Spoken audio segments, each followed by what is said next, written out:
Mic test, 1, 2, mic test.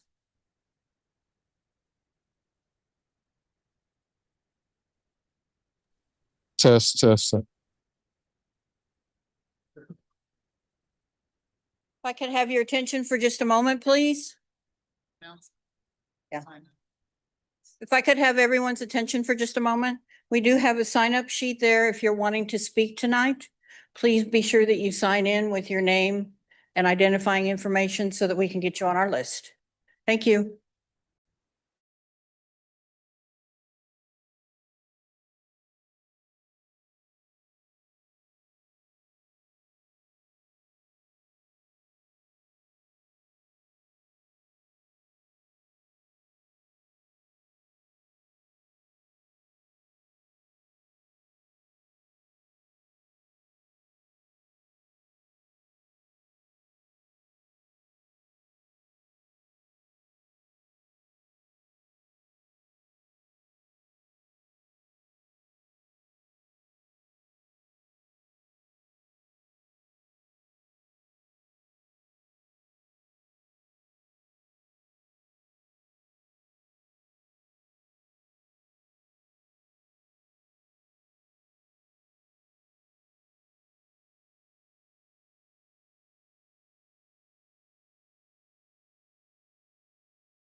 Everyone, I'm going to ask everyone to please take your seats at this time.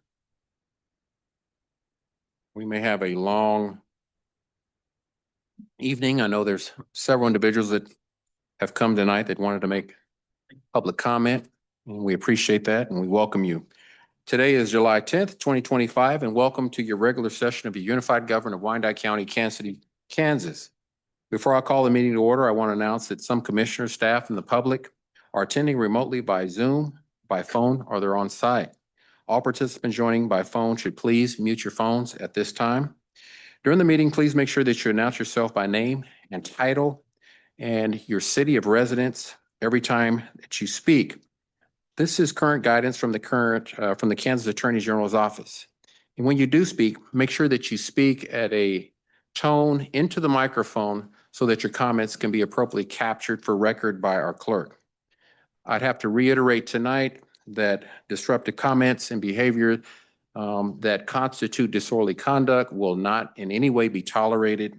And if you do engage in that behavior, you will be escorted out of these chambers. I'll now call this meeting to order. Clerk, roll call. Roll call. Bynum? Here. Burrows? Here. Townsend? Here. Burns? Here. Ramirez? Here. Hill? Here. Kane? Here. Lopez? Here. Stites? Here. Davis? Here. Garner? Here. Thank you, clerk. I would ask everyone to please stand. We're going to have our invocation given by Chaplain Therese Bankart of Our Lady St. Rose Catholic Church.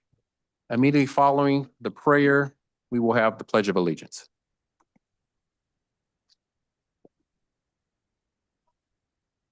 Let us lift our hearts. Loving and tender God, during this time of our country's celebration of the independence of our country, we humbly come to you with pleading hearts. Our country is in trouble. Our divisions, I believe, are causing us to forget the basis of the Declaration of Independence, written by courageous men 249 years ago. We hold these truths to be self-evident, that all men, edited women, are created equal, that they are endowed by their Creator with certain unalienable rights, that among these are life, liberty, and the pursuit of happiness. We believe these unalienable rights given to us by you, our Creator God, are not based on how much money we have, are not based on the part of the county or city we lived in, are not based on whether we are left wing or right wing. These rights given to us by you are not based on the color of our skin, are not based on who our parents are. In fact, they are not based on where we live in this world. God, send your Spirit to these leaders to remember that all people are created equal and deserve their equal care and concern as they make decisions this evening. Send your Holy Spirit to all these proud honorees. Bless with your grace their needs and heart concerns. Send your Holy Spirit, God, to our country to give boldness to your children, to stand up for these unalienable rights despite all our differences. Let us not be deaf to your voice. Make us instruments of your peace for your kingdom. And I pray in the name of our brother Jesus, amen. I pledge allegiance To the flag of the United States of America and to the republic for which it stands, one nation under God, indivisible, with liberty and justice for all.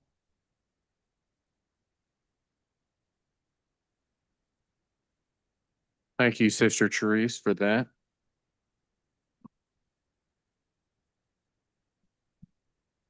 Clerk, are there any revisions to tonight's agenda? There are no revisions, Mayor. Okay. Takes us to the mayor's portion of the agenda. We have 3 items. The first one is I'm really excited about. I'm going to ask my Chief of Staff, Irene Caudillo, to come forward, and she is going to lead us into the Dot Proud recognitions. Thank you, Mayor, Commissioners, County Administrator, and our community. Irene Caudillo, Chief of Staff to the Mayor. Now, I know that we may have favorites when it comes to barbecue, but tonight it really is about the collective. So on behalf of Mayor Garner and with assistance from Steve Williams, Mayor Garner's Community Engagement and Welfare Advisory staff member, it's really a pleasure to celebrate something that brings us all together: great food, great people, great pride in our community. And today we're recognizing 14 outstanding barbecue establishments with a Dot Proud Award, honoring their dedication to quality, flavor, and the rich tradition that makes Wyandotte County a true destination for barbecue lovers. Whether you're loyal to a signature sauce and you crave those crispy burnt ends, or you just can't resist the slow smoke perfection of tender meat falling off the bone, these spots in the Dot deliver. Each one satisfies not just our appetite, but our sense of community. It's the kind of barbecue that leaves your mouth watering, your stomach full, and your heart proud. These businesses represent more than just good food. They represent the heart of our neighborhood, the power of entrepreneurship, and the spirit of hospitality that defines our community. And whether it's a family recipe that's passed down through generations or a bold new take on smoke perfection, these establishments bring something special to our tables. Now, not everyone could be here tonight, but we do want to acknowledge these are business owners. And somebody, as mentioned, has to smoke the meat, right? So for those that are in attendance, we do appreciate their opportunity to have someone to represent the establishments, but we will go through as all of them respectfully, but those that are here will actually come up and be able to meet with, or at least get their award and picture with the mayor. So first, we can't talk about barbecue and not think of the American Royal. The American Royal is a cornerstone of Kansas City's rich barbecue heritage. Established in 1899 as a cattle show, it's since evolved into a comprehensive celebration of agriculture, livestock, and of course, barbecue. Each year they host the World Series of Barbecue at the Kansas Speedway, attracting over 600 competitive teams and tens of thousands of spectators from around the world. Beyond the competition, the American Royal is also home to the Barbecue Hall of Fame, which honors individuals who have made significant contributions to the barbecue community. Soon, they will have their new location in Wyandotte County. So please join me in honoring the American Royal. I don't know if those are, oh, there she.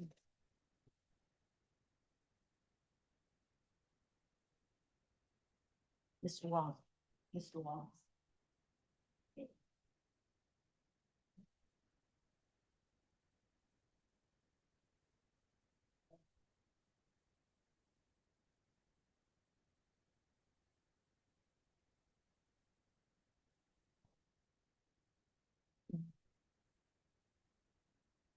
Big Q Barbecue is a family-rooted smokehouse that's been serving up classic Kansas City-style barbecue since 1986. Originating from the legacy of Quick's Barbecue, Big Q is best known for its fall-off-the-bone ribs, hearty turkey and sausage sandwich, and standout burnt ends. all complemented by their signature barbecue sauce. Big Q delivers generous portions, affordable prices, and that home-style flavor that keeps locals coming back. Please join me in honoring Big Q Barbecue.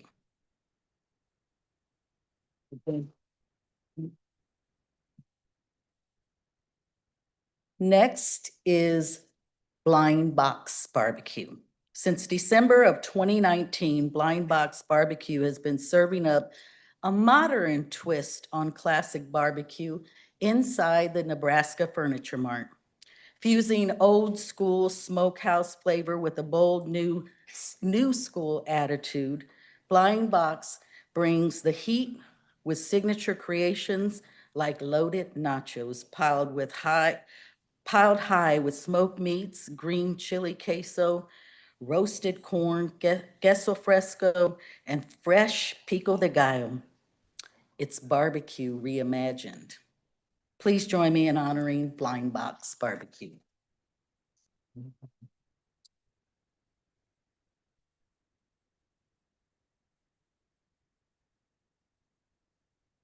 Holy Smoke Barbecue, founded in 2021 by Jerron and Nikita Slater, Holy Smokes Barbecue began as a food truck and quickly grew into a permanent location. Their brisket melt stands out as a customer favorite, and they are known for exceptional customer service, community involvement, and a commitment to fresh smoked meats. At Holy Smoke, everything is smoked. Please join me in honoring Holy Smoke Barbecue.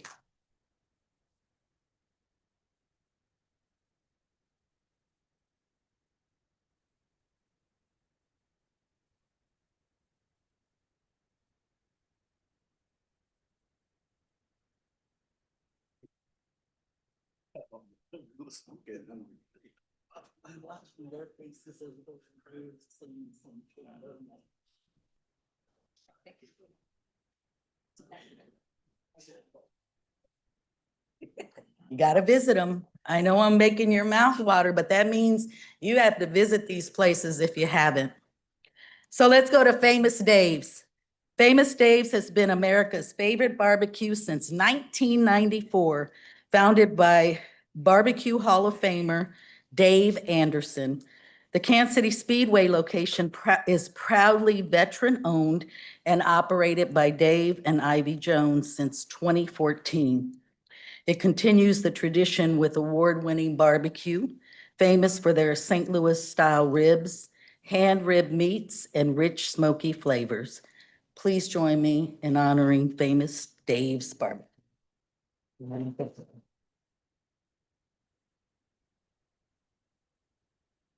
Oh. Sorry about that.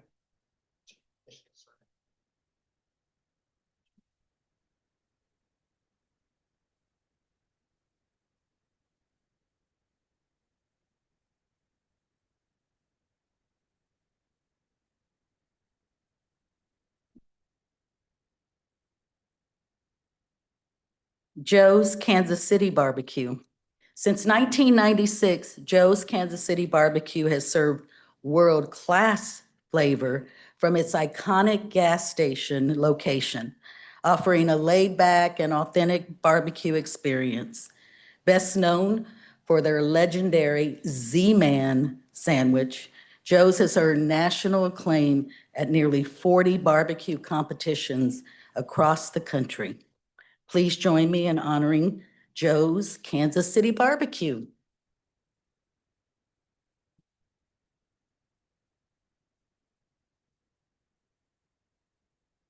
Jones Barbecue has been serving up Kansas City flavor for over 30 years and is proudly run by female pitmasters.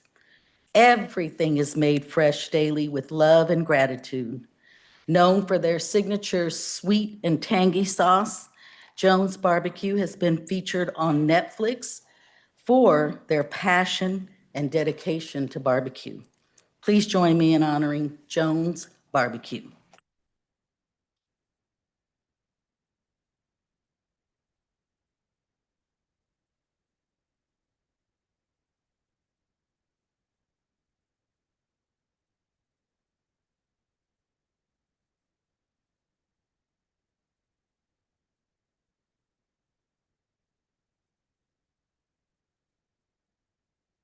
Korean Barbecue and Hot Pot, known as K-Pot, opened at the Legends in late 2024, marking its second location in Kansas City metro area. Known for its interaction, all-you-can-eat experience, K-Pot blends smoky Korean flavors with hands-on dining. Favorites include sizzling prime brisket, beef bulgogi, short ribs, and pork belly, all grilled by the guest at their table. Diners also rave about the sauce and appetizer bar featuring kimchi, pickled vegetables, and a variety of flavor sauces complement every bite. Please join me in honoring K-Pot.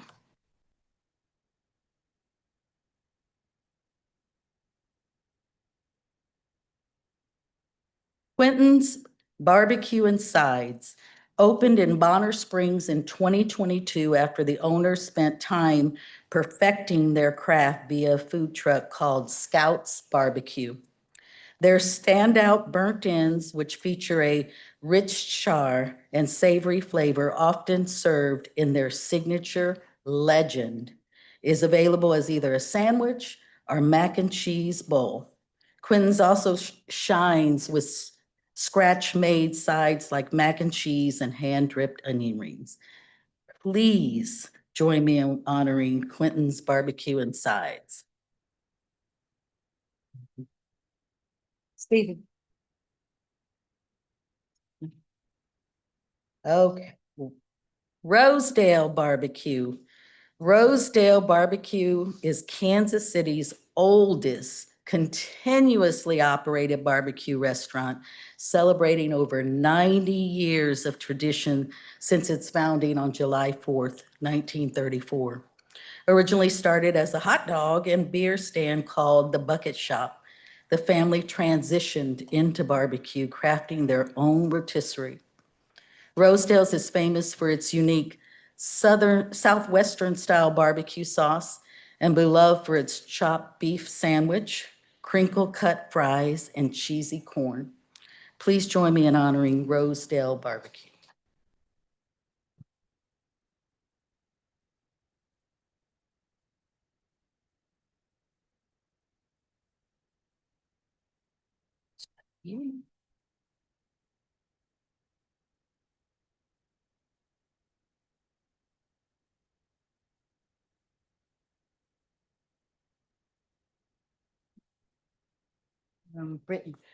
Brittany, I messed it up.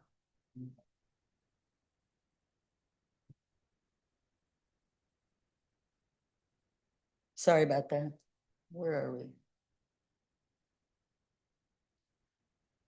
Roscoe's Barbecue opened in Edwardsville in 2006 and is a family-owned and operated restaurant dedicated to serving top-quality barbecue made with the freshest ingredients daily. Being family-run means guests are greeted by the same familiar faces, creating a personal and welcoming experience that reflects the heart of Kansas City's barbecue culture.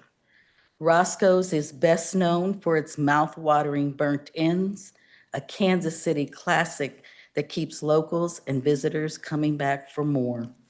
At Roscoe's, you're more than just a customer. They consider you family. Please join me in honoring Roscoe's Barbecue.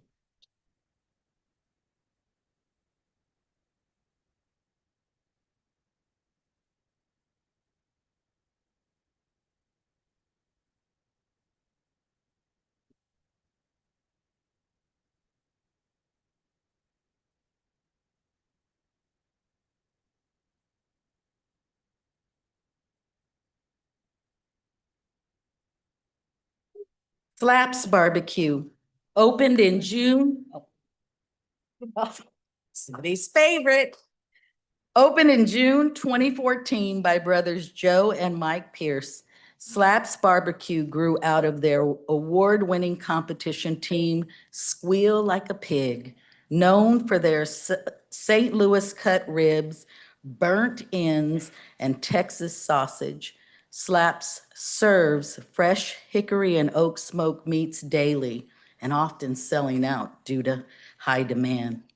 with a strong presence on the competition circuit, including a first place chicken win at the 2022 American Royal. Slaps delivers true Kansas City barbecue with a championship edge.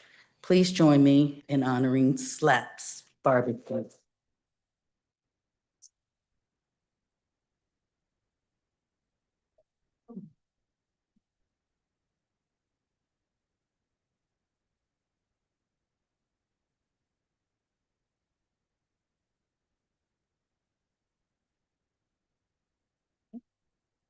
Great. Brittany, messed it up again. Brittany, I messed it up again. Woodyard Barbecue. Woodyard Barbecue is a beloved Kansas City smokehouse known for its authentic wood-fired barbecue and welcoming laid-back atmosphere. Opening in the early 2000s, Woodyard quickly gained national attention, earning spots on diners, drive-ins and dives, and no reservations. They're best known for their house-smoked ribs, juicy burnt ends, and smoked chicken wings, all cooked over traditional wood-fired pits that delivered bold, unforgettable flavors. More than just a place to enjoy great food, Woodyard Barbecue embraces a unique blend of tradition and pet-friendly hospitality, complete with an on-site dog park. Please join me in honoring Woodyard Barbecue.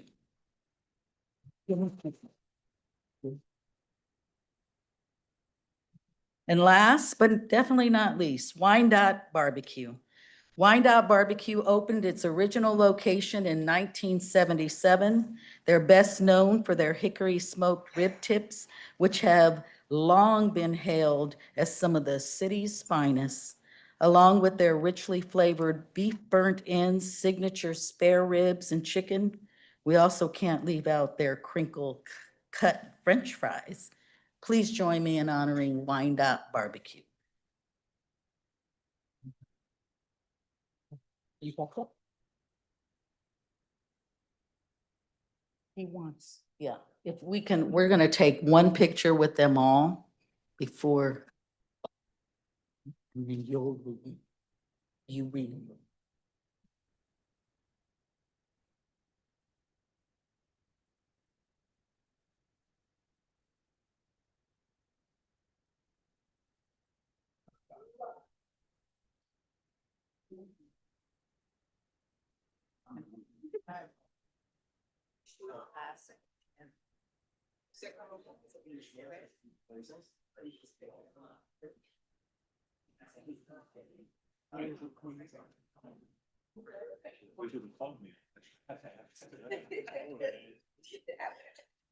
I'm sure everyone here.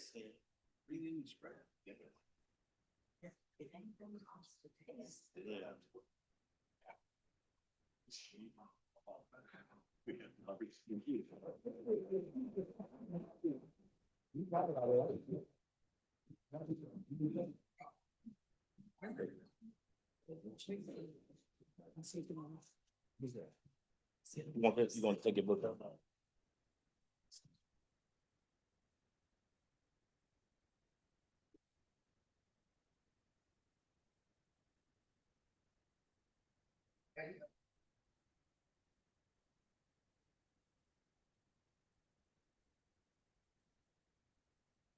Mayor, I just had a quick question when you get.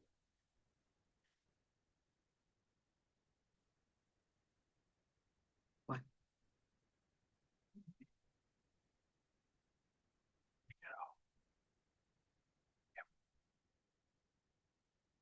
We have a proclamation. Whereas Wyandotte County, Kansas City, Kansas is widely renowned for its vibrant, diverse, and historic food establishments, which reflect the heart and soul of the community's cultural and culinary identity. And whereas the barbecue scene throughout Wyandotte County, Kansas City, Kansas features a diverse array of legendary pits, emerging brands, and valued Kansas City-style BBQ traditions passed down through generation. And whereas Wyandotte County, Kansas City, Kansas continues to honor its rich smoked meat legacy through premier events like the American Royal World Series of Barbecue, and through countless local establishments that showcase the art of pitmaster cooking with wood-fired smokers, expertly seasoned meats, sauce-dripped burnt ends, mouth-watering ribs, savory baked beans, and artistic flavors of sweet to tangy KC-style sauces, topping off bold and exceptional grilled culinary delights. And whereas residents and visitors alike gather to indulge in this variety of grilled offerings, championing the skill and dedication of barbecue artisans while contributing to a thriving local tourist economy rooted in our region's authentic, mouth-watering smoke traditions. And whereas in Wyandotte County, barbecue is more than just a meal, it's a way we come together. From backyard cookouts with family, to friends enjoying sports and tailgate parties, to family reunions and neighborhood picnics, barbecue creates lasting moments and celebrates the pride we have in our people and our place. In the Dot, barbecue means tradition, flavor, and unity. It's not just what we eat, it's who we are. And who we are is Dot proud. And whereas Visit Kansas City, Kansas is actively developing a signature Kansas City, Kansas barbecue trail, an experience that will connect residents and visitors to numerous outstanding barbecue establishments throughout Wyandotte County, spotlighting our region and the great state of Kansas as the proud home of the barbecue trail. Now therefore, I, Tyrone Garner, Mayor, CEO of the Unified Government of Wyandotte County, Kansas City, Kansas, do hereby proclaim Wyandotte County, Kansas City, Kansas, home of the barbecue trail.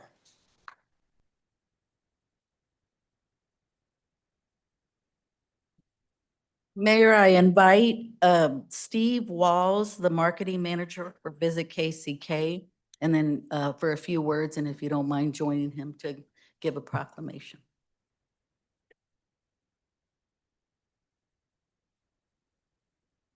Thank you, Mayor Garner. I'm Steve Walls. I manage the marketing at Visit Kansas City, Kansas.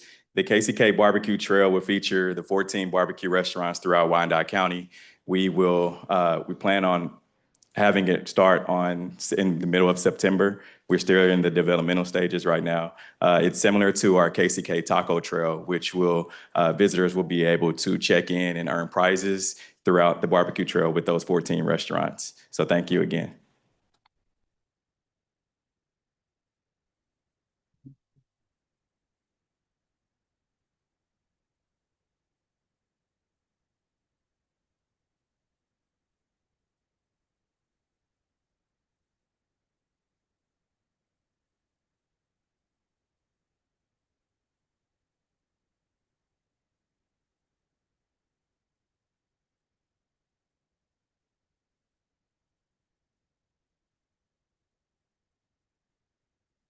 Let's give Wyandotte County Barbecue another round of applause.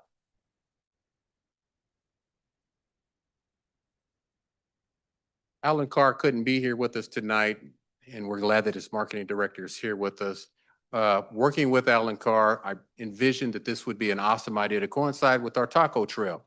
When we talk about the World Cup coming, I wanted everyone to know, near and far, that Kansas City, Kansas, and Wyandotte County is barbecue central in Kansas, right here. And we've got a variety of great barbecue establishments that will satisfy anybody's taste buds. I think Commissioner Stites had a question real quick. Well, Mayor, basically it was more of a statement. Kind of unfortunate that we had all these barbecue places and no samples brought to tonight. Sure is. No, but you know what? Congratulations to all the recipients of the award. One thing that I wanted to bring up and you might want to just think about is in two of the 14 are in my district, Roscoe's and Quentin's. And when we talk about the KCK barbecue trail, I'd sure like to think that we could be all inclusive and it be the Wyandotte County barbecue trail. So that would be something that I would think that we might want to look into. So we're making sure that we include all of Wyandotte County. Thank you. Well, Commissioner, I'm going to help you out. If you read that proclamation, it's the Wyandotte County, Kansas City, Kansas barbecue trail. We left no one out. Everybody's included because Wyandotte County is dot proud of all our barbecue right here in the Midwest. And we are going to champion our barbecue. This is going to be the barbecue trail central in the nation. So Thank you all so much. Thank you. Thank you.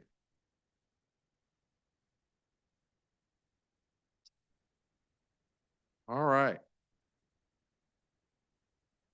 Clerk, I believe we had some proclamation. If you could read those abbreviated, please. We do have a proclamation. Yes. Proclamation, whereas Tony Charles Montes Jr. was born on December 29th, 1945 in Kansas City, Kansas, and throughout his life exemplified the values of service, family, and community pride.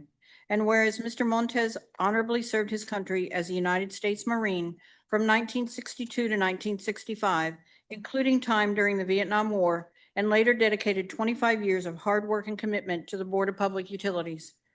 And whereas Tony Montes was a devoted member of several civic and veterans organizations, including the Knights of Columbus, the American GI Forum, and the Veterans of Foreign Wars, continuing his service to others in his community beyond his military career. And whereas Tony Montes was a tireless advocate for honoring veterans and preserving their legacy, dedicating years of his life to the campaign to renovate and update the Wyandotte County Vietnam and Korean War Monument.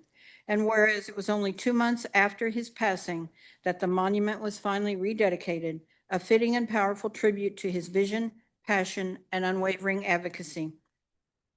And whereas Tony was a beloved husband, father, grandfather, brother, and friend, lovingly known as Honey by his grandchildren, whose greatest joy included cooking, listening to music, sharing laughter, and spending time with his family, especially during the holidays.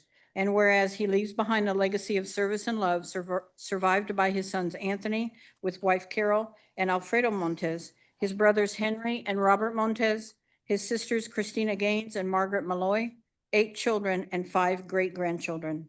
Now therefore, I, Tyrone Garner, Mayor, CEO of the Unified Government of Wyandotte County, Kansas City, Kansas, do hereby proclaim July 10, 2025 as Tony Charles Montes Jr. Day in Wyandotte County, Kansas City, Kansas.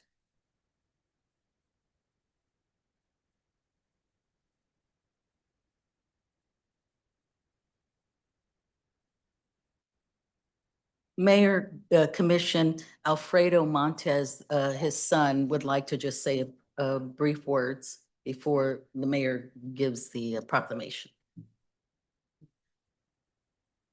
Yes, just want to say, my dad, like she said, had passed away a couple months ago.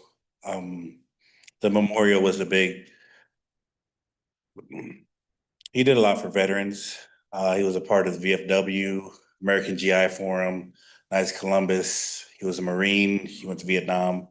So the memorial was really important for him. And I know, because I had taken him to the meetings they had there with the mayor. I know I've seen you a couple of times, and he'd always say something to you saying, we need to get this taken care of, and, this and that. I mean, he'd always be on you about it. I had to be like, Dad, he'll get to it when he can. So the fact that it got done, I know he's smiling down on everybody. And yeah, it's he was really passionate about it. And if you knew him, you knew how happy this would make him. And again, he did everything he could for veterans. And I know he'd be really happy and appreciative of the mayor and the city for doing that. So thank you guys for that. From myself and my family, we thank you. So.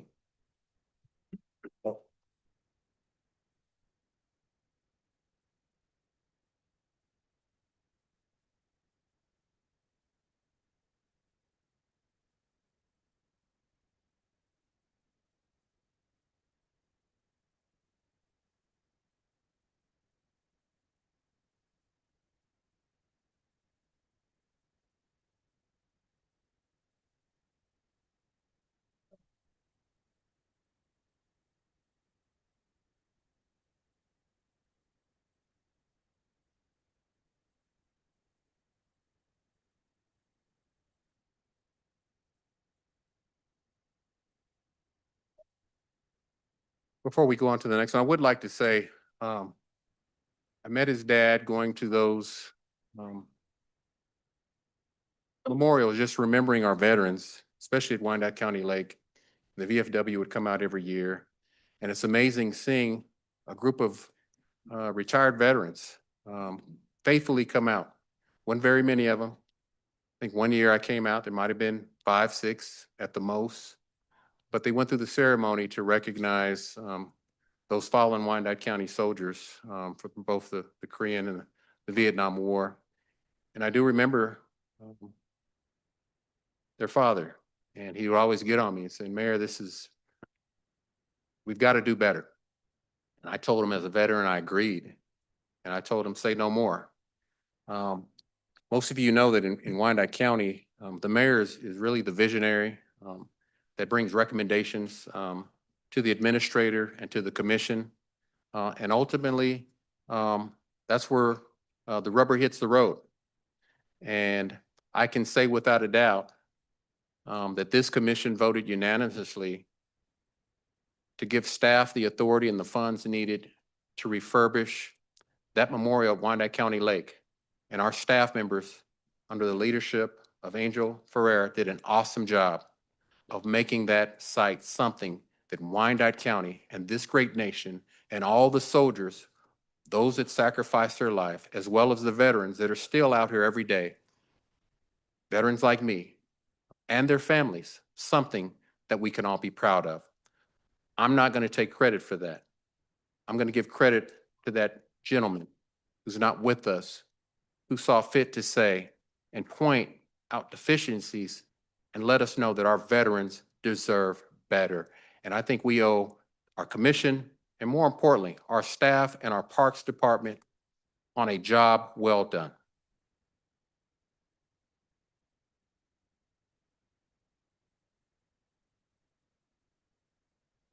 So thank you. It is an honor for me to be able to give that to your father. Clerk? Our last proclamation, now therefore I, Tyrone Garner, Mayor, CEO of the Unified Government of Wyandotte County, Kansas City, Kansas, do hereby proclaim July 11, 2025 as the Altar Day in Wyandotte County, Kansas City, Kansas. Those are all the proclamations, Mayor. Thank you. That now takes us to the consent agenda. Do any members of the commission or county administrator wish to set aside any item on the regular consent agenda? If an item is not set aside, all items on the regular consent agenda will be voted on by one vote. I'll entertain a motion to approve. I'm sorry, Commissioner Lopez. I just want to set aside 6.1. Second. Clerk, did you capture that? Yes. Okay. Are there any other set asides? Hey, move for approval of all remaining items? There's a motion for approval of the remaining items. Is there a second? Second. Mr. Motion? Point of order, which item was pulled? 6.1. 6.1. Thank you. All right. There's a motion second. Clerk, roll call. Roll call. Bynum? Aye. Gross? Aye. Townsend? Aye. Burns? Aye. Ramirez? Aye. Hill? Aye. Kane? Aye. Lopez? Aye. Stites? Davis? Aye. Motion carries. Thank you. And that takes us to our set aside. Clerk, can you read that in its entirety, please?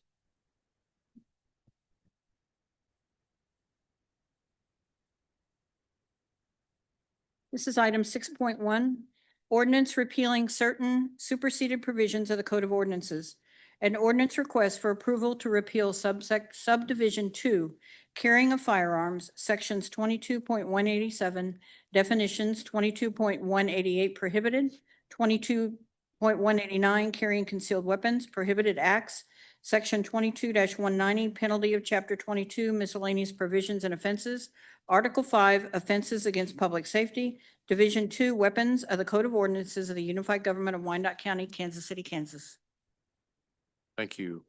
Commissioner, you want to make some remarks as to, Yeah, I was just wanted to make sure that this was, I think we talked about it in the committee. Just want to make sure it was hammered out as far as, would you say that it was just kind of an old and you had to update it? Yes, Commissioner. Good evening. My name is Casey Meyer. I'm an attorney with the legal department. This is simply cleaning up the code. In 2015, there are some statutory amendments which then caused the repeal of language in these sections that we should have repealed then. We didn't. I think it was just a Scrivener's error at the time. And it basically sat dormant in our code since then. It's null and void. We can't enforce any of the language in those ordinances. And so this repeal is necessary to be consistent with state statute. Okay, so now that it's updated, basically cannot carry a concealed weapon in a building where it's placard. Right, so when the statute was amended, it eliminated a city's ability to criminalize carrying a concealed firearm. What we can still do is prohibit concealed carry or open carry in government buildings or private buildings as long as you follow certain rules in the statute. And so although you can prohibit concealed carry, for example, in our building, as long as you have armed guards, either a wand or, the metal detectors you have to go through. And as long as we have the placards posted, that's an example of one of the statutory requirements that enables us to prohibit concealed carry or open carry in a building. But we have to comply with all those statutory requirements. Okay, so one more question. What is the repercussions of that, of Right. violating that? Right. So if you violate that rule, it's not a crime. That was one of the things that was amended out in 2015. So it's not a crime, but if, for example, one of our security guards or police officers tells you that you can't bring in the firearm and you have to remove it and take it out and maybe leave it in your car, and you refuse to, then they could arrest you for trespass. Okay, all right, thank you.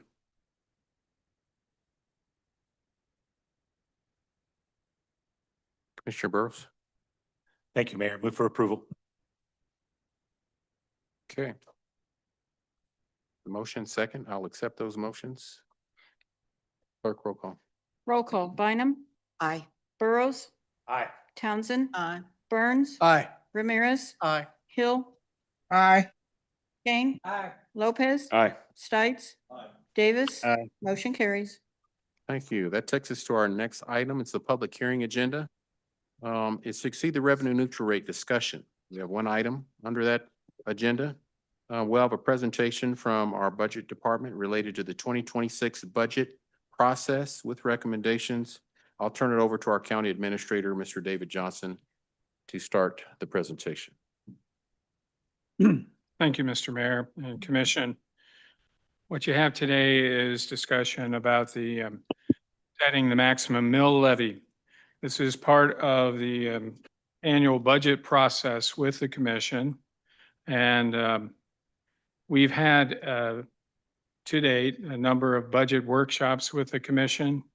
Staff has worked with our departments and are still working with our departments, which will culminate in the month of August, where I will be presenting a recommended budget for commission consideration and commission adoption.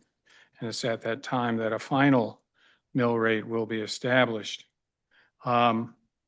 State law requires that commission do certain things in the budget, the local government budget process. And one of them is to set a mill rate cap, of which we'll be discussing tonight. Now, the whole budget process is to balance many things. One, what we've heard from the public in various avenues. I know that we've heard from our commission, from what they've heard from direct discussions from our residents, what they've heard through social media and other venues. We've discussed with our commission their priorities all the way back in January and February during our, starting at that time, during our meetings with them at their retreats, and with our desire in our departments to provide good quality public services with the resources that the public process will give us annually. We are also having to deal with in this budget process some unique things that are very unique and not something we deal with in our regular budget process. 2026, we are deemed one of 3 host communities for the World Cup. We are hosting out in the Legends one of 3 international teams in the World Cup. Why is that important? It is unique because if you understand what FIFA, which is the hosting entity for this international tournament, they tell us that a host team brings a huge amount of international visitors. Those visitors are loyal to their team, and they will flock to wherever their team is. And whatever team is located in the west side of our community, we will see a lot of international visitors visiting their team, their practices out on the west side. Therefore, we have a unique responsibility to be a very good host, not just to those international visitors, but those who are curious about that team that is located out there. And one thing that I know and have grown to appreciate is the role of soccer as the international sport. And so it's coming to our doorstep, and those international visitors are coming here next year. And so we have to be a good host community, put our best foot forward to be a good host. And that means we are going to have resources to have that good international experience. We want them to leave with a good experience of Kansas City, Kansas, Wyandotte County. Also next year is a unique celebration for our country.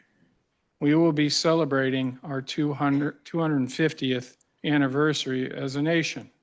This unique experience of democracy started here 250 years ago, and it's still going strong. Yes, it's had its ebbs and flows, but it's still the unique experience in our world that is still existing today. Whether you agree with the current administration or not, or previous administrations or not, it's still in existence. And there is an expectation to have that celebration for its 250th birthday of America. We need resources to put on a birthday party of some sort. It's a milestone birthday. So we'll be having those discussions about what that means over the next year to put on a fitting celebration for Wyandotte residents to be proud of that celebration.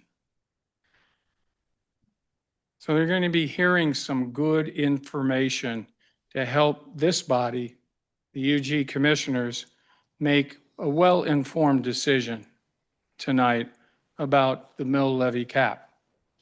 Whether you agree with it or not, they have to make a decision one way or the other. And to start that discussion, I'm going to turn the microphone over to Reginald Lindsay, who's our budget director, to lead that discussion. Reggie? Good evening, everyone. With me, I have Deputy Budget Director Michael Peterson, also Assistant County Administrator Alan Howes, also Unified Government CFO Dr. Shelley Knieven. Tonight, Commission will take action on 3 items. The 3 items will be vote on an intent to exceed revenue neutral, also set a date for a public hearing to exceed revenue neutral rate, and then also vote to establish a mill levy for publication. The state law requires Commission to annually set maximum mill levy. The maximum mill levy is not the final budget mill rate. The maximum mill levy places upper ceiling on the mill levy for the budget process. Coming up later in August, there will be a revenue neutral public hearing, which will be set up between August 20th and August the 28th. There will be a vote to exceed the revenue neutral rate, which will be different from tonight. Tonight is the intent to exceed revenue neutral. We will not be voting on the actual revenue neutral rate. Budget adoption for the unified government now is placed at August the 28th. We will vote to adopt the 2025 amended budget, the 2026 unified government budget, and final mill rates. The revenue anticipated for one mill for the county is $2.2 million, and for the city is $1.96 million.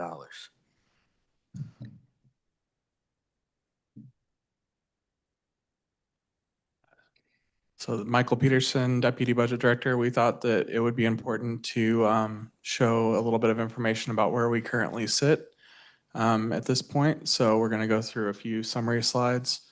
So this is a history of the Wyandotte County and Kansas City, Kansas mill rates for the last 10 years, starting from 2015 to 2024. So the city of Kansas City, Kansas is the red line. The county is the blue line. So over the course of the last 10 years, the Kansas City, Kansas mill rate has been dropped by 9.4 mills, which is a 21% rate. Of that drop, roughly 4 mills happened last year, and a 10% drop in the mill rate from 2023 to 2024. Wyandotte County has dropped about 5.3 mills, which is about a 14% drop in the mill rate, and that has and 10% of that also was last year between 23 and 24 with the revenue neutral hearing. So how Kansas City, Kansas and Wyandotte County compare to other cities and counties in the state of Kansas. So each state has a slightly different way of calculating their property taxes. We rank 15th out of the first-class cities. There's 26 first-class cities in the state of Kansas. So there's 14 cities that are higher mill rates than the Kansas City, Kansas is, and 11 that are lower. And for Wyandotte County, out of the 105 counties in the state of Kansas, we are ranked 98th. So there are 97 counties with higher mill rates and 7 counties with lower mill rates than Wyandotte County in the state.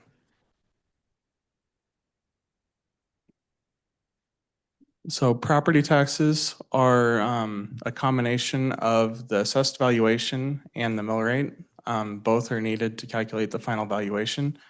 We look to normalize that for population and also try to look at where we are as far as where we stand for the population of different cities and counties. So here you can see a chart of where we sit as far as Kansas City, Kansas on the left per capita for property taxes levied. We're towards the middle. The average amount levied on this chart is $499 per person. We're sitting at $446. And then on the county side, the average amount that's levied per person is $539. And these are the counties that contain first-class cities. And of this list, we're towards the bottom at $444 per person.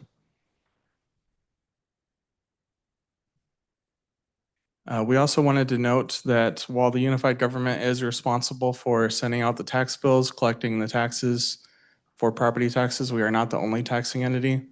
So each separate taxing entity across Wyandotte County sets their own mill rates. We send out the bills and distribute the payments to those taxing entities.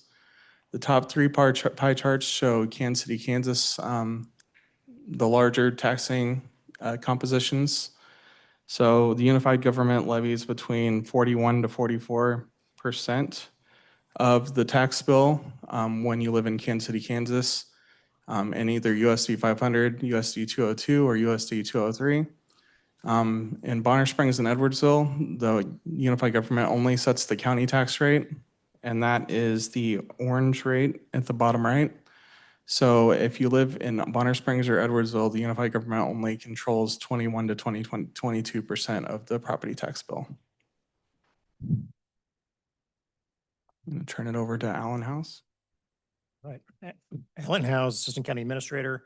So as the administrator mentioned, the 4 commission priorities that were established that really help guide budget and policy decisions and also serve as guideposts for staff to align to those priorities.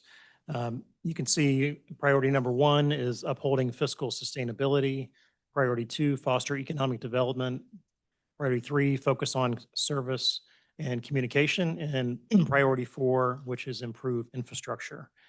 And I think across these priorities, there's sort of this fundamental challenge of trying to deliver services to residents and also trying to reduce the cost of living for residents and for businesses, whether that's through taxes and fees, such as property taxes and pilot, or those services such as high-quality fire and EMS services, low crime rates, an adequately staffed jail, and other infrastructure for roads and bridges. So these two things stand in tension with each other, and I think the commission recognizes that. And if we go to the next slide, you can certainly see that there are a number of initiatives that the commission has undertaken to try and address these priorities. So waive permit fees east of 635 to encourage development, relief on utility and sales tax bills through rebate programs, reducing the BPU pilot on residential customers by 1% in the last budget.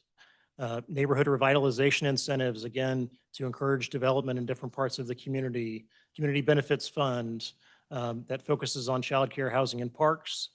This year, there's been a pause on debt. The commission created a policy on the use of new revenues for debt reduction and tax relief.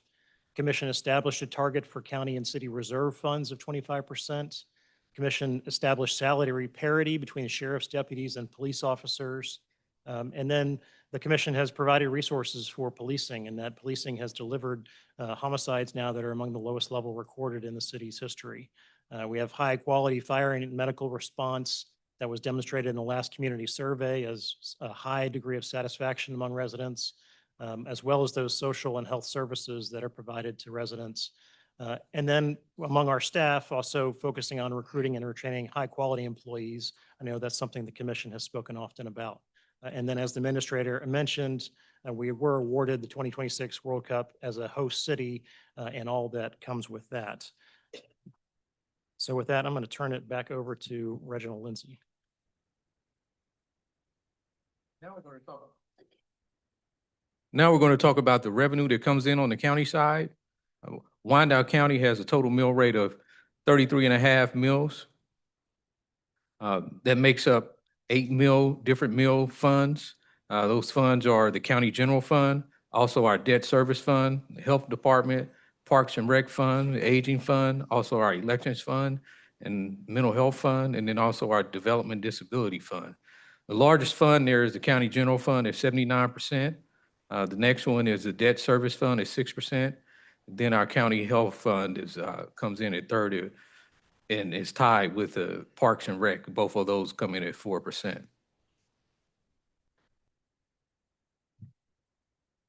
For the 33.5 mills that come in, that brings in $112 million.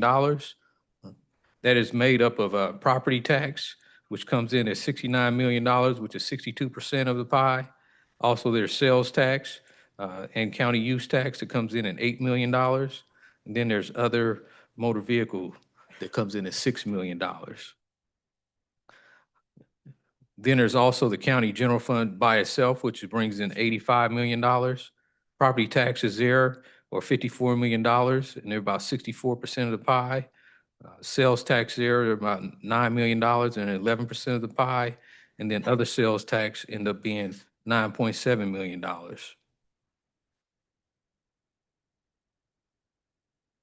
Now we're going to look at the county general fund on the expenditure side, which we have $85 million going out. Expenditures by functional area. Our largest piece of the pie going out is for the sheriff's department at 46%. The next piece is the judicial services. And then also our general government, which is 16% of the pie. And then we have our expenditures by category. That includes things like personnel, which is 67% of the pie. And then also, and personnel goes, this is where employees are paid from and also their benefits are paid from and overtime are paid from personnel. And then we have our contractual services that goes to pay for contracts that we have as far as sheriff's department pays out inmate housing from this line item, which would be the largest line item there.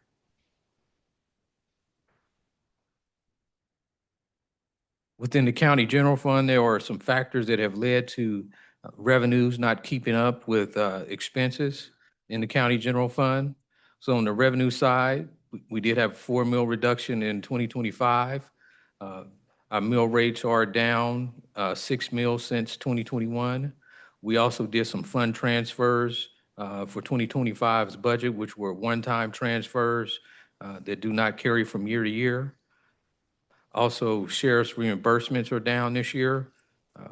Sheriff gets reimbursements from the state for housing mental ill patients or mental ill inmates. And then also housing, inmate housing is down. Sheriff's Department gets revenue from the city of Kansas City, Kansas, and also Bonner Springs and Edwardsville to house inmates. And that amount has been down this year.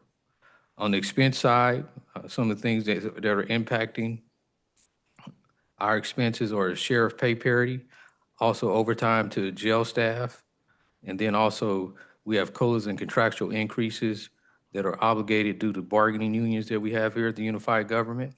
Also, hiring has been faster than anticipated, and also we would like to build some items into our future capital needs, which include addressing deferred maintenance, also jail management system for the sheriff's department, which could cost $800,000 to $1 million. Also, we would like to purchase a new tax management system that our clerk's office uses, also our appraiser's office uses, and also our treasurer's office uses.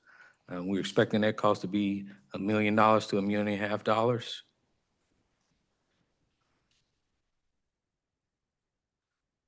So with our revenues not keeping pace with our expenses, it led the county general fund to have a critically low fund balance. This started in 2025, where our reserves are at 5% and our target is 25%. We set a policy 2 years ago to have a 25% fund balance. And this is based on what rating agencies look at to give us our ratings here at the unified government. Also, we're projected to spend $3.4 million more than we budget for this year. And in 2026, our forecast is looking at having a $6.2 million deficit. This would entirely deplete our reserves, and under state law, we could not pass a budget with negative reserves. Forecast is current staffing levels with no additional people. Also, this adds in capital and needed support for operation. The county needs additional revenue or expense reductions. Later in the presentation, we will drill down into more detailed financial statements on the county.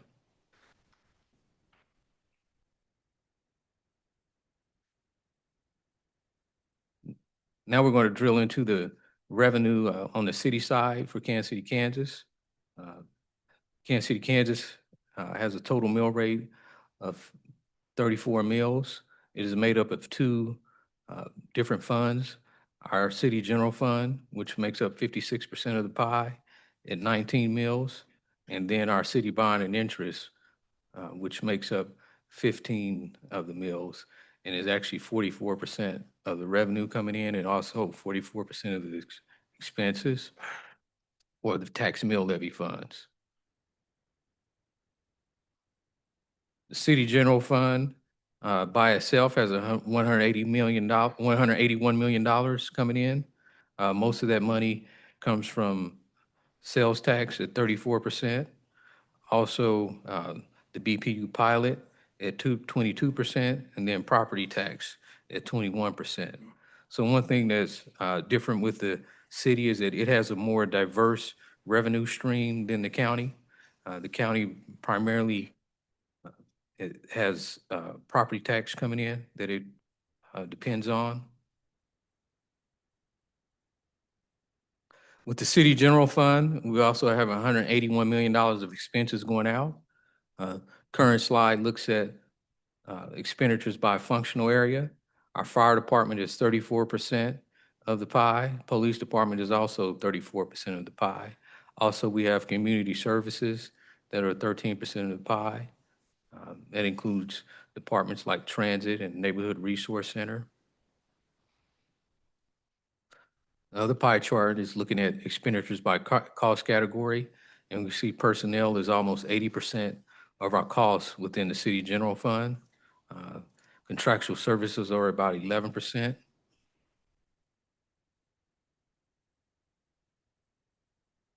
As I talked about a little earlier, where the county general fund, where revenues are not keeping pace with expenditures, we have the same story within the city general fund. So on the revenue side, some of the things that are contributing to that are we did reduce 4 mills in 2025. We also have reduced the pilot. Also, we have had flat or slow growing revenues from both sales tax and BPU pilot, and just continued mill reductions over the years. On the expense side, we also have union COLAs and add-in contractual increases due to our 14 bargaining units. Also, police overtime, and this is to help keep the crime down. Also, we're hiring staffing that higher staffing than anticipated.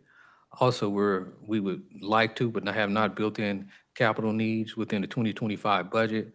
We didn't fund capital, so we'd like to address capital in the 2026 budget in the form of addressing deferred maintenance, also shifting debt to cash, and also street preservation, fire station replacements, and a new West Patrol station.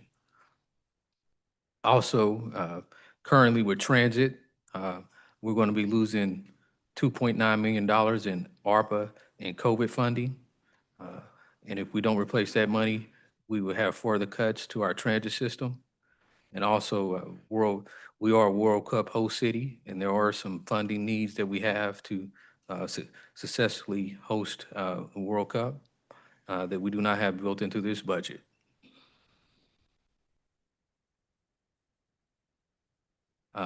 So based on our revenues not keeping pace with the expenses and looking at some of the analysis that we did on the revenue side and expense side, we did start 2025 with reserves of 18%. However, though, our target is 25%. And again, the commission adopted a policy 2 years ago to keep our fund balance at 25%. And again, rating agencies do look for municipalities to have a 25% fund balance.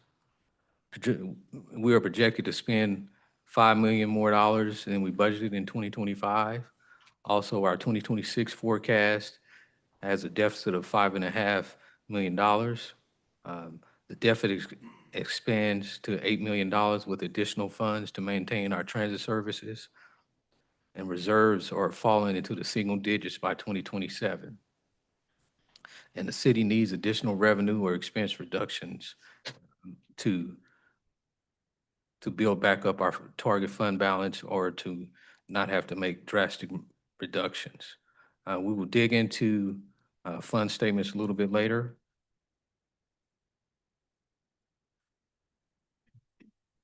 Now we'll turn it back over to our County Administrator, David Johnston.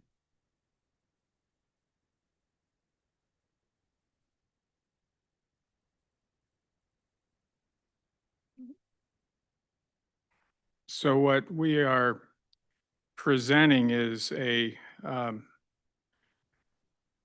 recommendation to establish a maximum mill levy to continue in the budget process that will allow us to have options. And I think as we continue in this presentation, you will see where, particularly on the county side, where this recommendation for a maximum mill levy will be needed to provide those options than where we are today. So our recommendation is to have a mill levy cap, not necessarily set up the mill levy for the budget, but a mill levy cap to provide that option to finish the budget process of adding 5 mills above where we're at, what the assessed valuation would give us today. That would give us the flexibility to determine a desired level of funding during the finishing the budget process, to continue current level of services, and prevent workforce reductions. I think it's important to focus on that last statement. Over the last decade, whenever the unified government asked for cuts, it focused on two things. It focused on reducing operation expenses, the operation part of the budget, and reduce expenses on the capital side of the budget. And oftentimes we had to catch up on deferred maintenance, which is always more expensive when we catch up, but we really never caught up on when we cut on the operations side. On one of the graphs that Reggie showed, I think it was I can't remember, but I think it was the county side where you showed that the personnel side was 79% and the operations side of the budget was, what was that, Reggie? About 11%. 11%. There's very little that you can cut those expenses. And when the county budget is in dire shape, we're then going to have to examine looking at the personnel side of the budget, which means particularly on the county side, we have a lot of small agencies. The only way you can then cut, you're probably looking at personnel cuts and possibly eliminating some services that some of our population will be requiring. And so that's where we're at. We did talk about during last year's budget process that the county is in precarious shape. And that's when we looked at the 5% budget of reserve level. And so we knew we were going to have these challenges for this budget process this year. So it's nothing that we knew we were going to have to face again with this budget process. So we did talk about it last year. We're facing it this year. And that was one of the reasons why, or at least for the county side, we're asking for a mill cap level of 5 extra mills. And at the city level, we don't want, we have a county priority of fiscal sustainability. And that means we have to look at the long term, not just 26, but also 27, 28.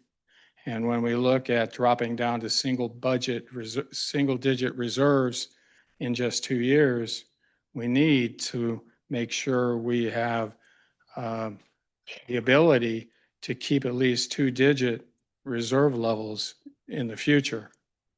And we'll look at that type of information as Reggie continues his presentation. So Reggie, please continue. Now we're going to look at some scenario forecasts.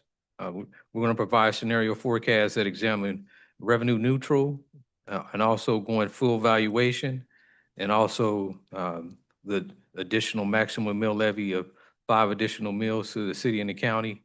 We're going to look at models for those also.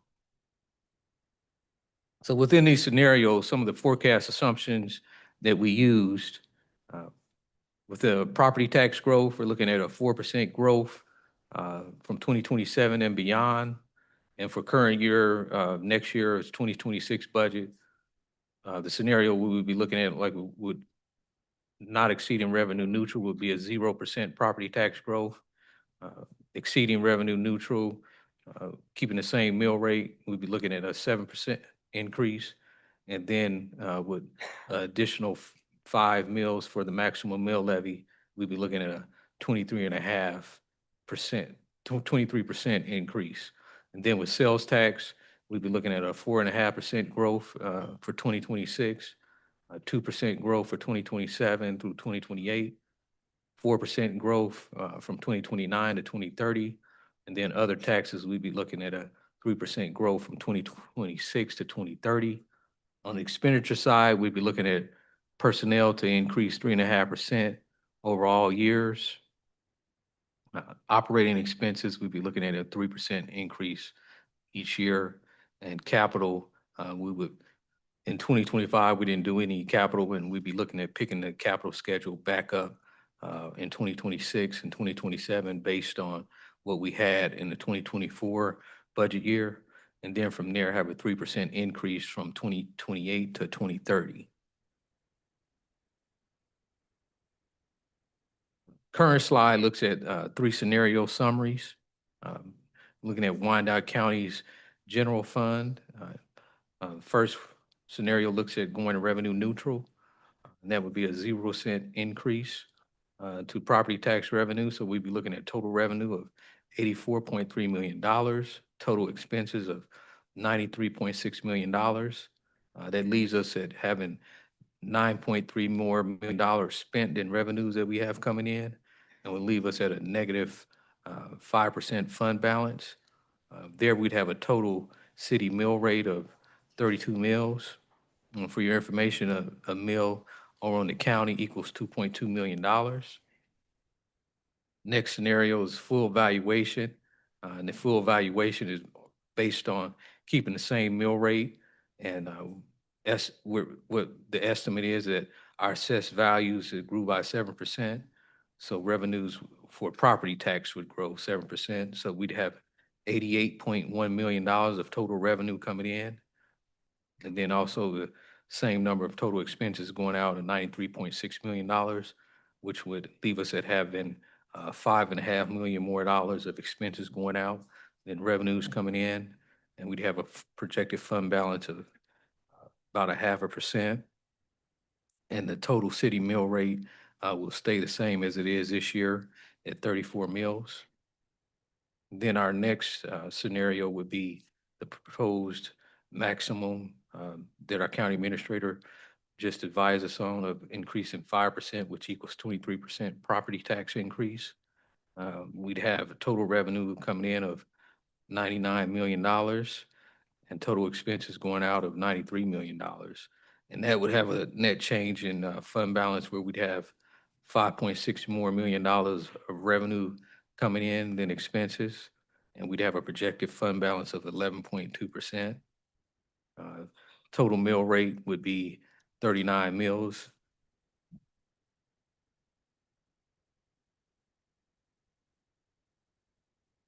For the city of Kansas City, Kansas, looking at the same scenarios, 1 mill equals almost $2 million.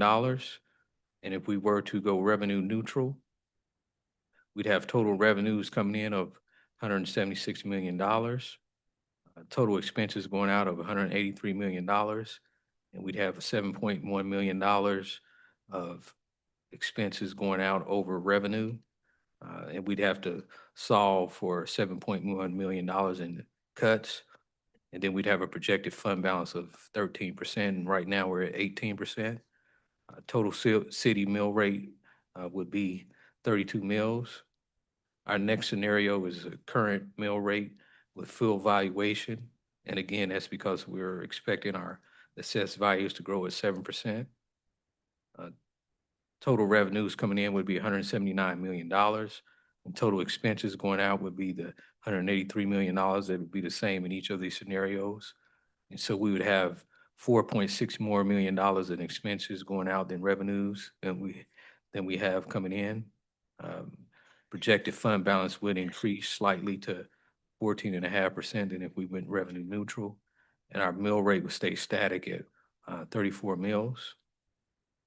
And then as our county administrator Johnston advised us on, setting the maximum mill rate at 5 additional mills.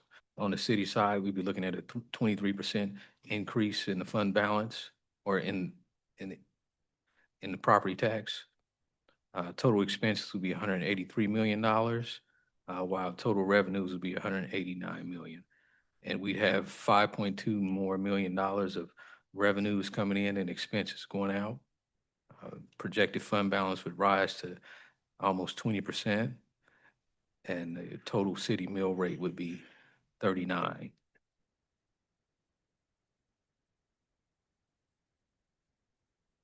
So current financials that we're looking at, the financials that we looked at a little earlier for both the city and the county, concentrated on just the 2026 forecast. So what we want to do here is look at the forecast and look at 2026 out to 2030. While commission is definitely concentrating on the 2026 budget, it is very important for us to examine how revenue and expense decisions that the commission makes impacts future financials. So if we are to go revenue neutral, looking at the column that says 2026 forecast, we've already talked about the $9.2 million that we would have to reduce from the budget so that we don't have more expenses going out than revenue, so that we can have a structural balanced budget. Definitely has an impact on future years. So if we were to go with the revenue neutral scenario, not only will we have to make drastic cuts in 2026, but we can see in 2027, we'd have to cut another $9 million, and our fund balance is totally depleted. And that's the same story going from 2028 to 2029, where it just goes farther in the hole, and there's $9 million of cuts each year that we would have to make if we went revenue neutral. And there would definitely be a service impact to the community at this scenario. And the Cali General Fund forecast, if current mill rate with no mill levy change, and this is the scenario that we looked at where we'd have a 7% increase in property tax revenues. And we see the middle column, the 2026 forecast, we talked about we would have to cut $5.5 million from the budget, and our cash basis fund balance would be in the negative. So if we're looking at 2027, we can see that in the future, that we still have to cut $5.3 million next year, and our fund balance will still be in the negative. And so that would be the case from each year going out from 2027 to 2028 to 2029 and 2030. And again, this is with no mill levy change and exceeding revenue neutral at the current mill rate.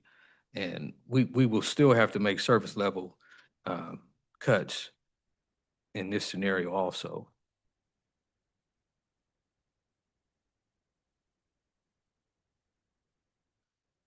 So the county general fund forecast for the maximum mill rate that our county administrator, David Johnston, advised us on would be 5 mil increase. And looking at the 2026 forecast, we can see that we'd have a $5.6 million positive net change in fund balance, or net change in structural balance, and we'd have a $10 million fund balance. And then going out into the years, you can kind of see where the red has definitely disappeared that was present for 2027 out to 2030.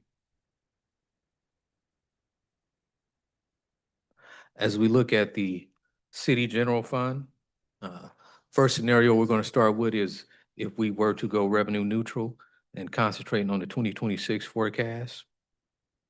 We can see that with the $176 million of revenues coming in and the total expenses coming in $183 million, we'd have to reduce $7 million from the budget to have a structural balanced budget.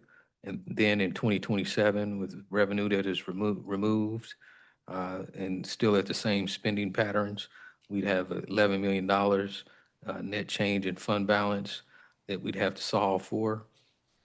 And we eat farther into our fund balance and having a 7% fund balance. And then in 2028, we'd be at a negative fund balance state. Then in 2028, we have a structural imbalance of a negative $13 million, and it continues to grow about $2 million each year.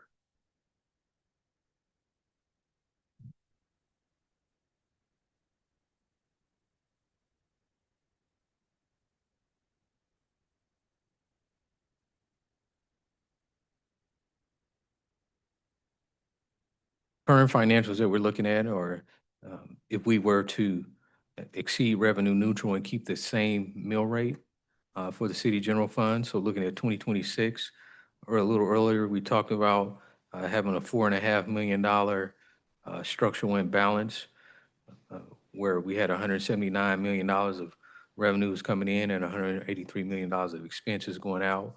We still would have a 14% fund balance, but as we move to the next year of 2027, our fund balance would drop to 10%, and we'd have to solve for a structural imbalance of $7.4 million. In 2028, we'd have a fund balance of about $9.3 million, which drops from 10% to 4%. So we would definitely not be meeting our 25% fund balance. And then as we get out into 2029 and 2030, we definitely see the red has come back, and we wouldn't even be able to approve a budget because we'd have negative fund balance, and we definitely would have to solve for that. And again, this is with no mill change and exceeding revenue neutral.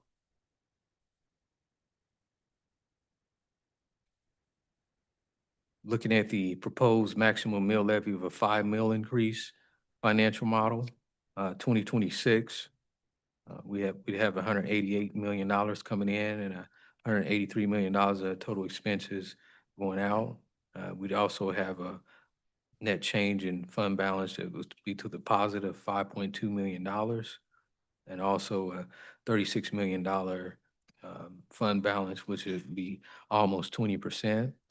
Out in 2027, we can see we'd have $192 million coming in with expenses of $189 million. And our fund balance would grow to about a little over 20%. So we can see this scenario definitely offers us some leeway to be able to do some things, but this is not definitely 5 mills what we would come back with possibly. And this would just set the maximum mill rate to give us some wiggle room to figure things out between August the 7th.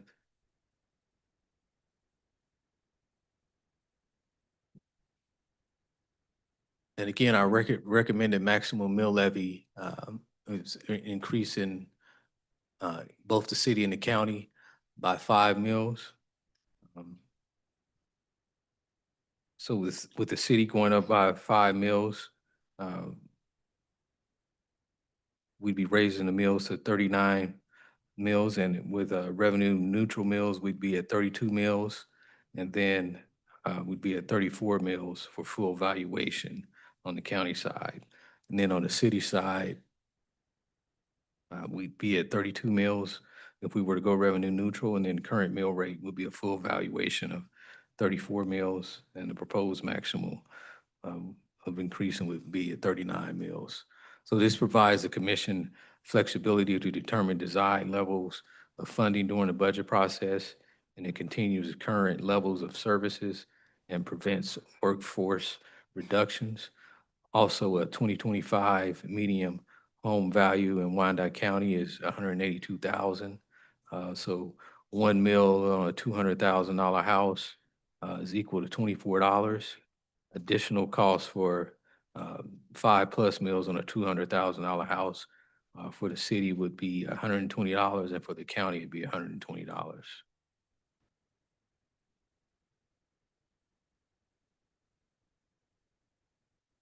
And that is our presentation. I'll turn it back over to our county administrator, David Johnston. Like I said, the budget process is not anywhere close to over. Like we're saying, we're trying to establish maximum mill levy because the state requires us to do that, but it gives us the options to finish the budget process.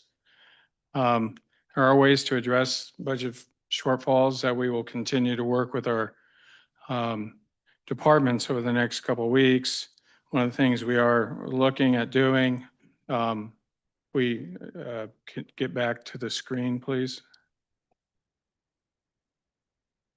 The ways that we're looking at is working with our departments to reduce department budgets by 5%. Some of the smaller ones, it's going to be difficult without looking at touching the personnel budget.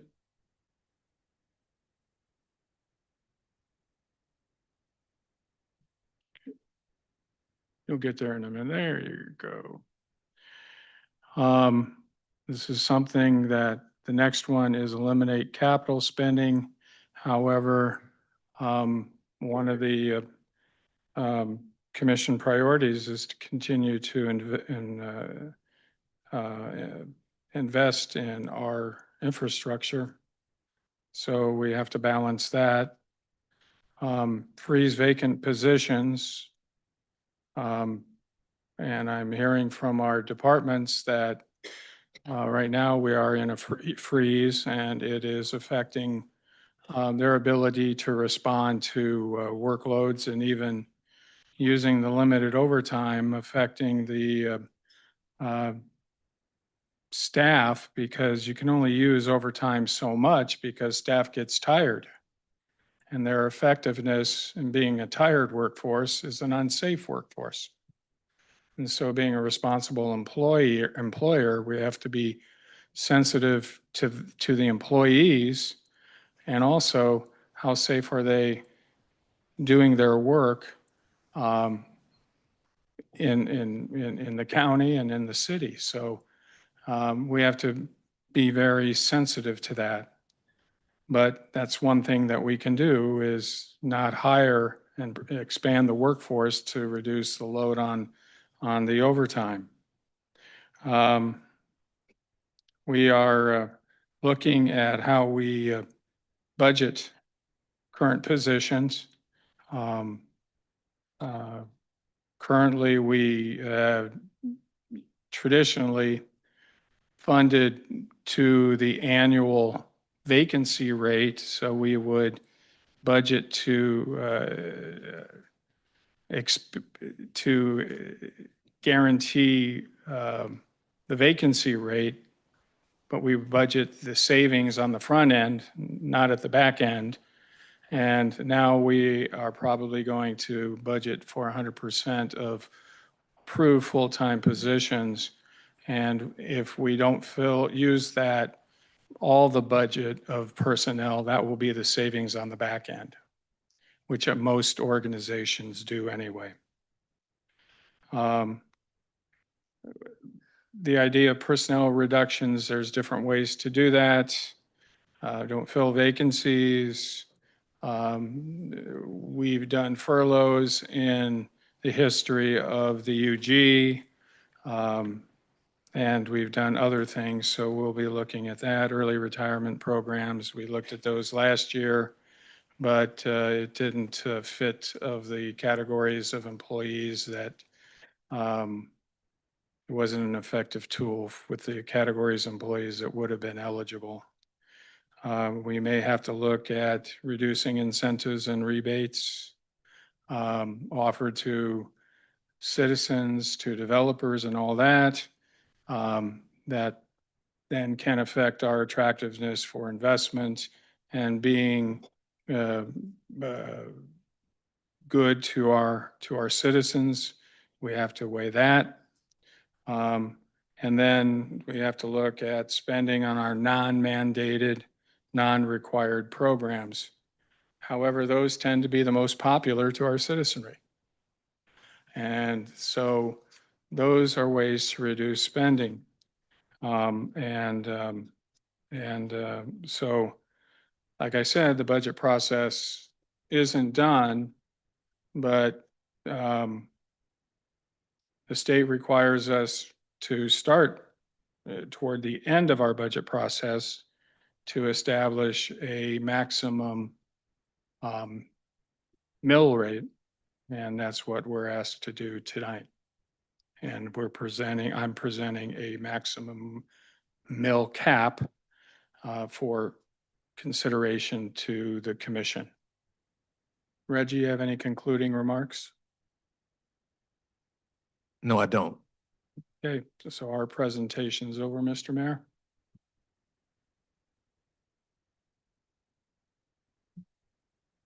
All right, this takes us to public comment. You'll have up to 2 minutes to make comments in regard to any recommendation, your thoughts on the budget items. I know a lot of you signed up. So we're gonna run through those individuals that signed up, but before we do that, clerk, do we have any written comments? We do, Mayor. Can you read those? I have several comments that have been received, but I see some of the people are also in the audience. If you prefer to speak in person, please notify me. Once I read your comments, you will not be able to address the commission again. Okay, if you gave the clerk a written comment, you have two options, and this is just because of time and the amount of people that would like to make comments. If you've given written comments, you have the option to have the clerk read it. If you choose not to have the clerk read it, then you have 2 minutes to come up and make your presentation. So it's your option. So if you've given the clerk written comments and you don't want to speak publicly, we'll give you a couple minutes now to come forward and let the clerk know that. You can still sign up. Yes.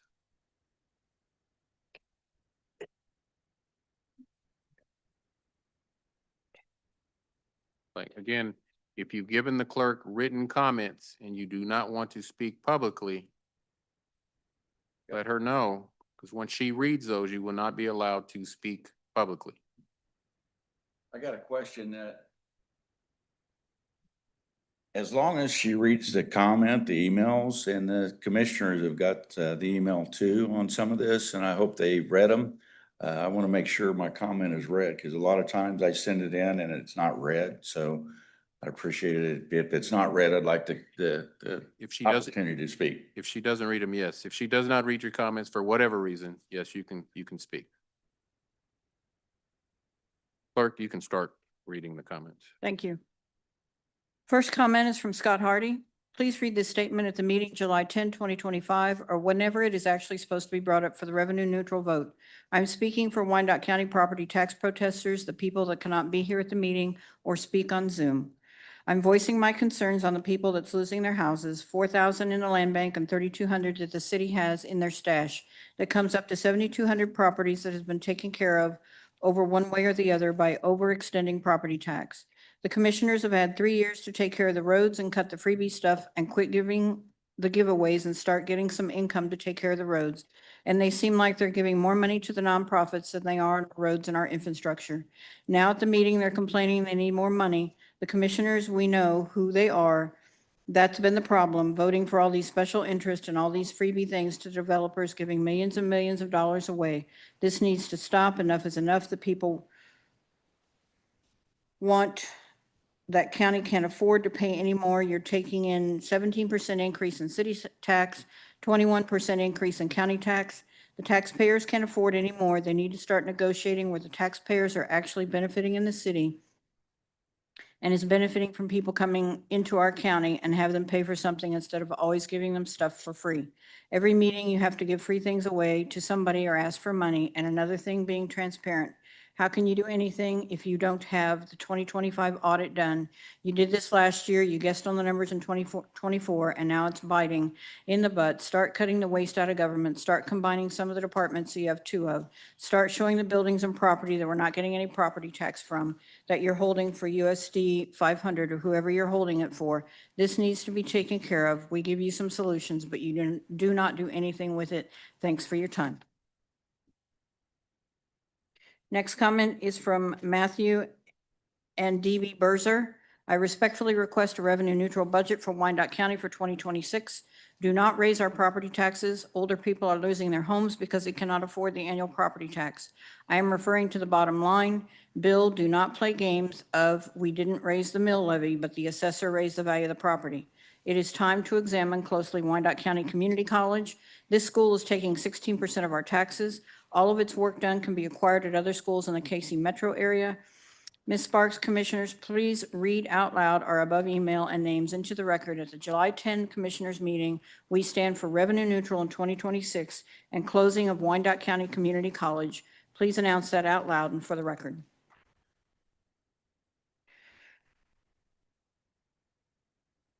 Comment from Maggie Watson. Dear Commissioners, I remember last year around this time when the board voted to exceed revenue neutral and the administrator stood and called it a reset. It was to give pause while you took a hard look at the budget, the spending, and the waste. More than one of you eventually made the comment that the taxpayers will expect you to vote not to exceed revenue neutral again next year, but you were wrong. We actually expected you to lower our taxes this year. We expected you to care enough about your constituents to dig deep into the budget and remove redundancy, cut waste, and start collecting more money from those who can only come here to take advantage of tax incentives. Now you want to raise our taxes for 2026 after you gave away $8 million in sales tax at the request of the state of Kansas, which had a $3 billion surplus and could have funded the American Royal themselves instead of taking from our poverty. You will find the elderly when they can't afford to paint their home, but you forgive a multimillion-dollar casino of their fines time and time again.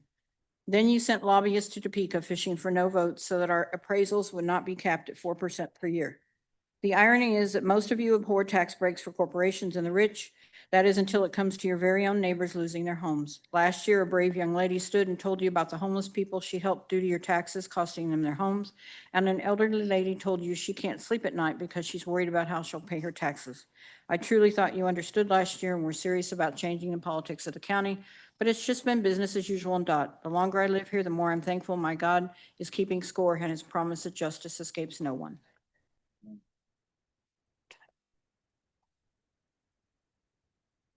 Comment from Susan Eubanks. I request that Wyandotte County stay at revenue neutral for 2026.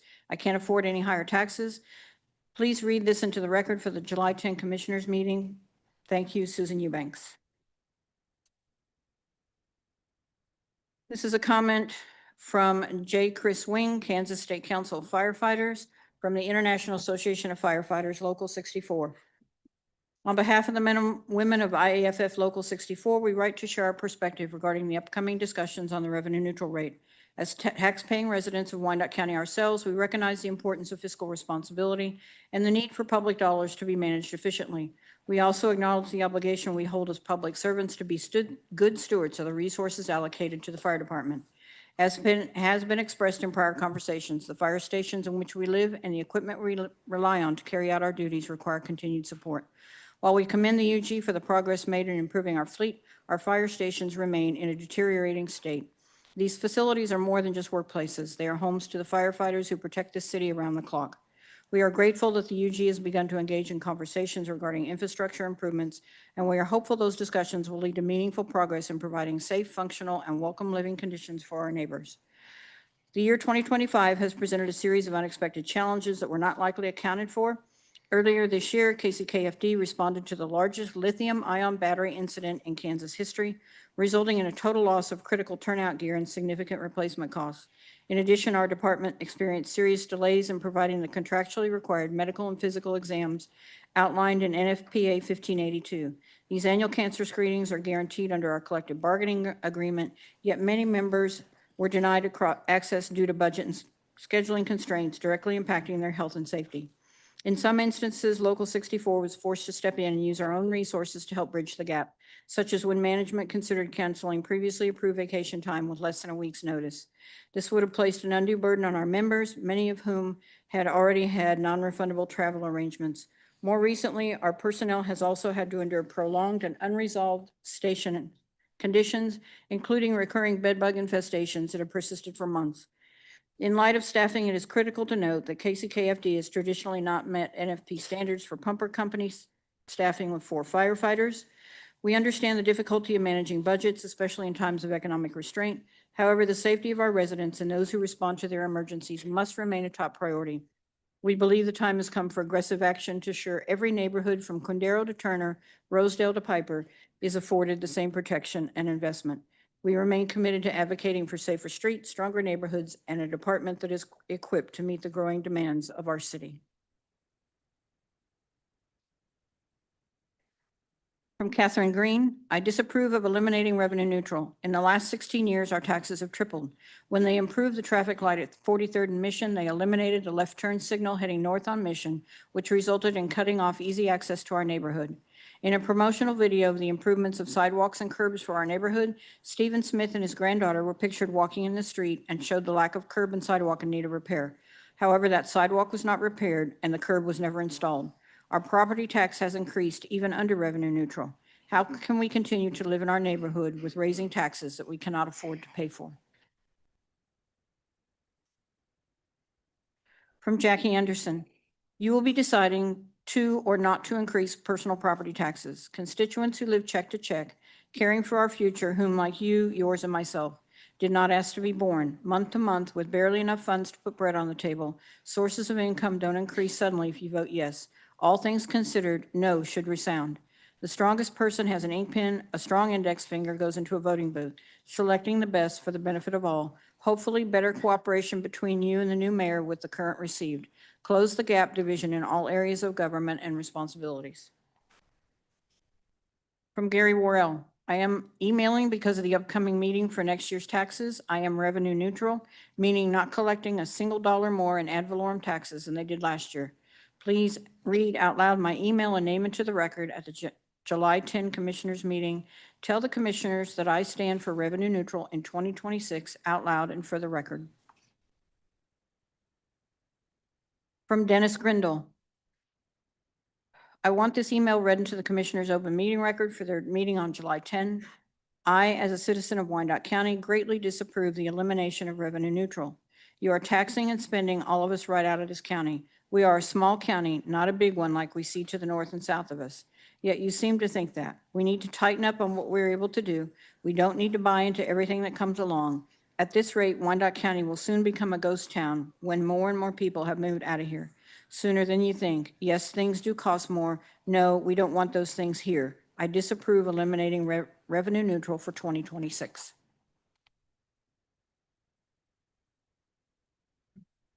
This is from Nick Cabrini. Mayor and Commissioners, my name is Nick Cabrini, and I live at 2407 Nebraska Court. I'm writing to voice my support for the Healthy 33% initiative that has been proposed. Since moving to Wyandotte County in 2016 and becoming involved with my community and other communities across the state, there is one sentiment that I keep hearing year after year, and that is that Wyandotte County is one of the unhealthiest counties in Kansas. It is my belief that one of the biggest causes of that is lack of services and moreover, lack of true investment in our community. A duly elected government is created to be a body of representatives from the community that is meant to govern and protect its people. At this point in time, it is more than obvious the multiple ways in which the unified government has not only failed, but continues to fail the citizens it has been created to protect. Adopting the Healthy 33% initiative is not just a much-needed step in the right direction. It is a step that is long owed to our community. Year after year, we are asked to invest more and more into our government and community by way of taxes. I completely understand why taxes are necessary, and I truly have no problem paying my fair share, but it is about time that I and every other community start seeing a better return on our investment. Since a portion of our tax dollars goes towards paying the salaries of the mayor and commissioners, we are essentially being asked to invest in the mayor and commissioners. It is about time that you start investing back into us. The initiative is your way to do this. The Healthy 33 is only asking for a 10% increase to funds that are already there, and because it is an allocation of funding that would not put any further strain on our people. So there's no hiding behind the false narrative that this will increase taxes, because no, it will not. The allocation of funding will be an investment for this county's future, since the funds will be used to support public health, our aging population, areas of economic growth and development, our parks and rec, and our local election. I will keep this relatively short and close with this. I have been working and involved in the political sphere of Wyandotte County since 2018, and there is one thing that I've learned that has served me well. The people of Wyandotte County have long memories and do not forget. They do not forget when good things have happened, and they for sure do not forget and will not stay silent when they are abandoned and wronged by their government.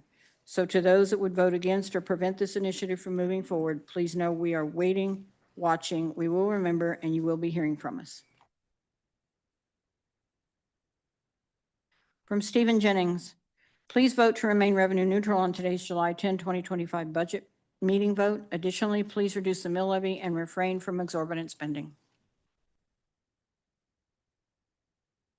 Mary Jean Grindle,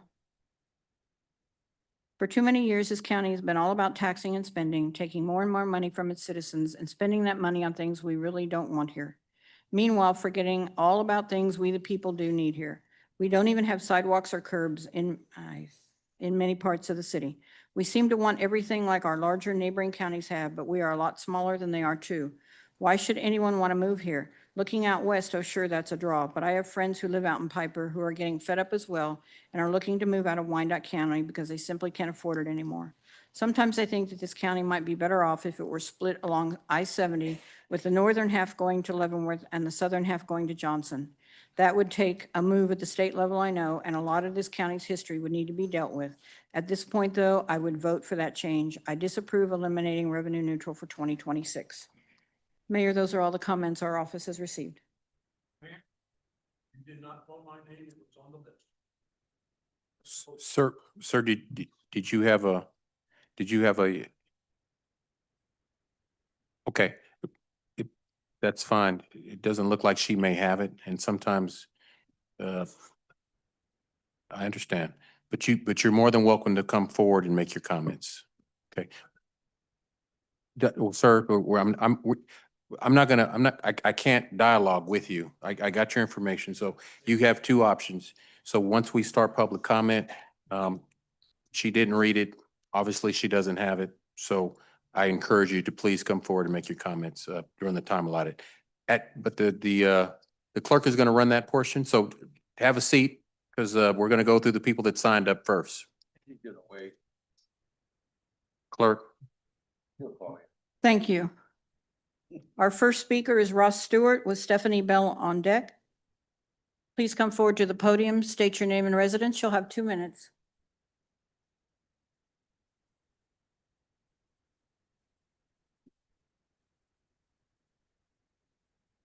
Good evening. My name is Ross Stewart. I live in Strawberry Hill. I'm here tonight to support exceeding revenue neutral rate, not because anybody wants higher taxes, but because Wyandotte County can't afford to keep pretending that revenue neutral is enough. The presentation showed that we'd have a budget shortfall. There'd be a lot of cuts. Our staff, the people who live in our community and keep the UG running, deserve more than praise. They deserve to be paid fairly with market rate wages and cost of living increases. And this is for both union and non-union staff. If we can't recruit and retain workers, we can't deliver basic services that the public expects from us. We also can't ignore the state of our infrastructure. Bridges across the county are closed or crumbling. That's not just inconvenient, it's dangerous. And we all know every year we delay those repairs, the cost has gone up. We've been underfunding our government for decades. Just look at our debt. These problems were here when I moved here over a decade ago, and they've been here even longer. 1 minute remaining. Going revenue neutral would mean cutting services even further, delaying maintenance, and risking public safety. And that's not fiscally responsible, it's short-sighted. If we want long-term stability, the answer isn't cuts, it's growth. We need housing development that expands the tax base, including LIHTC or infill housing, not austerity that's going to shrink what's left. My hope is we can start managing the decline and start building for the future. Thanks. Our next speaker is Stephanie Bell, Willie Lawrence Jr. on deck.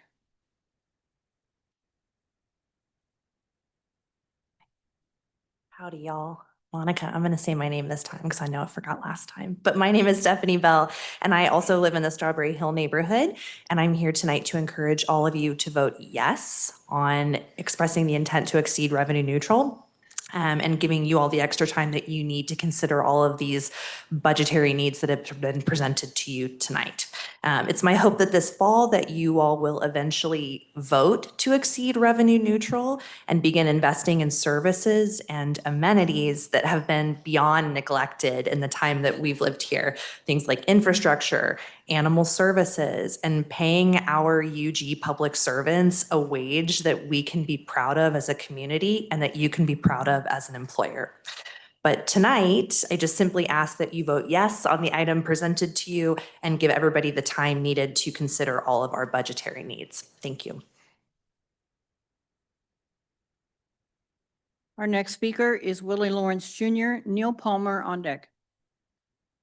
Hello, my name is Dr. Willie Lawrence. I'm here on behalf of the American Heart Association. The health of the people of Wyandotte County is at a critical tipping point. You can do something to help. Heart disease and stroke continue to be major causes of death for all Americans, but these diseases are not distributed equally across our region. They are more common and more deadly right here in Wyandotte County than in neighboring communities like Johnson County, where I live.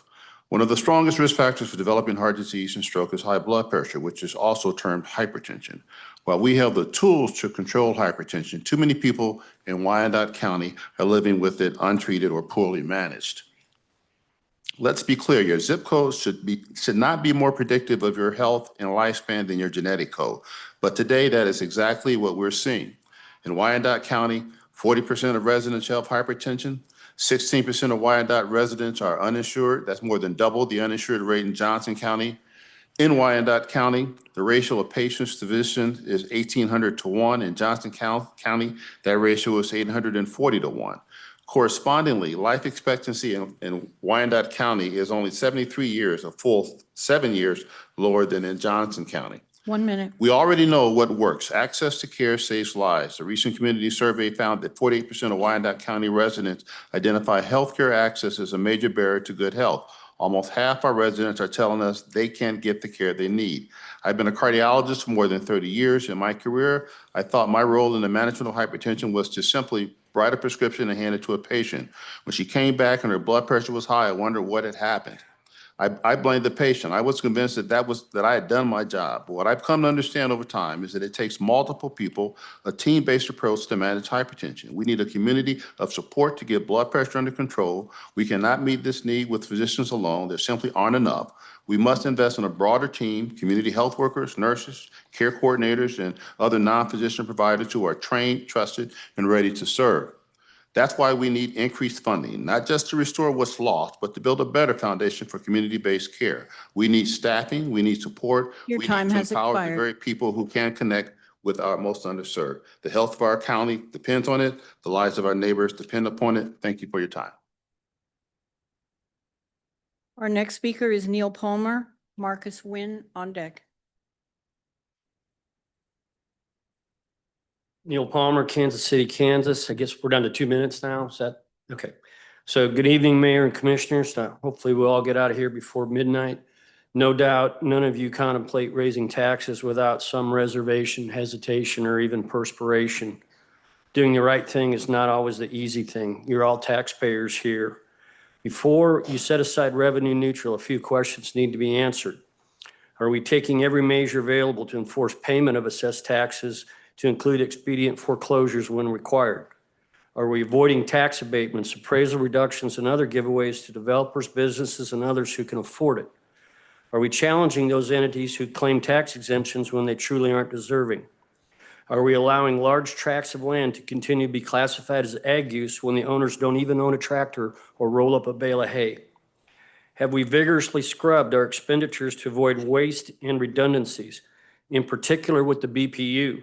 Have we looked at opportunities to shed costs such as duplicate HR departments, equipment fleets, and whatnots? 1 minute.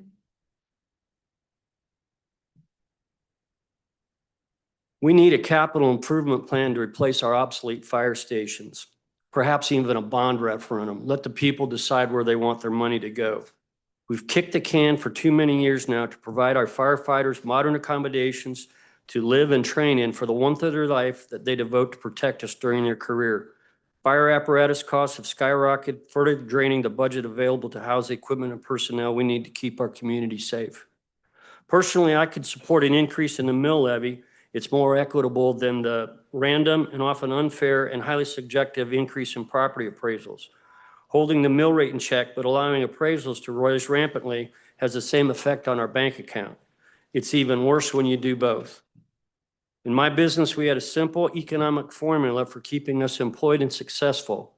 Spend less than you make. Good people are leaving the city because they simply can't afford to live here anymore. Your time has expired. Thank you. Our next speaker is Marcus Wynn. Sam Voiles on deck.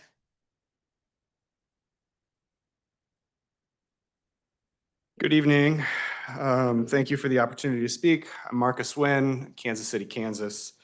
Like all of my neighbors here tonight, I want lower taxes. lower property taxes in particular. But I'm also here tonight to say clearly, revenue neutral is not the way to get there. On paper, it sounds good, keep revenue flat, keep the budget tight. Revenue neutral does not, however, mean no tax increase. Revenue neutral and the subsequent cuts to services have driven away already population in Wyandotte County, meaning those of us who stay are stuck with the same bill with fewer people to split it. Last year, we saw potholes go unfilled, essential services cut, and critical improvements were delayed. If we don't invest now, we're not setting ourselves up for lower taxes later. We're setting ourselves up for decline and stagnation. Wyandotte County was growing, but that growth has plateaued, and revenue neutral will drive more people to leave. 1 minute. We must make this a place where people want to move and stay. Or people will leave and the tax burden will increase on those of us who are still here. So tonight, I respectfully urge you to reject the short-sightedness of cutting costs now and look to cut property taxes by investing in growth. When we invest wisely, we grow our tax base and build a county that thrives, because that is how we achieve lower taxes that are sustainable. Thank you. Our next speaker is Sam Voiles. Albert McComas on deck. Good evening, Mayor Garner, commissioners and staff. My name is Sam Boyles. I'm a Turner resident. I'm here tonight because I strongly oppose any move to exceed revenue neutral rate. When the unified government was created, it came with the promise of efficiency, consolidation, and fiscal responsibility.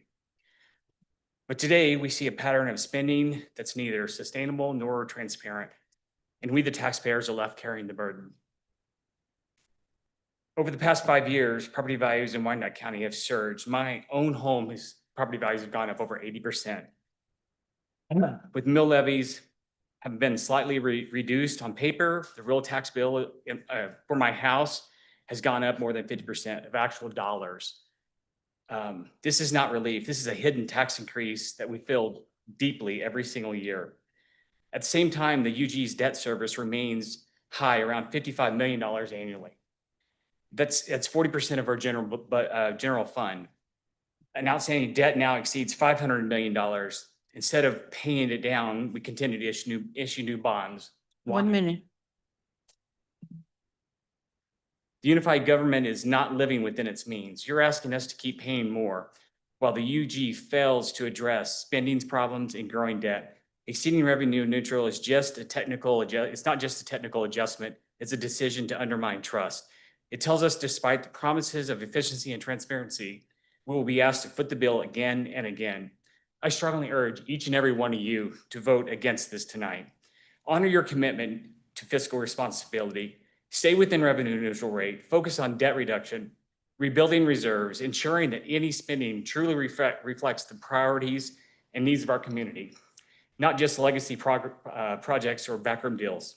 Stop treating property owners like an endless ATM. Start delivering real tax relief, restore the public's trust. Your time has expired. Thank you for your time. Our next speaker is Albert McComas. Carl Kimbrell on deck. My name is Albert McComas. I live in Kansas City, Kansas, west of 110th Street. Our property taxes have been continually going up. Our coverage, our protection. We have one fire station west of 110th Street. We have 0 police protection west of 110th Street. All our tax money goes to east of 110th Street and to downtown. It's been called to the county's attention and the city's attention, and little or no is being done. Parallel Speedway, they drive 70 miles an hour in a 45 zone because they know there's no police out there. Our fire protection, the last station built was on Hutton Road, which is on the east side of where 110th Street is. nothing for where they're developing out or want to develop to the west. 1 minute remaining.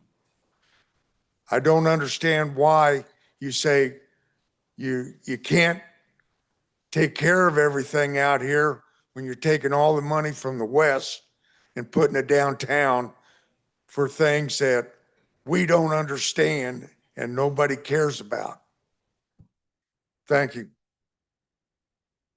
Our next speaker is Carl Kimbrell, CC Harlan on deck.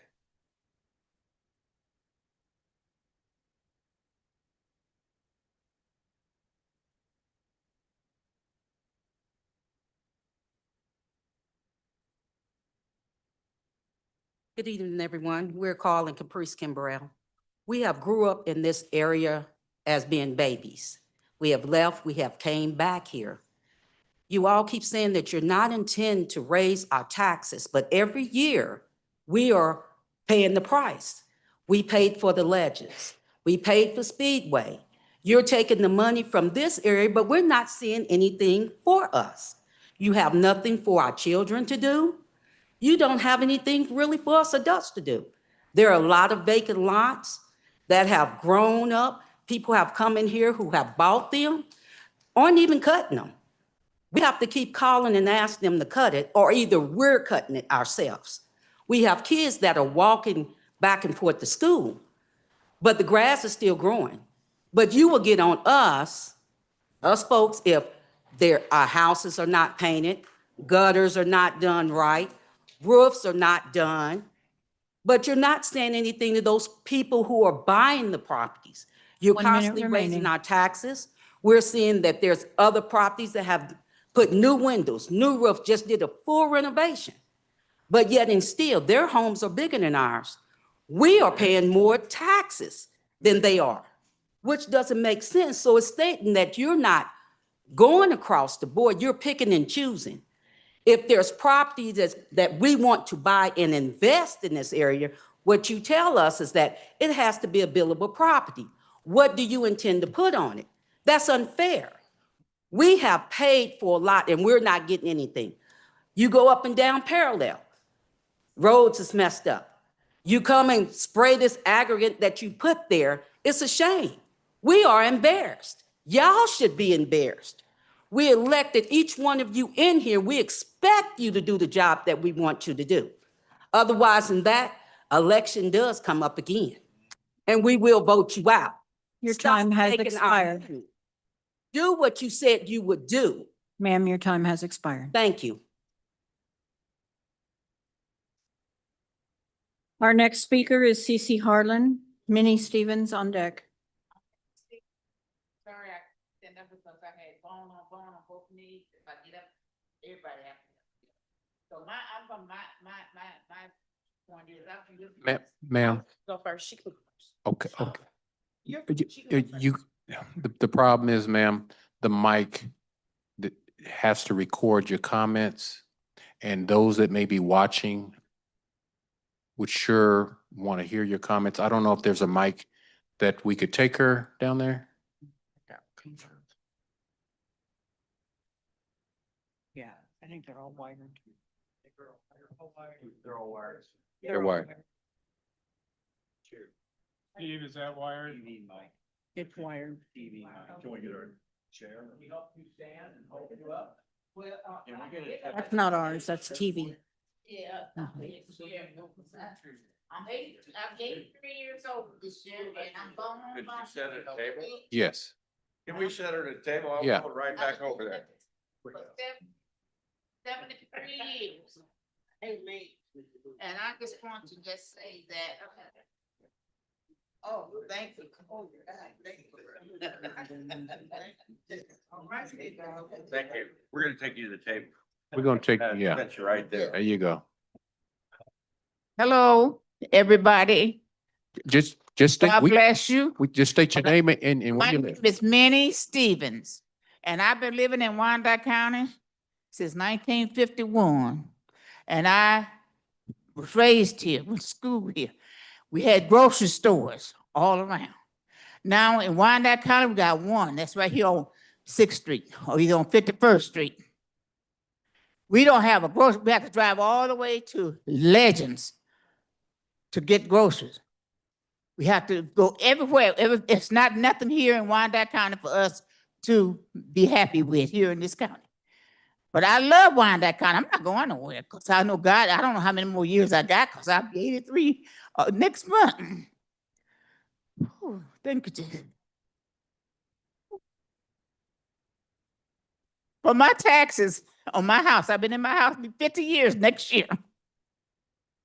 I have not done anything to my house but kept it up. I haven't had a paint job. If I do, my son come from Louisiana and paint it for me. And I've had the people that come in and help me done stuff from big brothers and big sisters or whoever it may be. They come in and help me. But God is good. But I just want y'all to know that they raised my taxes from $700 in 2023. We're coming into 2023 to $1,000. Then last year, my taxes went up again from $1,000 to almost $2,000. Double my taxes. And I haven't worked since 1995. And it's hard for me to try to come up with that kind of money all of a sudden between November and December to pay it. And I always have paid my taxes before the end of the year. But I couldn't do it this year. I had to wait all the way to the end of May to pay my tax. So if y'all can do anything, please lower the taxes in Wyandotte County because we need it. All these people out here, some of these people don't even work. Some of them are Medicare, Medicaid. And they can't do anything but just live off of what you all do for us. Nothing. They ain't doing nothing for us but raising taxes, no grocery stores, nowhere to go, no restaurants, nothing. Amen. I'm through. Y'all have it.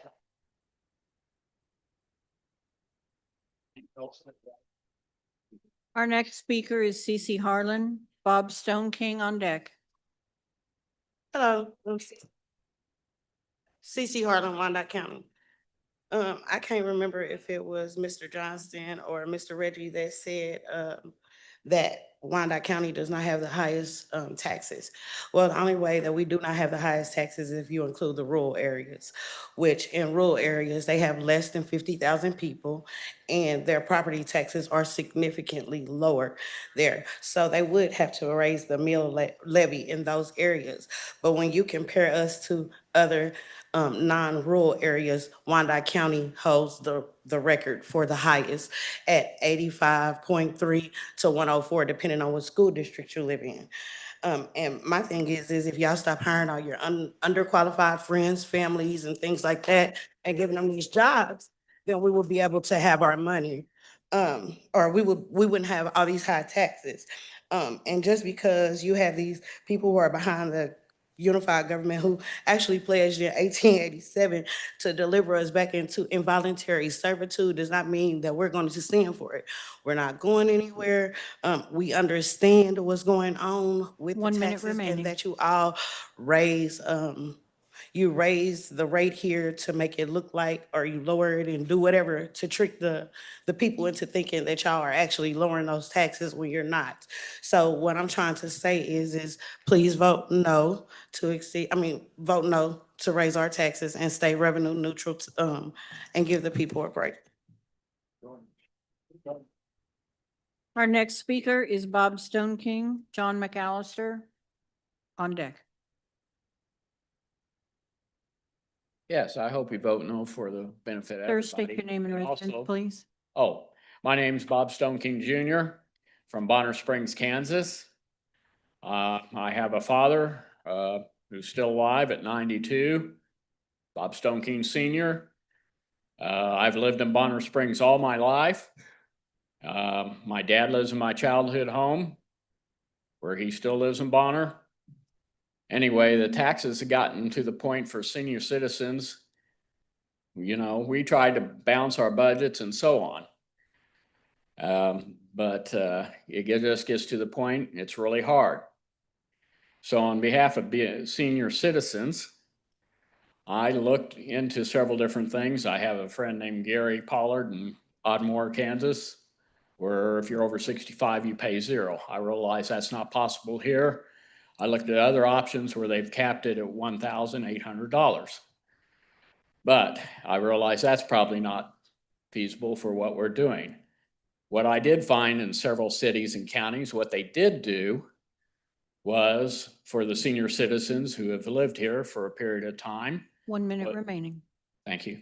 Was adopt a 20-year, if you've been a resident at one place of residency for 20 years, they capped the taxes.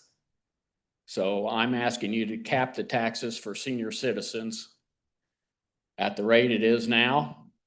And, you know, for anybody who's lived at one place of residency for 20 years or more and is over the age of 65. I thank you very much for hearing me, and I pray you do the right thing. Thank you. Our next speaker is John McAlliston. Alex Sanchez on deck. Good evening. And I want to say straight up, I have a great Sir, respect for the we need your police. name, please.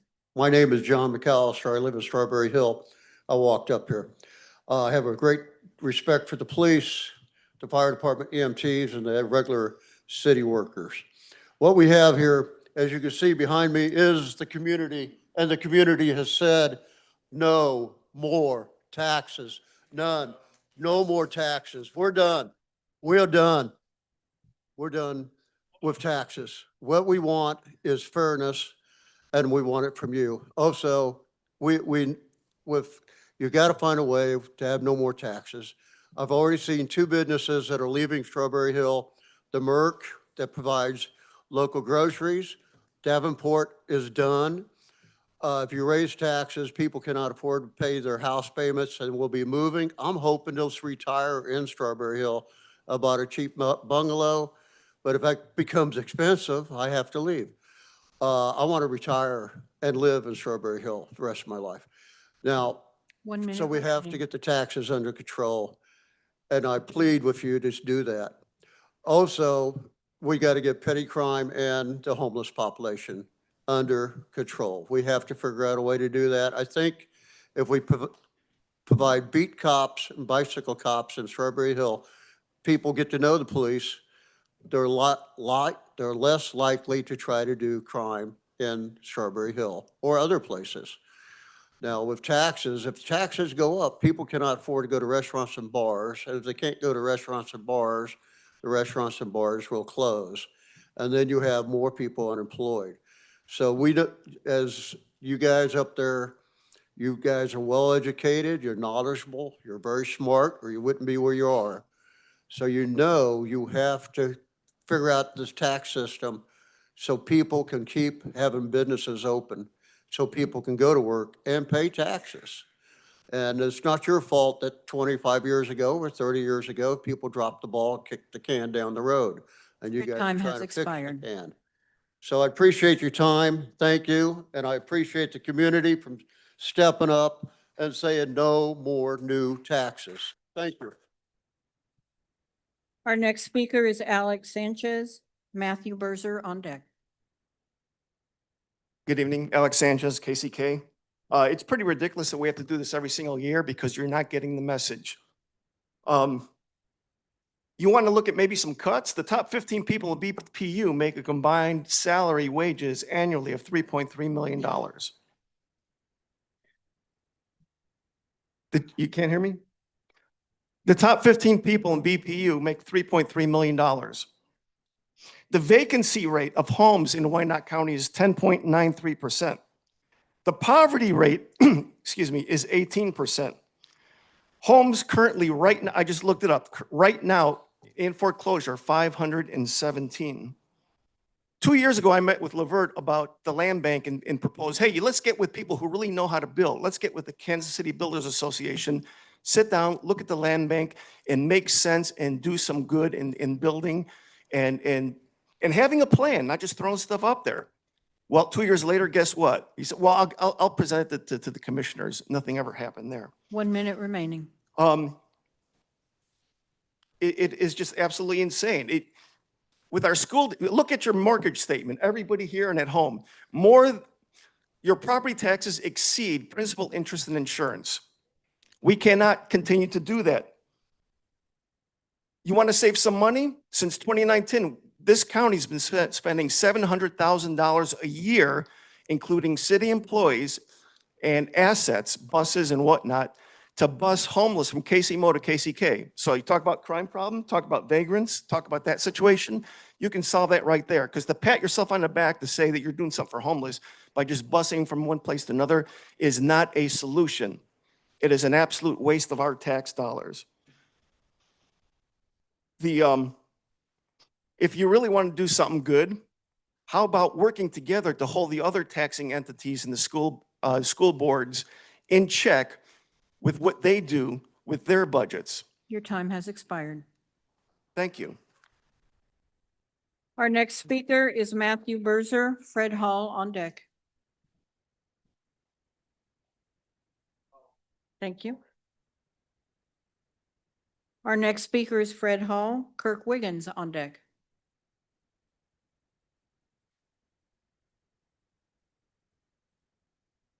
It says Fred Hall.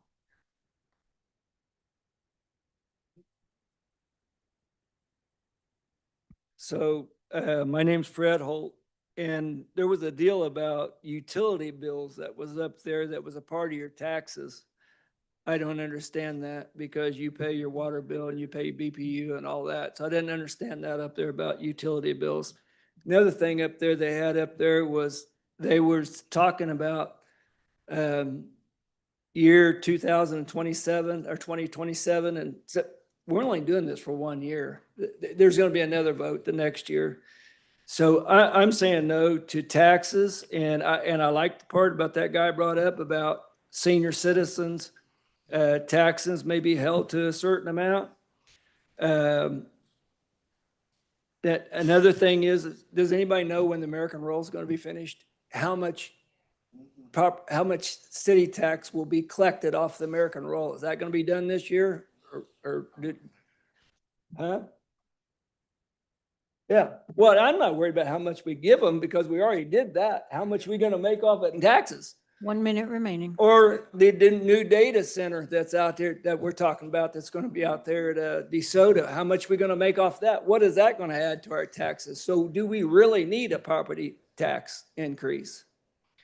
And in this, I mean, I've lived here for 70 years. I was born here, and I've never moved out of Wyandotte County and always been here.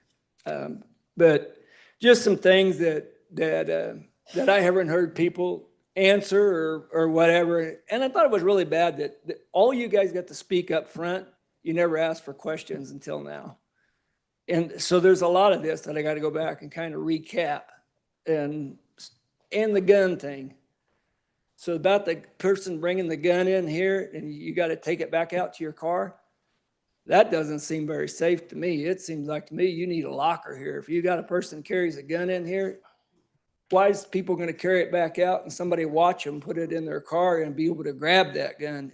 There needs to be a locker here to lock those up if you got somebody that's actually doing that. Sir, your time has And expired. that's all I got.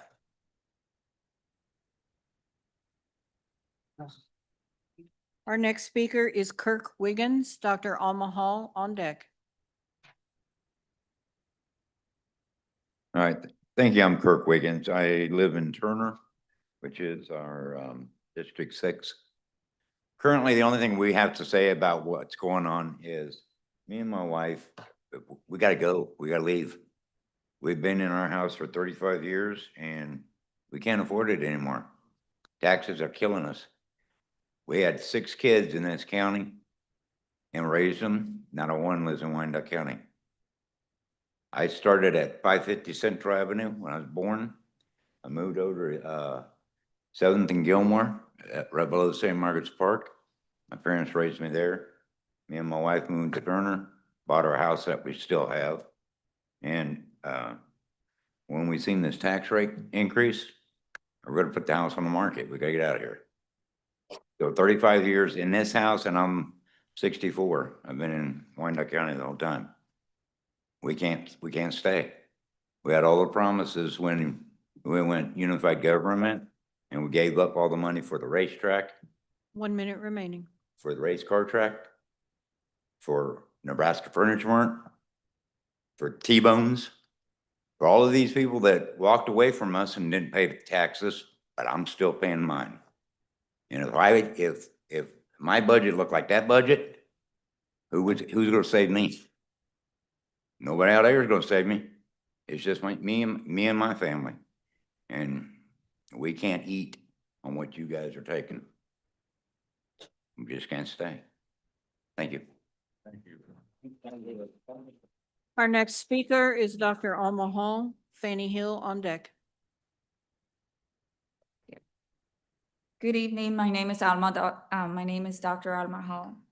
I live in Kansas City, Kansas. Mayor, commissioners, it feels like yesterday I was standing before you, requesting for you to go into revenue neutral, to stop overtaxing our community. I requested fiscal responsibility for all our community. I've been advocating and going and translating and realizing that making decisions about our taxes and the high revenue that we take, you're taking away money from our homes, from senior citizens, from those of us who come from humble beginnings that have to make decisions about if I'm gonna pay this bill or medicals or buy shoes for my daughter or son, and then turn around and look at our taxes. There's a lot of people in this community that are going into foreclosure homes. Yes, I understand that all of us have to make a dollar and a living. I understand that we have to take care of our community as far as those of us who are working for Unified, BPU, other 1 minute organizations. remaining. But we also have to take that into consideration, that those decisions that you're making is affecting the community. Those of us that are living here because we want to or we cannot afford it. No more taxes, no more raising our tax, our meal levies and all those things. A lot of businesses are leaving because they cannot afford to live here. As I walk around in our neighborhoods, a lot of people are deciding whether they should stay here or move out. We deserve a livable community where everybody can afford to stay here because we want to. We can afford to stay here because this is where we want to live, not because we're stuck here and I can't move out. It is your duty as elected officials to take care of our community here, whether we are able to afford it or not. Our taxes are the same.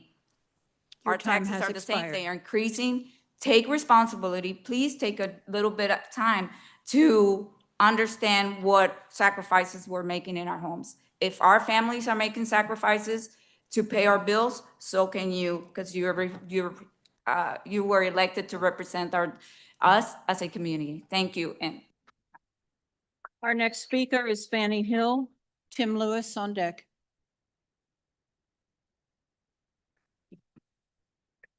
My name is Fanny Hill. I thought I'd never be standing here again, but here I am. Commissioners, I love you all. My heart aches for you all because I feel like you're really doing the best you can. You're doing what you know to do, but it's not working. Community, you got power in unity. And until you come together, you're going to continue to sink. You got power at the pole. Me alone, him alone, this group, it won't work. It's going to take all of us coming together, united, in agreement. I'm going to give you my email, warcrykc@gmail.com.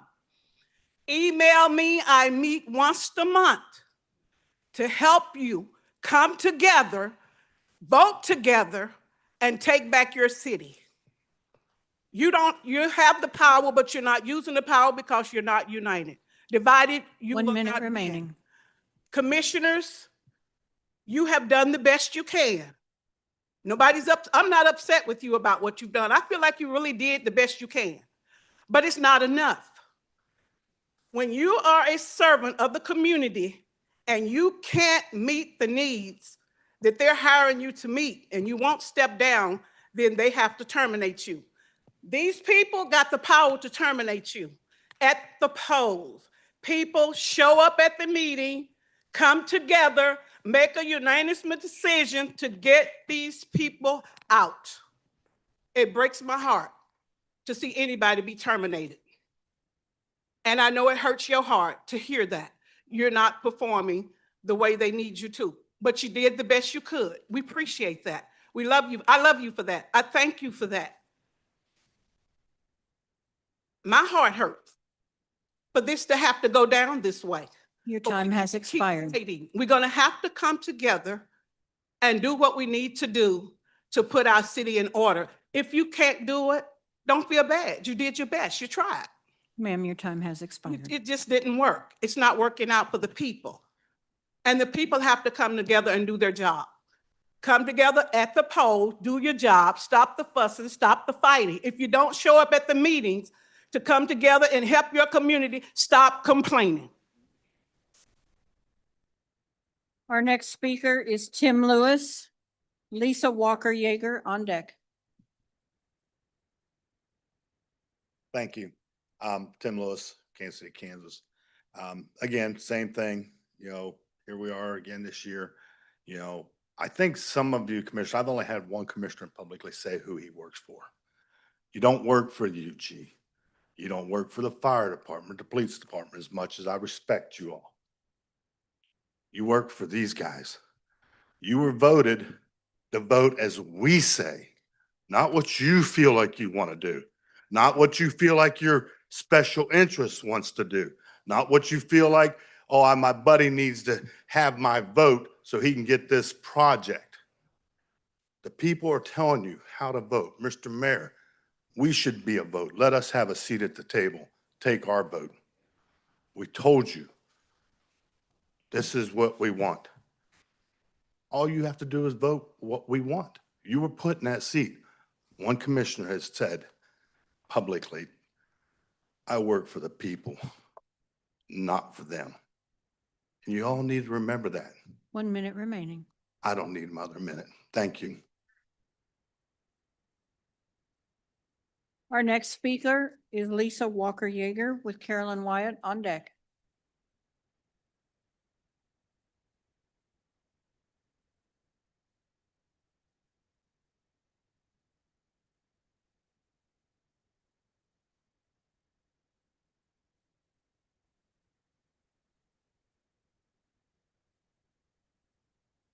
Good afternoon. My name is Lisa Walker Yeager.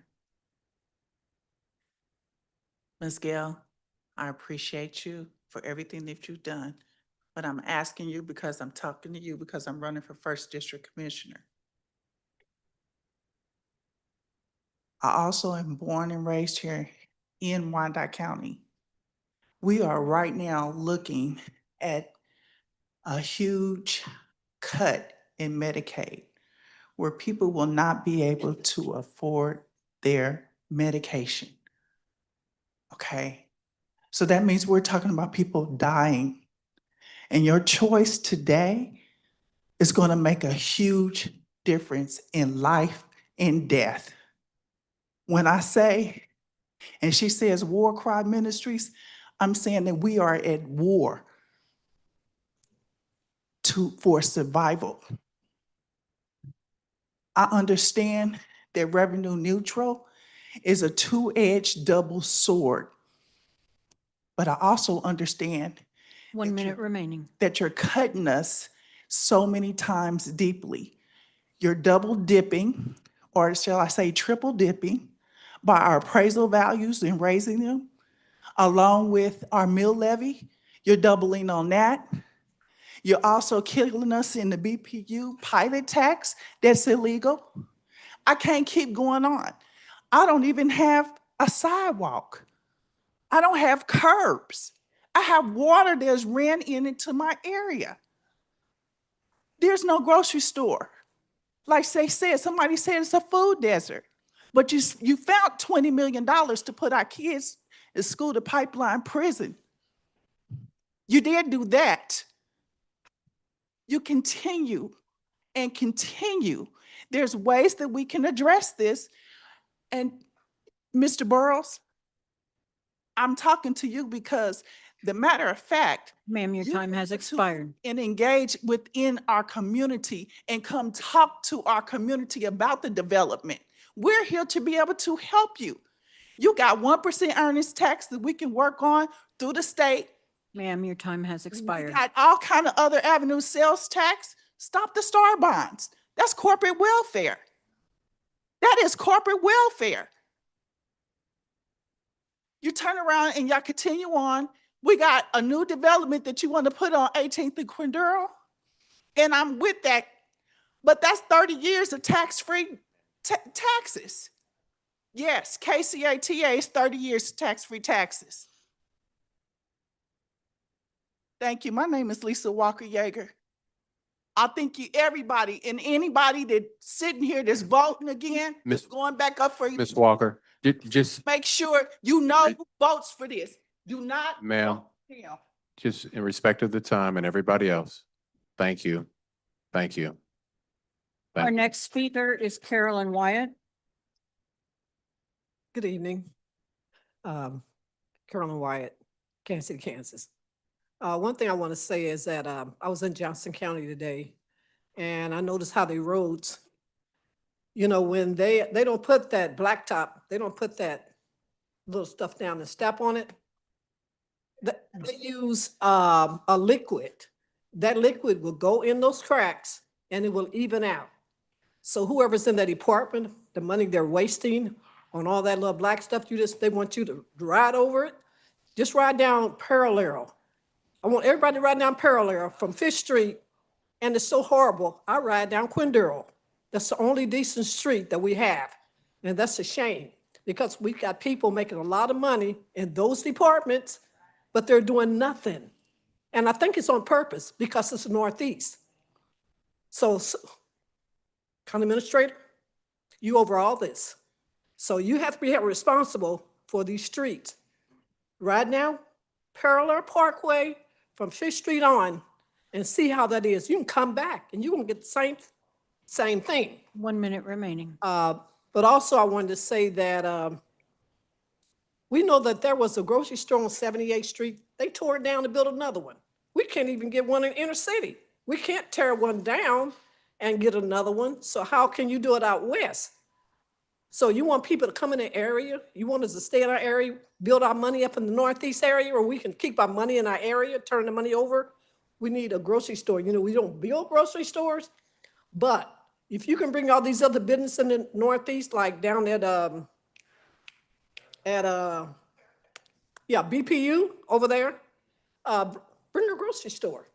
You got Fairfax, you got Quinduro, you got all over. We got all the land. So we need a grocery store so people in the area can be safe, they can be healthy, they can eat healthy, and people want mind moving in the area if they have a grocery store. Ma'am, your Without a time has grocery store, expired. nobody's gonna come and move here. We already here, but we take our money to Missouri because where the grocery stores are.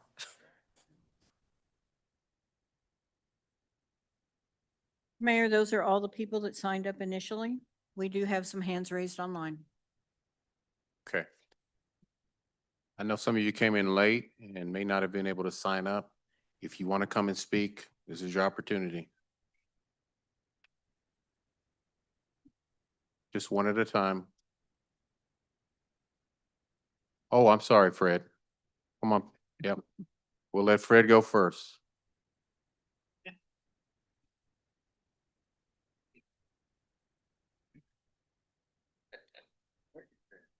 My name's Fred Postwaite, resident of Wyandotte County for 78 years. I think most of you know me. I have notified this committee two weeks in a row, and I was not invited to come up or read. That's over. Gentlemen, I'm against bypassing revenue neutral. I know it's tough. I hear that. I have a lady on my block that's getting ready to sell her house because she can't afford to keep it. I have another lady that's just one block away. That I walk up on her porch and I didn't realize that the ceiling is really falling down. They don't have money to repair it. they have to pay the money in taxes. My taxes, can I pay them? Yeah, I'm probably in better shape than most of the people in my community.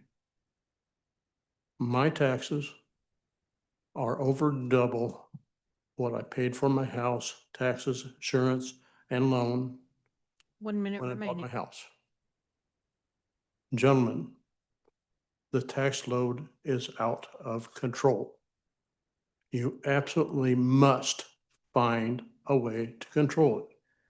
If we continue this way, I and many, many other people will simply move away, or those that can't pay their taxes will just walk out of the building, and you'll have another piece of property you can't sell because it's just dilapidated because they couldn't pay their taxes for years and years, and now they're just done.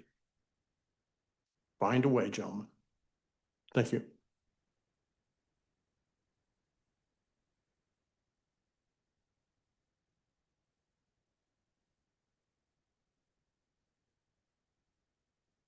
My name is Evangelina Garcia Meza. I am from Turner. The comments I'd like to make are simple. You asked the residents of Wyandotte County to be on board with the potential of raising taxes, as it's a fiscally responsible thing to do in order to maintain the many departments needed to provide the services needed for this community. Yet in the same breath, you ask us to be good stewards to bring people here for the FIFA World Cup.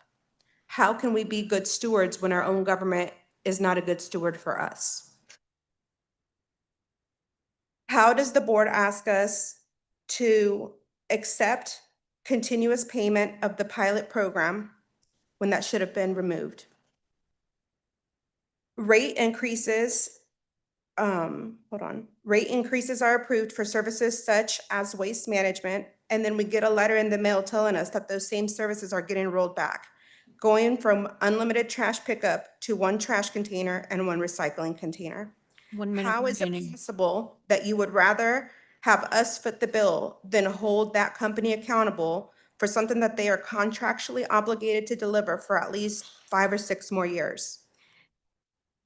You speak of needing to raise the taxes for us to continue to have the services that are provided for this community. However, those agencies are simply inefficient. The best example of this is our DMV. It requires people to potentially lose money by having to take the day off in order to complete a task of paying the same taxes that you needed from us. Lastly, I would like to end with potentially we should be looking at solutions that may not be solutions to fit everyone in the same way. Speaking specifically to creating a safe space for our seniors. They should not be taxed out of our homes. They have been pillars to these communities and deserve to have a safe haven here. Ma'am, your time has expired. Basically, do not vote to exceed revenue neutral. Thank you.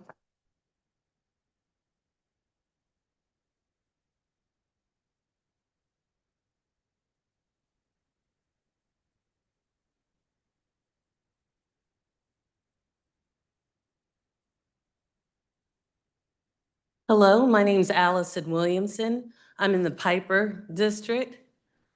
I've done the legwork. You have grants that are available to you to fix these roads and infrastructure. And just because you can't match the money, you're turning away grant money that could have fixed the bridges, that could have fixed the roads. You also have Habitat for Humanity that could come in and help these people who have dilapidated homes and can't afford home improvements. You've done it before. Rock the Block came to this area when I first moved here. So I know it can be done. I called Habitat for Humanity to see why they're not out here. And they said, there's no funding, there's no communication with this community in order to even come back. My husband works for the unified government, and because there's no money to hire people, he's now doing 2 separate jobs, but 1 salary. But so you have a disparity in the income, these bloated incomes and salaries that I see posted online. And I went 1 to minute a remaining. library meeting and they didn't even they have to raise their funding just to get in compliance because they had people not even making minimum wage.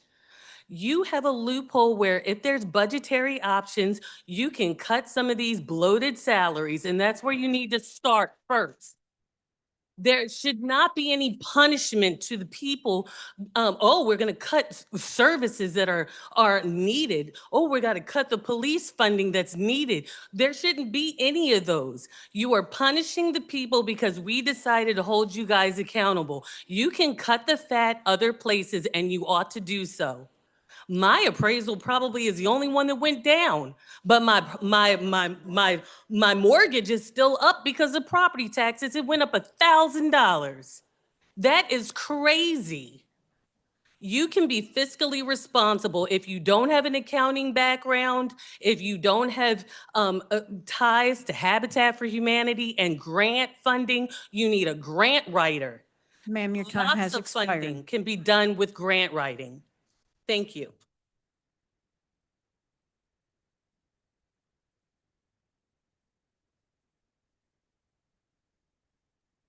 Hello, Mayor, Commission, Jordan Michael Tyner Mackey, 120 Emerson Avenue, Bonner Springs, Kansas. There's a sign in the back over here, UG 25th Anniversary 1997, 2022. Bonner Springs can't handle the experiment anymore. It's not working, the bloated government, we can't pay for it. We cannot develop fast enough in Bonner. I was a councilman, I served my full 4-year term. We did a $40 million project with no incentives, the Old Dominion project. Quick Trip, the company I now work for, is building in Bonner Springs, no incentives.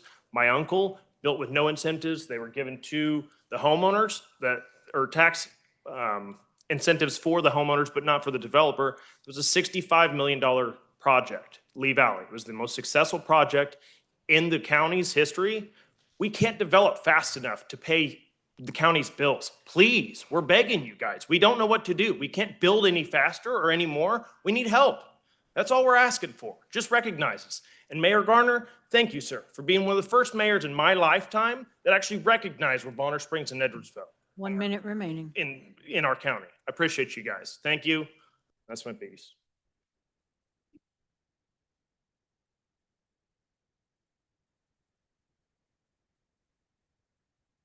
Good evening, everyone. My name is Corey Hall, and mine is really just short and sweet. As a commissioner, the job of the commissioner definitely is to approve our budget, right? But it's also to create ordinance and policies, correct? Right? So as a commissioner, I would think one of your jobs would be to get creative, think outside the box.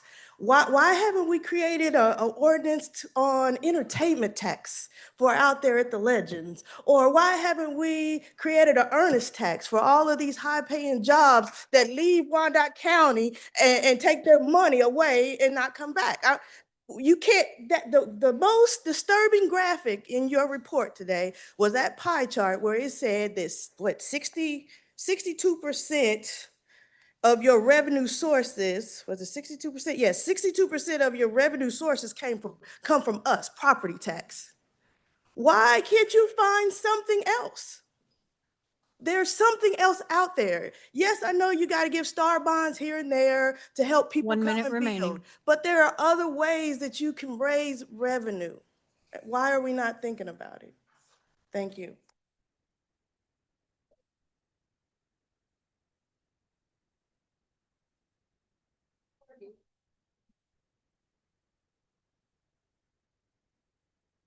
Good evening. My name is Thomas E. Barnes. I talked to the mayor before he became the mayor years ago. And I've been around a few years. I've seen a few mayors and governors and presidents. I'm on the other side, 85, looking for 90. I've been around some years that I've seen people that were honest and some people that are dishonest. I'm wondering if I have an honest people here in this office, this building tonight. My salary is Social Security. Would you believe that my tax on my house is just a little bit more than my Social Security? So guess what I had to do? I had to budget myself. Why can't you budget the money we give you every year? Why do we have to scuffle and suffer every year trying to pay our bills, which come in unfortunate at the 1 minute end of the remaining. year? Why is it at the end of the year when everything must be paid? I didn't come to say anything tonight, but this shirt is not to display anything. It's just where I stand. But we have to rally tonight. Every one of us have to rally. Forget about your party. Forget about your color. Forget about where you came from. Where are you right now, Wyandotte County? We need to do something about what our commissioners are doing. You have a choice. You can vote them in or vote them out. Thank you.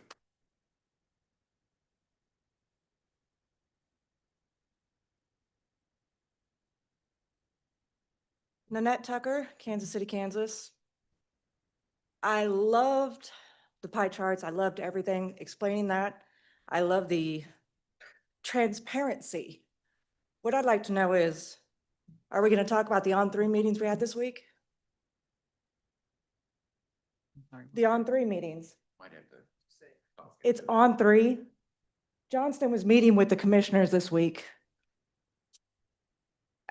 I'd like to know about that. Why aren't we being accountable and transparent about that? You want us to be a good host for all these people coming in. You're not being a good host to us. You're not being transparent with us. You see that? That's, the people here demand more. They deserve more. They really do. You've got seniors losing their homes. I bet you sleep nice in your home every night. I bet you don't worry about your taxes. But what about all these people behind me? We've got seniors that are sweating bullets every month. 1 minute remaining. Think about that, all of you. When you go to vote, no more mill levy, no more high taxes. These people can't afford it. They can't do it anymore. Are you guys going to come out of your pockets to help them? Think about that when the time comes.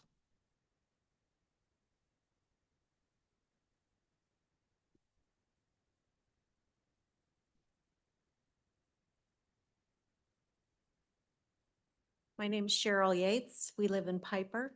And I just have a couple of comments. It's heartbreaking to hear these stories. But also, I just want to remind this board, it's easier to spend someone else's money. You can look at all your numbers that you finagle and play with. But are you really looking at those budgets? Are you down in the weeds of all of those budgets that you're being presented? And where is the audit? Oh, you can't answer that. Has there been an audit released? Yeah. I'd question before anything, before you do this ridiculous exceeding revenue neutral, because we as citizens know you're not dependable if you go to this level, that you might come back down to this level. It won't happen. So we beg you, I think you've heard enough stories out here, and it's true. 1 minute We're remaining. punished if we do improvements to our home because you raise our taxes, but yet you're punishing people who can't afford to do anything to their homes, and you're losing people in this community.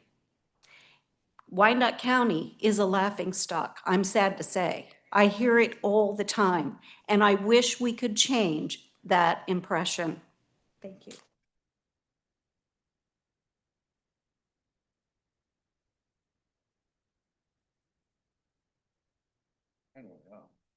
Randy Nye, Bonner Springs. Before you do what you think you're gonna do tonight about exceeding revenue neutral, there needs to be a couple more charts you need to look at. You need to look at the chart of foreclosed homes over the last 10 to 5 years that's been taken away from people because they can't pay their taxes. You also need to look at a chart of the burden that puts on the rest of the residents and how many residents have to pay to make up those delinquent taxes. And that, you look at those two charts, overlay them with the other charts, and you'll get a picture of what's happening in Wyandotte County. I think you're headed for foreclosure, the whole county. If you don't hold revenue neutral, people are leaving. I had a neighbor sold out, left, took the money and ran. And he's not coming back. His kids don't live in the county. And on another note, I was sitting by the doctor over there and he was saying the health of Wyandotte County is not good. Could it be the 1 minute stress that's remaining. imposed on paying your taxes, not eating proper food because you got a budget to pay for your food? Just something to think about.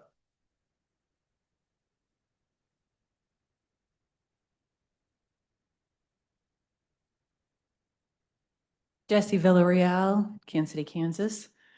I always say I'm not going to say anything, but I can't really not. And I'll be real quick, but I just have to say, what in the actual do we care about the World Cup? Like for you to sit here and patronize us that we should be good hosts to the World Cup when people are being foreclosed on and leaving this city and this county because they can't pay their taxes. And you sit there and you quite literally shrug your shoulders when someone who, by the way, is running against Commissioner Davis, that's someone who cares about the community. All these people care about the community. And you sit here and you patronize us and tell us we need to be a good host to people that we give no F's about. Honestly, I mean, we're concerned with taking care of our families, and it affects every different level of income too, because I, like Fred, am probably blessed in the sense that can I pay my taxes? Yes.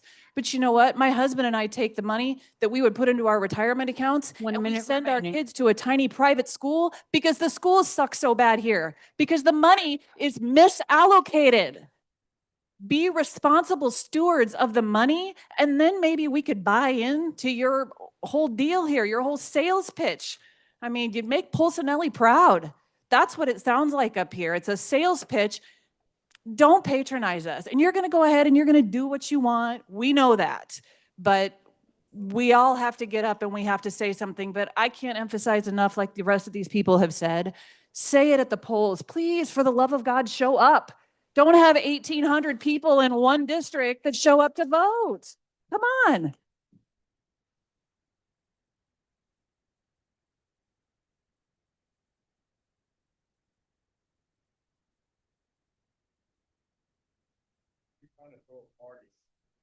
Okay, is there anyone else that'd like to speak? Anyone else? Before I close the public comment, Mayor, we do have hands raised online. if there's someone else, is there some? Yeah, I'm trying to get. Okay, all right, we're gonna go to online, clerk. Our first speaker is Carrie McCarthy. You'll need to unmute, state your name and residence. You'll have 2 minutes. Hi, Carrie McCarthy, Kansas City, Kansas. Mr. Johnston, I appreciate your charts, but the math ain't mathin'. You guys sat up there, you gave over $10 million away. You gave star bonds to a nonprofit that will never pay property taxes into this county, and now you're looking for us to bail you out. Last year, you stood up and said you were going to do a deep dive, Mr. Johnston. You were going to look at all the open positions. You went back 5 years, but you were going to go back even sooner than that. You were going to look at 3 years. You didn't do that. You stood up and announced the pilot is unlawful, and that leads me to my main question. When BPU overbills or overcollects because the rider ERC is too high to the tune of $9.6 million, your county has overpaid the pilot by 10.9%. BPU gave the money back. Did you guys give the pilot back? You just keep taking. That might be called theft. That might be called fraud. These people are trying hard. They're trying hard to make change in this county. I'm not from here and I won't be here long, trust me. But they're trying to make change. You're not allowing them to. The data center, you redid the whole master plan. Mayor Gardner, you put an article up where the KCC and the SPP both doubt that that will ever come to fruition. But now the zoning has been changed. Those people have lost property value. because that's the first thing they ask when there's land behind it. The person that's buying the home says, what is that land going to be used for? They hear data center. They just lost $40,000 off their house. Did that happen to yours? What are you doing for your senior citizens? Again, I'm going to echo everybody who has said it. We cannot be a good host for the World Cup when you have not been a good host to your constituents. The bridges aren't done. The city's in disrepair. I think the world needs to see it. I think the world needs to see what we have been paying for. Storm runoff doesn't mean storm runoff. We still pick up the cost for that. So you guys, the math ain't mathin'. You need to do a deep dive into the budget before you make any decisions and publish the audit. Thank you.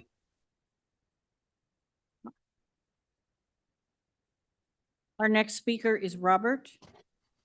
You'll need to unmute, state your name and residence for the record. You'll have 2 minutes. Okay, I'm unmuted here. I've been listening to this and I go to all of the Sir, meetings. we need your name. My name is Robert Johnson, resident of Wyandotte County. Stay Thank right you. off of 27th Street in Quindaro. I go to all the meetings and I watch everything that go on in this county. Hollywood Casino was supposed to build a hotel up there. I think they were paying like $1 million a year, and they were supposed to build it. It was time for the bill to go up. I think it was like $5 million because they haven't built it. They came in there with a lot of suits in front of it wasn't a full commission, in front of the board, and they gave them an extension. So that's money we leaving on the table. That's $4 million that was coming due that Hollywood Casino would have to pay because they haven't built the hotel that they're never going to build, but they're going to send all their suits in and we're going to go for it every time. We got seniors that's on fixed incomes that's losing their houses. I'm still an able body. I can go get an extra job. I can get an extra shift. But the seniors, we got to do something about this. We got Parkwood Pool in disrepair. It's nothing for our kids to do on the Northeast end. 1 minute remaining. It's nothing for our kids to do on the Northeast end. We got to take them to Johnson County to go swimming. It's a sad travesty what's going on. I don't know who's getting paid. I don't know who's taking bribes behind the scenes, but it is something going on in Wyandotte County. The city's being given away to these corporations that's not paying taxes. You got this big development off of 18th Street, CHWC. They not paying property taxes on their properties for 10 to 12 years. So we got development, but it's an incentive for them to sell the properties to somebody where they're not going to pay the taxes for 10 years. I think it's just 5%, but it's a senior been here her whole life, 52 years, and her taxes is $2,000. But you got a brand new house on 18th Street. They probably paying $200 or $300 for the next 10 years. That's not right. That's an atrocity. Something got to be done. It got to be changes made, and it got to happen when we vote. Thank you. Our next speaker is Stephanie. You'll need to unmute, state your name and residence for the record. You'll have 2 minutes. I'm Stephanie Barton and I live in Wyandotte County. In the discussion, in the budget presentation, the budget director gave 2 options. The county needs additional revenue or expense reductions. Both need to be addressed. So I ask again, as I've asked for many years, is it big business or is it community? Fear mongering is telling the community services will be cut if revenue neutral is not exceeded. If we're not a good host to FIFA and foot the bill. Though the budget forecast from this presentation this evening into 2027 doesn't show a significant increase in revenue after hosting the event. So what will the impact of hosting this FIFA 2026 event be to Wyandotte County? I believe in the last meeting, in the special meeting, $28 million was talked about being needed to host FIFA. But what will be Wyandotte County's return on investment? And what will be the return on investment to our community? So I ask, is it globalization or is it Wyandotte County? Because the impact of exceeding revenue neutral or not reducing the mill levy is people losing their homes, and that is not acceptable. Thank you for your time. Our next speaker is Kathy Holm. You'll need to unmute, state your name and residence for the record. You'll have 2 minutes. Hi, my name is Catherine Holm. I live in Kansas City, Kansas. I just have a very quick comment. The fact that one of our commissioners sat up there and shrugged to a concerned citizen of our community is a huge, huge warning sign. Everyone in Wyandotte County needs to get out and vote them out. Vote them out. Take a stand. We have the power to take our community back. We just need to get to the polls and do that. That's all I have to say. Thank you. Mayor, we have no other hands raised online.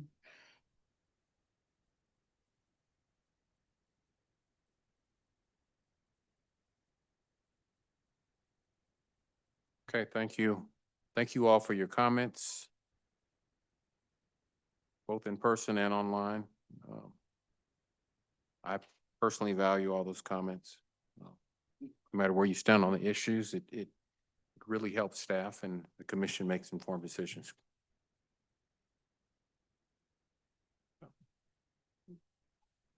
So now I'm going to close the public hearing. And I'm going to open it up for our commissioners to make any comments, answer any questions that were posed. Commissioner Lopez. I appreciate all you guys. I hear you loud and clear. I've said it time and time again, I'm on your payroll. What I like to know is, number one, where's our audit? Where's the audit? I don't care if it's not done or whatever, it's a draft. Well, give me the freaking draft. Give me something. So last year, I'm asking for our audit. But yet we don't have it. We don't have it. So we're going off some, year before's budget. So we go revenue neutral. And I got outvoted, but the budget was adopted. Here comes November, audit. Well, we got more money than we thought. Raising taxes. Why? So we can give it to more billionaires? That's what I don't understand. Raising taxes, why? To let the wrong person behind public safety just blow the money? Buying whatever, but definitely not for the firefighters, that's for sure. Just blow the money. It's just to keep, I don't, where's our audit? Why are we even talking about, we don't have the audit. We don't have the real numbers. And then our sales tax revenue for the county is like 9 million something. But according to the state, it's 15 million. What's that about? Those numbers seem to be inaccurate. We're 6.9 off. Where's the audit? Where's the audit? I want the audit. This is just, it's ridiculous. I mean, come on. What's something's not being, something stinks, and it stinks to high heaven. That's what I gotta say. So We get an answer when the audit is at. Thank you, Commissioner. I believe the Commissioner had a question, Administrator or CFO. If you want to weigh in on the audit question for Commissioner Lopez, that'd be great.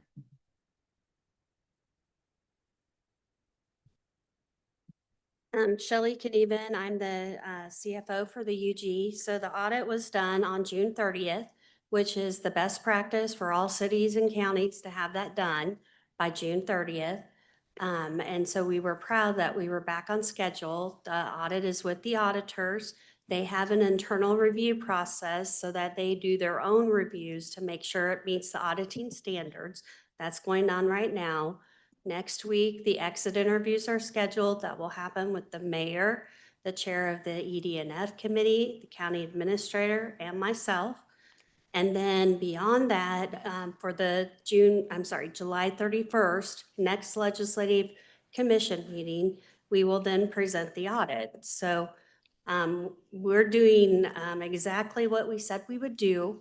I know there's been some misinformation that we've had the audit for several months. That is not correct. We've been in the process of doing the auditing process, which is where the auditor sends over requests for information as they're looking in our system. They ask for details, they ask for work papers, and we provide them. And there's this back and forth that goes on. It is a multiple month process. So that has been going on. The commissioner is right that our last 2 years' audits were delayed. They were not done in a timely fashion. State law requires that the audits be filed with the state by January 1st. Okay, not any earlier. That's a best practice. And I agree that it's helpful for the budget process. But an audit is a backwards looking document to make sure you can verify all of your revenues and expenses are accounted for, your internal controls are accounted for. The one thing from the audit that's helpful for the budget is the fund balances. And that is the information that we've already had. We have it, and it's been being presented to you all tonight. It's been presented to you in the fourth quarter financial report for 24 for year end. It's been presented in the first quarter of 25 financial report, what those fund balances are. So we've been providing what we have available, and those numbers are firm. So we have what we need for the budget. I do appreciate people want the audit. As a CFO finance person, I'm glad so many people are interested. But for the budget purposes, which is a forward-looking document, the one piece of information we have is available and incorporated. And when we looked at the audit that we got from last year in November, the extra money was about $100,000 in the dedicated sales tax fund. If you remember, I did a presentation to this commission that was the fund balance reconciliation. We were right on point for the city and the county general fund with how we built the budget. So I just want to clarify that it is true. We did have a fund, and that's great because that means we can use those funds for the purposes what they were authorized for. But in terms of being ill-prepared to present a budget, which I believe we'll do early August, is simply not the truth. We are right on track with where we need to be. And nobody is trying to hide information or withhold information. This is the normal process for cities. You could contact any city and you would learn that this June 30 is a normal best practice by the Government Finance Officers Association. That is the normal practice. And we want to be the best practice, but I'm sorry there's so much misinformation that's out there. Well, I appreciate it. I really do. But the numbers I'm getting from the state, just don't look right here. So it looks like to me there's some discrepancies. And that's coming from the state themselves. Now, where would we be sitting? Just like, I know I got outvoted on the American Royal. I'm for ag, I'm for the American Royal, but I'm not for us giving our TIF money, our tax money to billionaires, when if we would have stuck together, Cliff Ealing was gonna back them. That was their plan B. They weren't gonna take a huge bath and walk away. Now this is where we're sitting. This is where we're sitting. We had a lot of money coming. We were gaining ground and then pulled our own feet out from underneath us. Good thinking, good thinking. But I know it's not your fault, but. Okay. It's okay.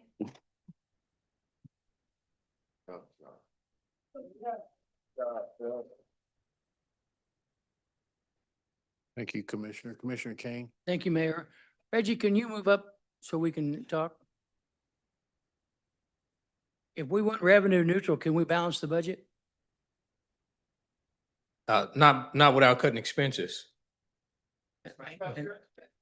I'm gonna, Talking, I did not interrupt. hold you. on, hold on, Commissioner Kane. You can run for mayor next time. Let me handle this. Please be respectful. We don't need any outbursts in the meeting. I know everybody's passionate, where you stand, but this is the commissioner's time. They didn't interrupt you. This is your opportunity to hear, listen, hopefully understand and gather more information so you all can make informed decisions. So I just ask you, please, I asked this at the very beginning, let's be professional, let's be respectful of one another and respect the decorum in this chamber like I asked you to do it at the onset of this meeting. So Commissioner Kane. So we would have to extend the hiring pause, is that correct?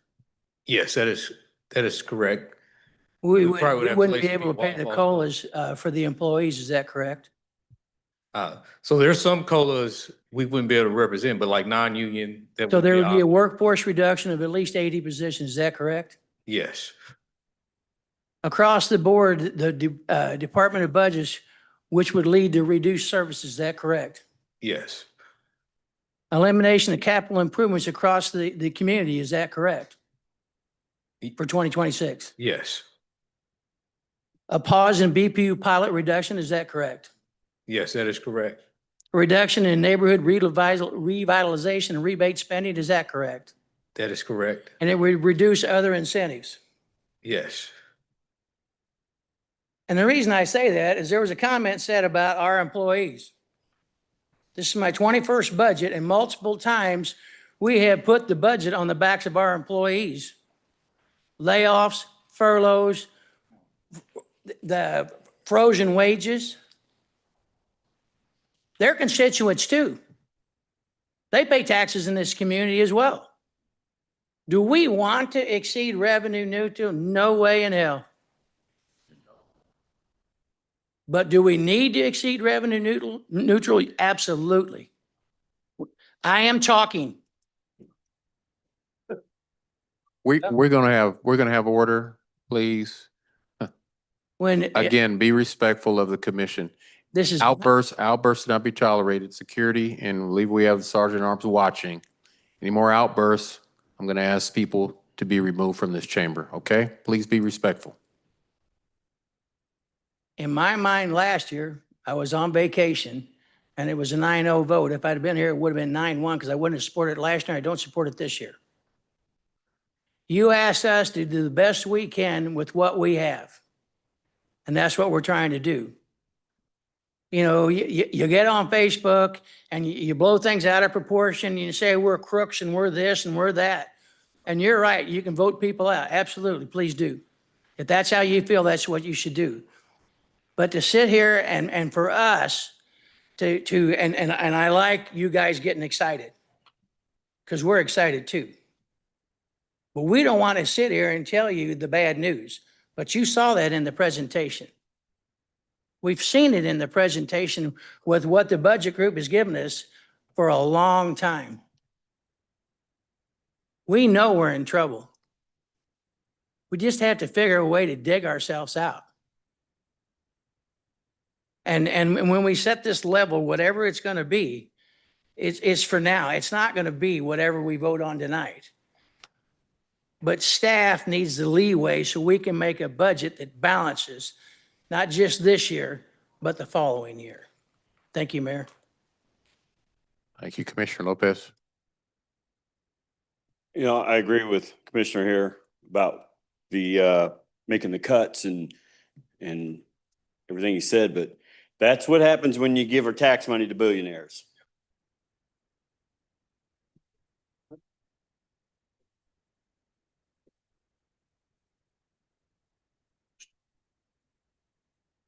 Thank you, Commissioner. Commissioner Burrows. Thank you, Mayor. Last year, we voted revenue neutral because we heard the cries and the pleas of the people of this community. And I remember sitting here sharing with each and every one of you that there would be pain in us doing so. And wanted to remind you that some of the decisions that would be made would not be easy. We're not only 6 months in to the revenue neutral budget, and revenue neutral has been blamed for everything. Revenue neutral only deals with property tax. It doesn't deal with the sales tax. It doesn't deal with fees and licenses and fines, which is additional revenue. But the property tax is what affects you staying in your home. It steals your generational wealth over a period of time. It's money that you could save for your families, transfer property as you grow older. You can't upkeep your property because you get taxed out of it if you try to upkeep. We have a lot of social needs in this community. As much as I respect and appreciate the services they provide and the necessity that they have for us, it's very difficult to see our dollars from our homeowners that are losing their homes, going into foreclosure to serve industries that should be raising money philanthropically through other means. And it's not that I devalue or depreciate. I grew up in public housing in Wyandotte County, Kansas City, Kansas. I know what it's like to be homeless. I know what it's like to be poor, and I know what it's like not to live in a home. And I can tell you it is painful and it's heartbreaking. And so when you sit here and tell me you're losing your homes because of property tax, I'm focused on property tax. The sales tax, the needs, the wants of everything else, there's other ways to deal with that. All I've heard from people tonight in this budget was all the negative things that could happen if we take and if we don't exceed revenue neutral. Well, I'd like to know, where did we find any savings? Where did we find efficiencies? Where did we look at for consolidation? What services do we no longer need that we're still providing? What's the return on those investments? How much property do we own that we could sell on the open market and put back into the tax base here? These are simple questions that can be answered, but we get the fear mongering. I think that was mentioned earlier. I value our employees. That's why it's important that we get this budget right so we don't have the fear mongering. We have been told over and over again, the 3/8 sales tax keeps 25 police, 25 firemen, and some of the maintenance on our infrastructure. If I was a police officer coming to work in Wyandotte County and I was one of those 25, or if I was a firefighter and was one of those 25 and knew that my job was dependent on the 3/8 sales tax, I would give that strong consideration. I'm pleased to see that the community has chosen to do that, but that was your decision, not our decision to do that. That was your decision. You should have a stronger voice in where your revenue is going. And some of us want you to have that voice. And it's very difficult with the needs that we have in this community. Targeted economic development. I was criticized for a project that we talked about for 18th Street. I have been here 8 years and was in the legislature for 26, and all I heard was we need development in the Northeast End. Anytime we propose development in the Northeast End, we get pushback. We get criticized. We need development. It may not be perfect, but if we're going to bring in a grocery store, we need density. Put the property back in use. And the only way you do that is create affordable housing, quality affordable housing, workforce housing that provides opportunity for those that want to move up and move in, can release their homes to new families that want to come in and grow their families in our community in Wyandotte County. We cannot repeat what we did 4 decades ago and become the social dumping ground of the state of Kansas, and then they make all the commitments and they pull the money. We can't ill afford to go backward. I know some of you won't like my message, but I'm here to tell you I stand with you on the property tax because it is too high. It is the only resource we've had for decades. We have multiple resources for income. We have ways to go back, go through that deep dive on the budget has been requested, and make a more efficient, effective budgeting process. Before I come to you and say, I need to raise 10 mills, $24 million, because I can't manage my money. Thank you for the time you've given us this evening. I know it has been painful. I can't tell you how much I respect the fact that you would wait this long to be heard. But please note, I take every comment that you all make. I've got a whole cabinet full from all the public comments, every meeting I write. I'm not sitting up here doing nothing. I'm writing the names of the people that bring their comments so I can go back and review those. A multitude of you tonight supported not exceeding revenue neutral. I want you to know I stand with you. Thank you, Mayor.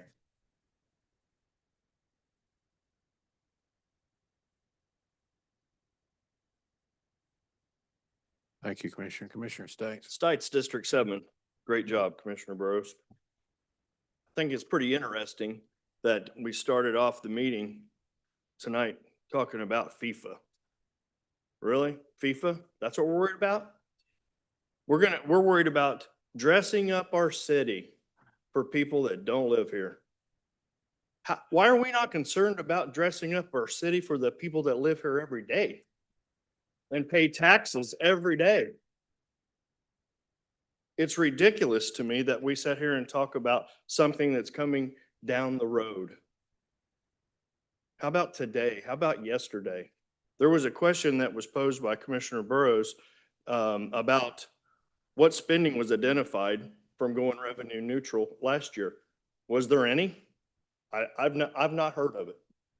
And I know that, Mayor, you gave direction to be answered when Commissioner Lopez asked a question. I'd like to have, if I could, get an answer for what we have identified from last year going revenue neutral, that we've cut out wasteful spending, and why it's going to hurt us this year going revenue neutral.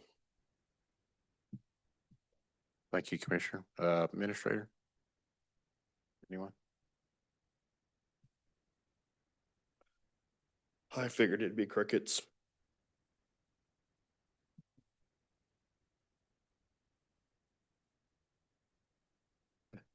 So there has been a overtime that was cut in the fire department, which was a pretty big cut. That definitely was one of the big cuts in revenue neutral. And then we also did have some reductions in police overtime also. That's the answer? No, I mean, and there was multitudes. I don't have all of them here right now, but Well, I those mean, are we're some of the talking about it biggest- tonight. The biggest, those. That's are why some of we're the here, biggest is cuts. tonight. I mean, I figured we'd be prepared tonight. You're asking us to vote on this tonight. And we also, And we're going to talk about, we identified police and fire overtime. Give me a break. You know what? As a 25-year police officer for KCK, I know that's not possible. It's not possible. It's fear mongering. That's what we did when we did the TV interviews, when we had UG staff doing interviews to the media, talking about it would be catastrophic. Fear mongering. also the fire department, they did cut back on medical transports that they were doing that were non-emergency.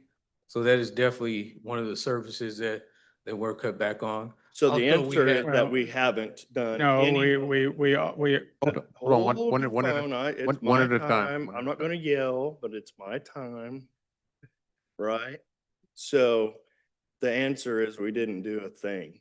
No, I mean, I just named some of the We things. just did the real easy thing. And that was, hey, police, hey, fire, cut out overtime. No, and Knowing we that- also, and then we did have like personnel cuts as far as like eliminating vacant positions. Vacant positions. Not anybody lost their job. Not anybody lost their job last year. Am I correct in saying that when we went revenue neutral? Not one. So person. there weren't any people taking out any positions, but we Right. did have a young lady that did come up who talked about her husband works here. Mhm. So there were a lot of positions that were not filled where there are people doing additional work at the unified government, like for 2 or 3 jobs because they had positions that were reduced. Sometimes we gotta do things to make it through, right? And one of So the we do- reasons that I am saying ahead. like personnel was like some of the biggest costs is we talked about 80% of our costs or personnel. So when we do make cuts, it's going to be related to personnel. That was one of the directives from the commission was we weren't going to cut jobs in revenue neutral. That was a directive from the commission. So we were always looking at, yes, any vacancies that were vacant for a year or more, they were gone. And any vacancies that we could not, that we were allowed not to fill, that we didn't fill. So we made those cuts. Then we looked at other things in of the operating budget that we could do. We cut them. I mean, we had to act quickly because we did not have the necessary, usual two months to do a normal budget process. We had a 4-week process because that's what the state had us do in the rules at the time for a revenue neutral budget. So we had to work diligently with the department to come up with the mill reductions that we had to do with the budget. So there were operating costs to make the balanced budget for a mill reduction. Did we look? at Also, we cut BPU? Did we look capital- at BPU to see where we can streamline? Where we could maybe combine departments that were overlapping? Was that anything that we ever took a look And at? that has been something we have definitely looked at in the past, yes. And I'm not trying to be, to talk down or about it or anything. What I'm trying to say here is I don't think that we did, and I say we, I'm saying you guys, staff, what we asked when we went revenue neutral last year.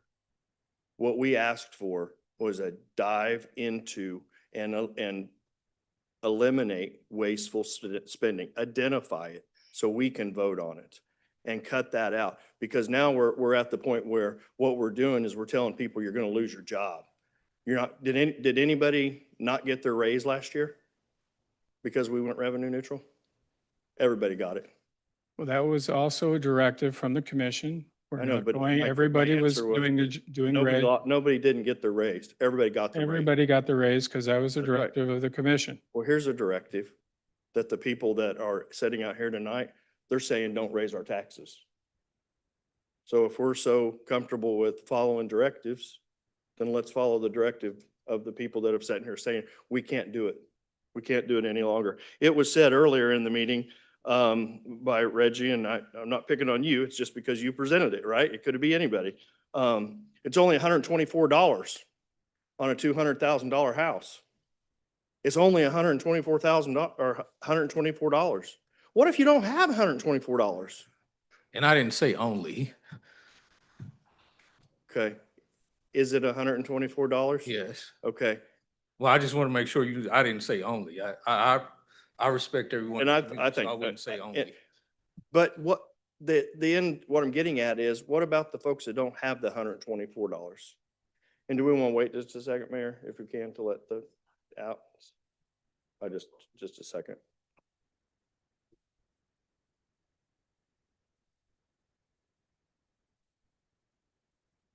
How often does the credit agencies rate the unified government?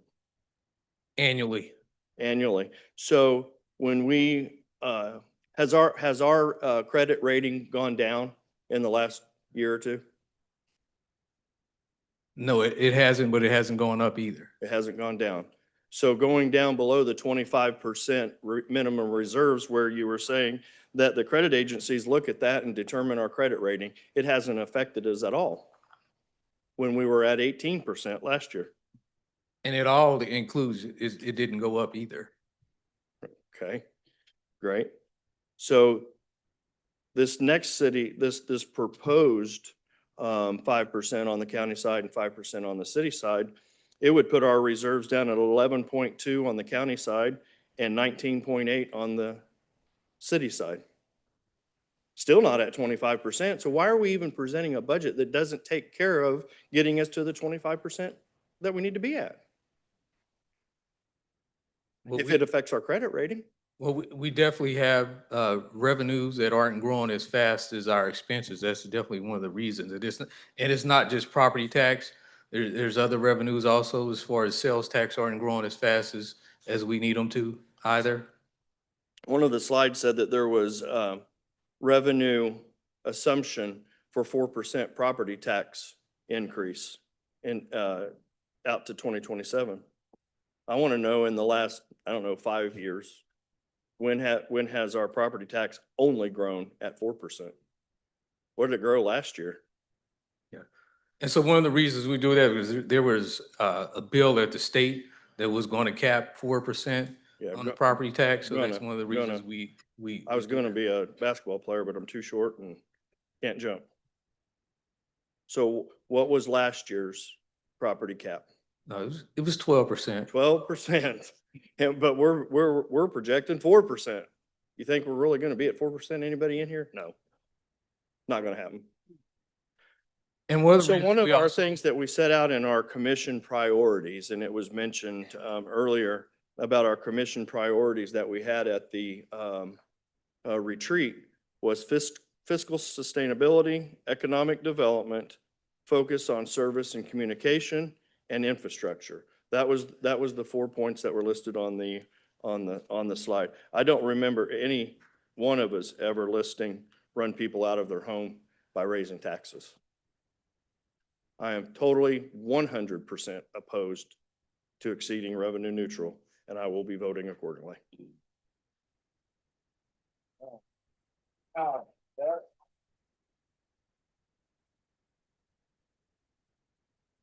Thank you, Commissioner. Commissioner Lopez. Yeah, I just, when we talked about the, you know, how we've cut spending, it's, you know, the overtime at the fire department, different things like that. That all came from, you know, if I remember right, the fire chief went and blew a bunch of money, bought some trucks, bought a dog, bought this, that, and that, but not, so now we don't have any money left for, I don't know, overtime? Who's the boss man is like, hey, what are you doing? Of course, I mean, I don't know if he bought them or they're leased, but whatever, but it wasn't, you know, it's just a willy-nilly and nobody's stopping them. That's what I'm trying to, that's where that came from. So it's not like we were just cutting funding. We were cutting because the money was blown and wasn't, there was no accountability on that. But, just like Commissioner Burrows was talking about our property tax, yes. The only way to get that down is the sales tax revenue. You know, we dropped the mill levy way down and fill that gap with sales tax revenue, but we can't because we gave it to billionaires. Thank you. Thank you, Commissioner. Commissioner Bynum. Thank you, Mayor. I just have some questions that I want to make sure I understand before we proceed tonight. Mayor, or clerk or legal, what is our statutory obligation tonight? Is it to set a maximum mill levy, or is it to adopt a resolution stating our intent to exceed revenue neutral? I know there's a July 20 date. I'm not comprehending what the deadline is for. Commissioner, the deadline of July 20th is when all taxing entities in Wyandotte County have to notify the clerk whether or not they intend to exceed revenue neutral. If they do intend to exceed, they have to provide us the hearing date and time so that we can provide proper notice to all the constituents in Wyandotte County. Okay, thanks. So by the 20th, we have to state our intent to either be revenue neutral or exceed. Is that a correct statement? Correct. You have to notify the clerk if you are going to exceed revenue neutral. And that's not. And set the maximum mill rate. So we have to do both. Yes. Okay, because the resolution, I see it's got both things in it. It's just got blanks Yes. where we say intention to exceed revenue neutral with a proposed tax rate and max mill levy for the city, for the county. So we could set a maximum mill levy rate of less than what's been proposed to us tonight, or we could vote not to exceed. Is that correct? We could vote tonight not to exceed. You could vote tonight not to exceed. That is Okay. correct. Okay, wanted to make sure. Couple of, to me, statements that are for clarity. I think everybody here would really appreciate if this body could cap either the valuation or the total tax amount for a senior, especially a senior on a fixed income. But I think we should clarify that we don't have that authority. That is not within the authority of this local governing body. Is that correct? That is correct. Because that would require action by the state legislature. That is correct. Okay, and I know one of the things that the state legislature has done to try to help with that somewhat is that they've allowed for the Safe Senior Program that does for some older adults freeze their valuation at the year that they apply for it and get approved for it. But there is no other state legislation that's helping protect our older adult homeowners as far as capping their valuation or capping the amount of taxes they pay. Those things do not yet exist at the state level. Is that correct? That is correct. I really appreciate hearing I think we all would support that 100% if we could give that level of relief.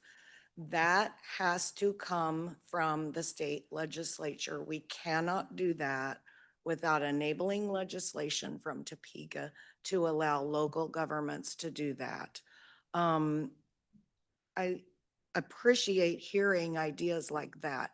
We do want to be more creative with the ways that we tax people and the ways that we collect taxes. I heard a suggestion about an entertainment tax. And again, I think that that is something that the state would have to enable legislation for us in order to enact a tax like an entertainment tax.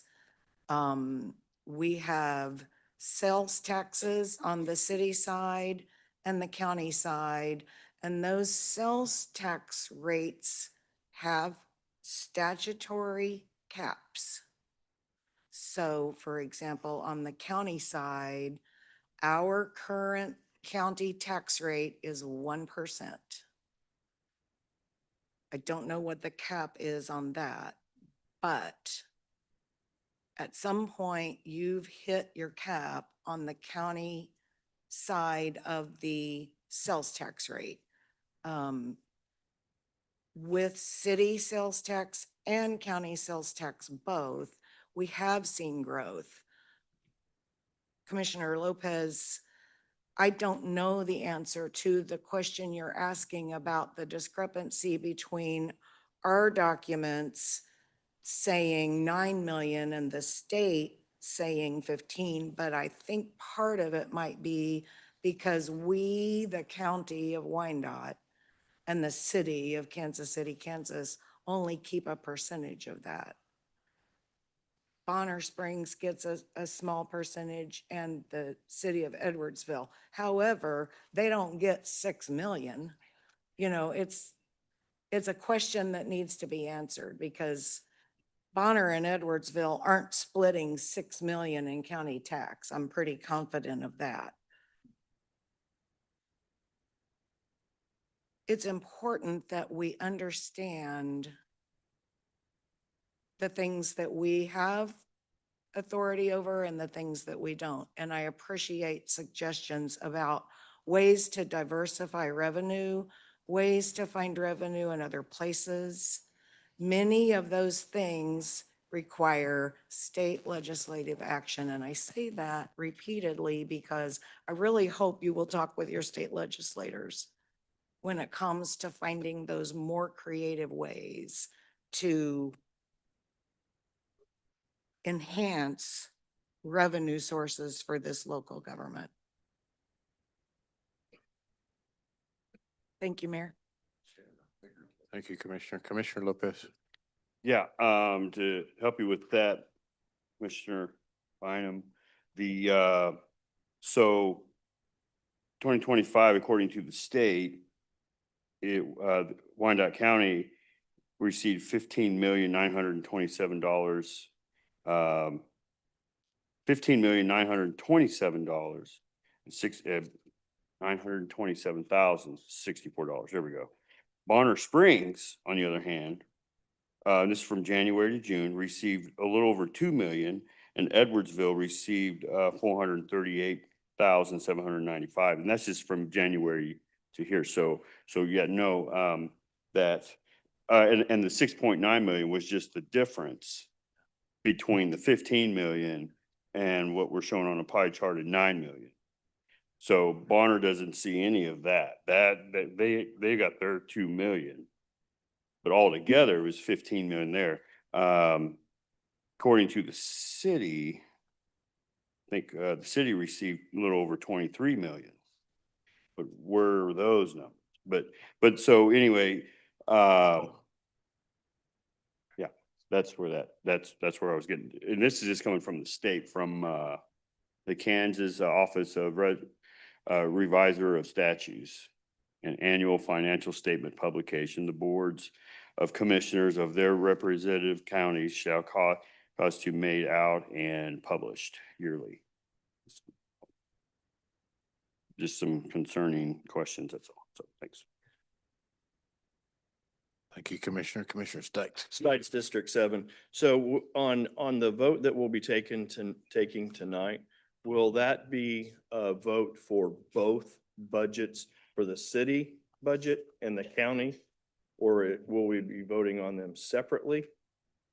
I've always said and thought that we really should be looking at them separately when we vote. And so I just wanted to get that answer. Is that? Commissioner, the proposed resolution that's been prepared includes both. We could modify it to do separate votes. Okay. I can't hear. I mean, I didn't know. I couldn't hear you.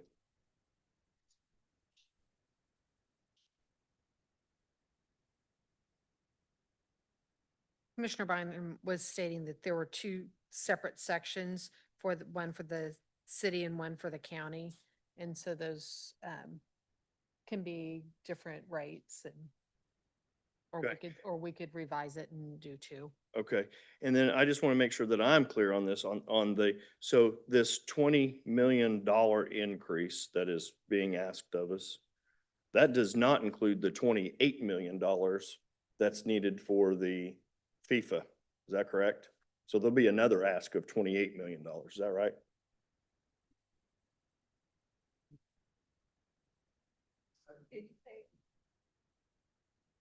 There's the $28 million, going to be a $28 million ask for FIFA. Is that right or no?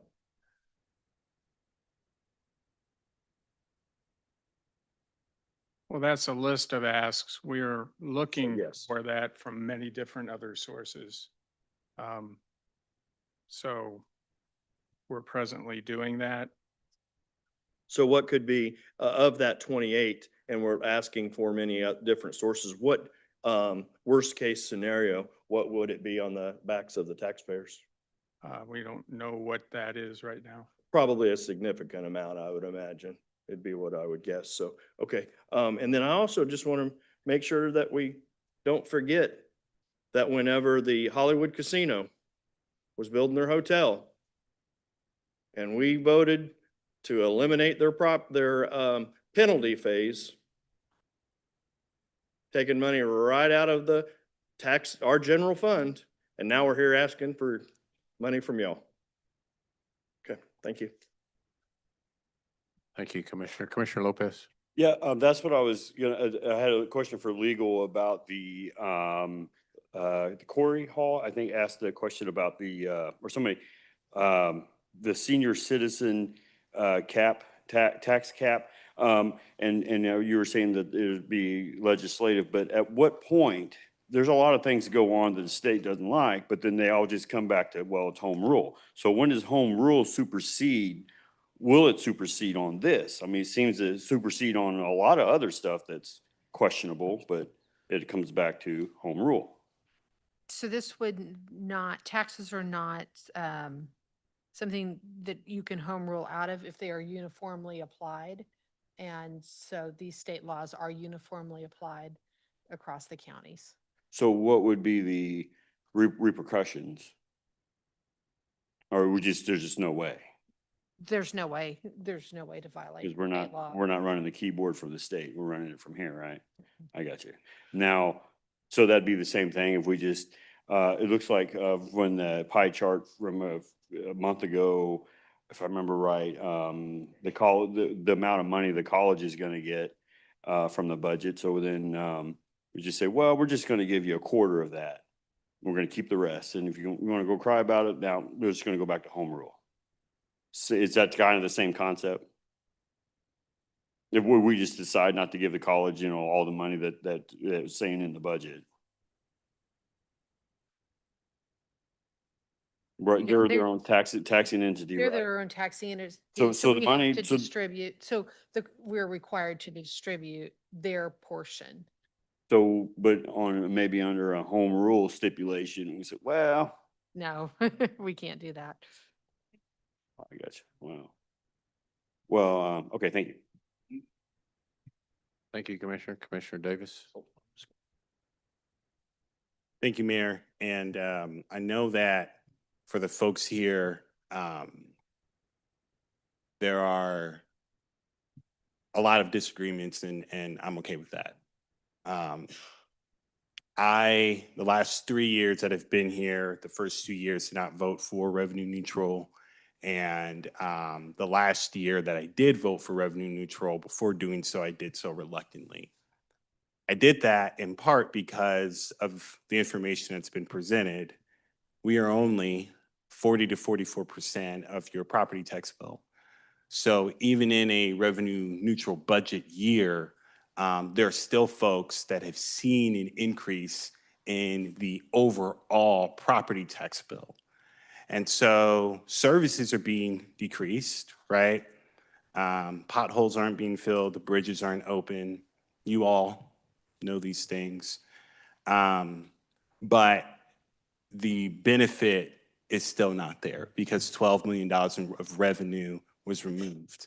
I don't like being in this position. I don't like having to tell folks, hey, this is what I thought was best. But I want to be honest with you. And I would rather be honest with you about why decisions are made. And you can disagree with me, but you can never say you're a liar. You can never say, oh, you were dishonest. And so I just wanted to preface my comments with that. I will be honest here. Having lived through a revenue neutral budget year, having gone through $12 million of cuts, while I do not think staff was as prepared as I'd like them to be to answer some of the questions from the public and from some of my colleagues, the math just isn't mathing for me. We just came back across the street from a graduation, right? New officers. Imagine going through that process of training, right? Preparation, and then you're told, oh, wait a minute, you didn't get the job. We have over 6,000 seniors that qualify for many of the programs that was mentioned currently, both state and local, our utility sales tax, or utility sales tax and sales tax rebate programs. For many of the seniors, they actually get more money from the rebate than from what we could ever do in a property tax reduction. And so I say that to say, I'm not a fan, and I understand people are gonna vote the way that they vote, and that's fine. I'm not a fan of one decision. I see, Mayor Cahar here, City of Edwardsville hasn't gone revenue neutral, right? Interestingly enough, I don't know if you all show up with those signs at Edwardsville City Hall, right? But the same logic that Mayor Cahar used for not going revenue neutral we are espousing today. And somehow, some way, that is being lost, right? And I don't necessarily think that that is completely fair or accurate. Most cities in the state of Kansas haven't gone revenue neutral. The cities that have gone revenue neutral, I don't have it in front of me, but I doubt they've done it every year since this legislation has been enacted. So getting to some actual questions here, because again, you all are going to go ahead and make your decisions, and that's fine. Again, I would rather stand on my word and stand on the decisions that I make and say, hey, this is what I believe is best for our community. If we don't have the revenue in place or in the budget, then we have to think through what is the greatest good for the most people. I do want to ask a question, Dr. K, if you can come to the microphone. I am intrigued because I think Commissioner Lopez has brought up an interesting point here. What is the process by which the state collects sales tax dollars and then distributes it out and then reports on the distribution? Can you just explain that as best as you can at 11 o'clock at night? Yes. So for sales tax, the state actually distributes those revenues directly to the taxing entities. Unlike property tax where we collect it and distribute it to all the taxing districts. But I've made a note to look at the information he said to try and figure out and get the details. I couldn't find the link. I was looking of what he's looking at, but the state does the distribution, okay? And it's based on where those taxes, there's a sales tax and use tax. So it's based on the point of sale is a sales tax, a use tax is based on where the point of delivery basically is. And so it gets fairly complicated, honestly. And so the state has a whole process to determine that as to who gets the use tax, sales tax. But we don't actually administer that, the state does. Now, if there's some differing reports, that's what I want to reconcile for everybody. I just couldn't find the details to be able to do that on the spot, but I will do it first thing. Gotcha. And I know, so are the state sales tax, how much is the rate? For the state, Yes, it's is it 6.25? 0.25, Okay. and And for the county, it was 1%? it's 1%, but I think Commissioner Bynum raised a good point. Of that, we keep 24%. It's a county sales tax for county services, but we don't get to keep it all because there's a state statute. So we keep only 24 cents, right, out of every dollar a quarter. And then the rest of that is distributed, as it is in every Kansas county, to all the jurisdictions in the county. So we do receive a benefit. Kansas City, Kansas is a city. That side of the budget does get a benefit. And then Edwardsville gets a benefit. We can provide you the exact number of dollars they get of our county sales tax. And Bonner Springs gets a percentage. And Lake Coera does get a little tiny percentage. Gotcha. So of that 1%, we don't even get some of that. So, because there's conversations about why $9 million, right? Particularly if we're looking for the 15 million. And I did see the 15 million and it's up into the current year. Again, there's questions of who gets what. Is that directly to Wyandotte County that's then divvied out to all of the other cities? Or is that including the state saying, we're going to take off the top our 6.25% Wyandotte County, and then you take the rest. So I want to bring clarity by bringing complexity that even these particular numbers that are presented don't necessarily represent the entire situation. There was another question. So I might actually need you, Mr. Lindsay, if you don't mind. And Dr. K, you can kind of stay nearby, have y'all tag team. So we don't necessarily have the presentation that you all gave on revenues. Right now, you all didn't present it, but there was a presentation you all gave. Was that back in the early, was that in the I want to say spring. like May 15th or so. So in May 15th, we went back and we looked at these other revenue sources, right? And we saw some growth. And what I saw just from year to year, general sales tax from the city grew by 690,000. BPU pilot, because remember we reduced the residential rate, grew by about 700,000. The county general sales tax grew by 110,000. County use tax grew by about $500,000. Are those numbers, that growth, or is that growth reflected in the current forecasting that you all gave us for this budget? Yes, it is. The sales tax revenue has stagnated, and we did have some one-time sales tax money that did come in. So it inflated it, and the numbers actually came down a little this year because we got some one-time payments. Gotcha. And to clarify that, the one-time payments was that the state made an error on the taxing distribution for sales tax, and they caught it, so they corrected it. And so in some ways, it's a timing issue. It's money that we should have received and didn't, Mhm. but we got it in a lump sum. So it does kind of distort. the Was that budget. plaza at the Speedway? Did that have anything to do with it? Was That, it okay. was just another issue that the state had. Gotcha.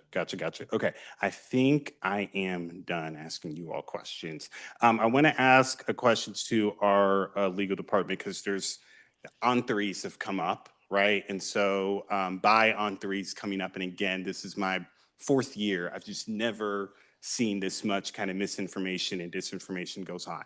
I meet with the county administrator and staff all the time. I meet with other commissioners all the time. The mayor and I have a one-on-one. We all meet together all the time without you all in the room. That's actually not, and we're going in mayor. Okay, well, okay, all right.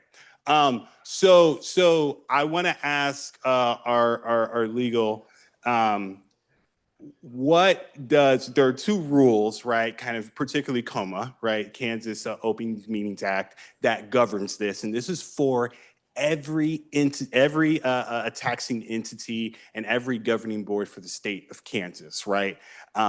I'm pretty sure, again, Mayor Cahart's there. I'm pretty sure she has meetings with her city manager and you all, right, are not there. For Mayor Stevens, same deal. This is across the board, this particular state statute. Ms. Lawson, could you explain that, Yes. please? Yes, there's a Kansas Open Meetings Act, as you stated. You cannot, the quorum of the board cannot meet without it being. And how much is a quorum for us? 6. 6, okay. Please And keep going. so in these meetings, there are some restrictions. There can't be a serial meeting. Staff can't say, oh, guess what the last meeting said? And you also, there's no voting. There's no final decisions made, no binding decisions made during these meetings. But staff can meet with the smaller groups to provide information to the commissioners. Gotcha. So our ability to meet outside of the public eye is governed by state statute, which means every other taxing entity is governed by that. Therefore, we are not voting, we are not making quote unquote decisions while you all are outside of the room. And it's not just us. For the Planning Commission, this applies. For the Library Board, I know Ms. Hall's on there, this applies. If you've been on any public entity, any public board, you actually are trained on this because a quorum means you are making decisions. And so I just wanted to provide that particular clarity. The reason why they're called on threes is because 3 is not a quorum. 6 is a quorum. 3 is not a quorum. 6 is a quorum. And so we were not doing anything illegal. We're not doing anything unethical. 3 of us can meet with staff, with the administrator, all those things. And there are state laws that govern that. There was a comment made about earnings tax. And again, I guess we're kind of bumping into home rule. But for our legal department, can you provide just, and I would love to have an earnings tax here. I pay an earnings tax because I work in KCMO. Can we vote on an earnings tax right now here in Wyandotte County? No, that requires state action. And also, I think there's a misconception that we can just tax people who work here but don't live here. Mm-hmm. The earnings tax would apply to all jobs here, even if the job holder was a resident. So residents theoretically would still have to pay for that? Yes. Gotcha. Gotcha. Okay. So I just wanted to provide some clarity. There was somebody else that said something about a land bank policy or about the land bank and them not being able to get access to property unless they're going to build something on it. Just wanted to let that person know. I think they had left. We have changed the policy that is no longer the case. That if you want to build or not even build, if you want to acquire land bank property for the purpose of yard extension or for the purpose of a garden or things or agriculture use, that is allowed. And so I do want to make sure that that information has been made clear. I said in our On 3, the World Cup was not going to be an attractive item that our community would say, I want to pay taxes for. I agree. I do believe that we should leverage the World Cup for you all's benefit, for our benefit as a community. And if for visitors, they love it, great. But once those visitors are gone, it should add value. It should increase the quality of life. And I stand by that. I also am not in favor of 10 mills increase. I'm not in favor of a 5 mil increase in the county or a 5 mil increase on the city. I'm also not in favor of going revenue neutral. Again, I'm going to be honest. I know for some of you all, you're going to be like, I don't like it, and I get that. Again, you call me everything. You can never call me a liar, okay? I would be fine with something in the middle, right? That would get rid of the deficit. And again, we aren't actually voting on the budget. We have multiple meetings after this where you all can express your opinions, right? But we're talking the maximum, the cap, maximum we could get for the year. I would be fine for a 3 mil increase maximum for the county and a 3 mil maximum increase for the city. And that would get rid of, theoretically, deficits or anything else. I'm very interested to see what happens with the audit. I don't know if it's going to, if we're talking about $100,000 discrepancy, I don't know if it's going to kind of be this saving grace that we're looking for. But again, we're not voting on a budget. We're not adopting a budget tonight. We are setting the actual maximum cap. But that would be my proposal, is we increase 3 for the county, 3 for the city. And here's why. Winter is coming, climate change is real, and if we keep cutting, I know some of y'all don't believe in climate change, that's fine. And if we keep cutting, we're going to be in trouble as far as making sure we have the materials and the staff available. Our streets right now are in trouble. I agree on parallel. I agree particularly on the east side of state and particularly for our residential streets. And continuing to cut is not a solution. We just heard from our fire department on the needs. It's not getting any cheaper to build a fire station. It's not getting any cheaper to purchase a fire truck. It's not getting any cheaper. And those are life-saving services. I can go on and on about police. I can go on and on about parks. Even with this would still mean the transit routes that was funded through ARPA may not be funded, or we'd have to figure out a different route. But as somebody that has a transit route that runs through their district, I'm not necessarily inclined to completely get rid of that either. That's what's on the table. I don't know how other folks feel. Staff, if you all can calculate the numbers to see what that would get us. But I can't do 10. I can't do 5 for the city, can't do 5 for the county. But if we were to cap it, 3 and 3 would be something that I could support. And if the audit comes back and shows we have more money, or that state report shows we have more money, we won't even touch that increase of 3. Thank you. Thank you, Commissioner. Commissioner Stites. Stites, District 7. So there was, Mr. Stone King, I think it was, talked about the property tax that was capped at a couple different cities. And this might be more for legal. How does, because I would be all in favor, like Commissioner Bynum talked about. But here's how if that had to go through legislation, would that be for an individual city or for the state? Or how was it allowed to occur? Or, and you may not know, I mean, we just heard about it tonight. I am not aware of these cities. We can certainly research, but I'm not aware of these individual or cities or counties that have done this. Mayor, would it be okay if I asked Mr. Stone King a name or two of the cities? Okay, if you don't mind, would you, that way we could maybe do a little research on it, Mr. Stone King? Yes, sir. Yes. Yeah, I mean, we didn't open the floor to you. I mean, for everything, you know, but Okay, just the specific items. kind of the way it works, you gotta, you know, you would have to form a committee. And it can be of some of the citizens here and stuff. They prevent the final deal, you know, that they want to present to the state, which somebody'd have to carry the bill, you know, in the Senate or the House up there. Okay. But you would put that in with your approval.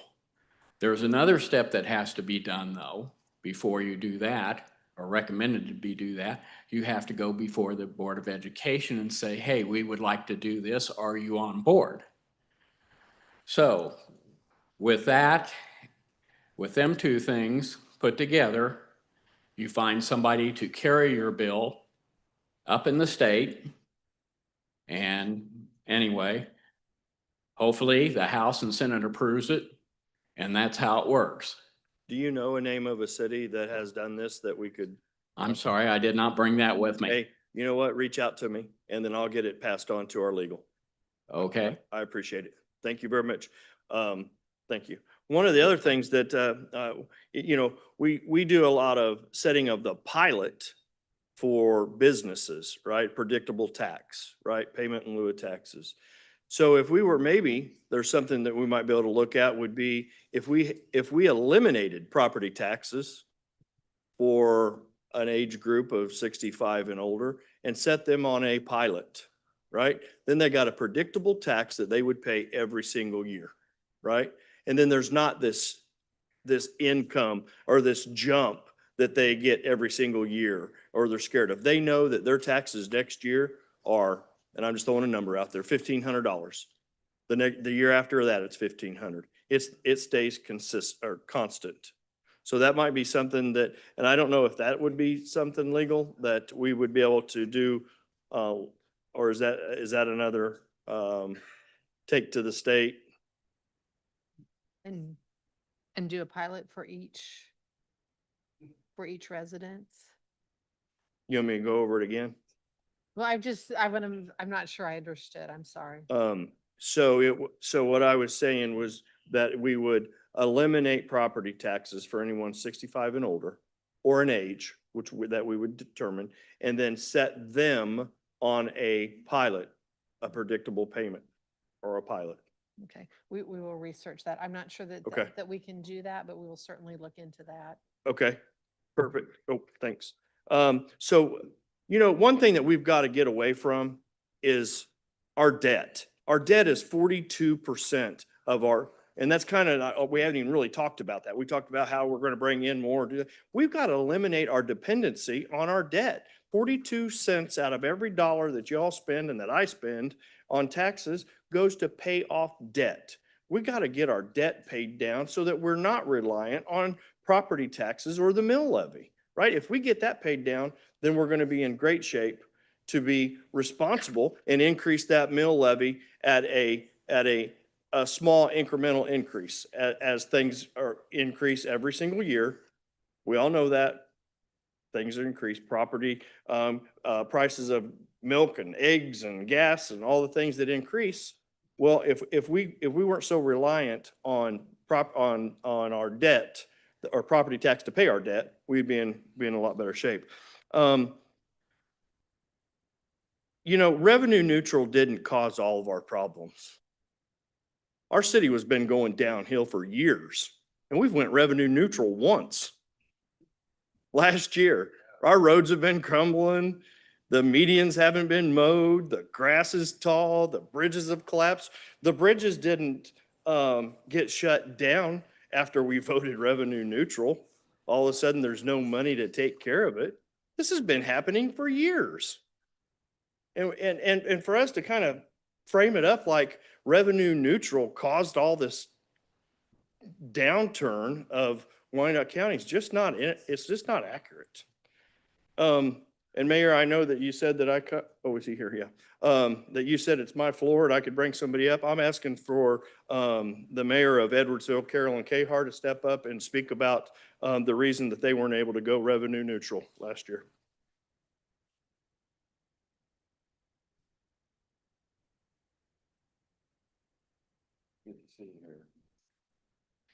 Well, I'm back again, and I believe this is probably brought up because of Commissioner Davis. This was a question asked of me by Commissioner Burns a few, maybe a couple months ago, and Commissioner Davis, you were absent that day. So I'll explain that once again.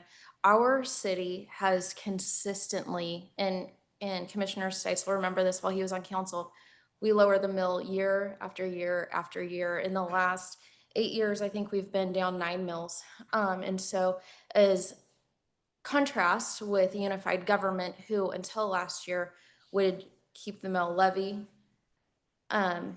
steady, taking the full increase year after year after year. If you'll remember, when I came before you, I asked for a separate budget for county and city, and I asked that you consider those separately.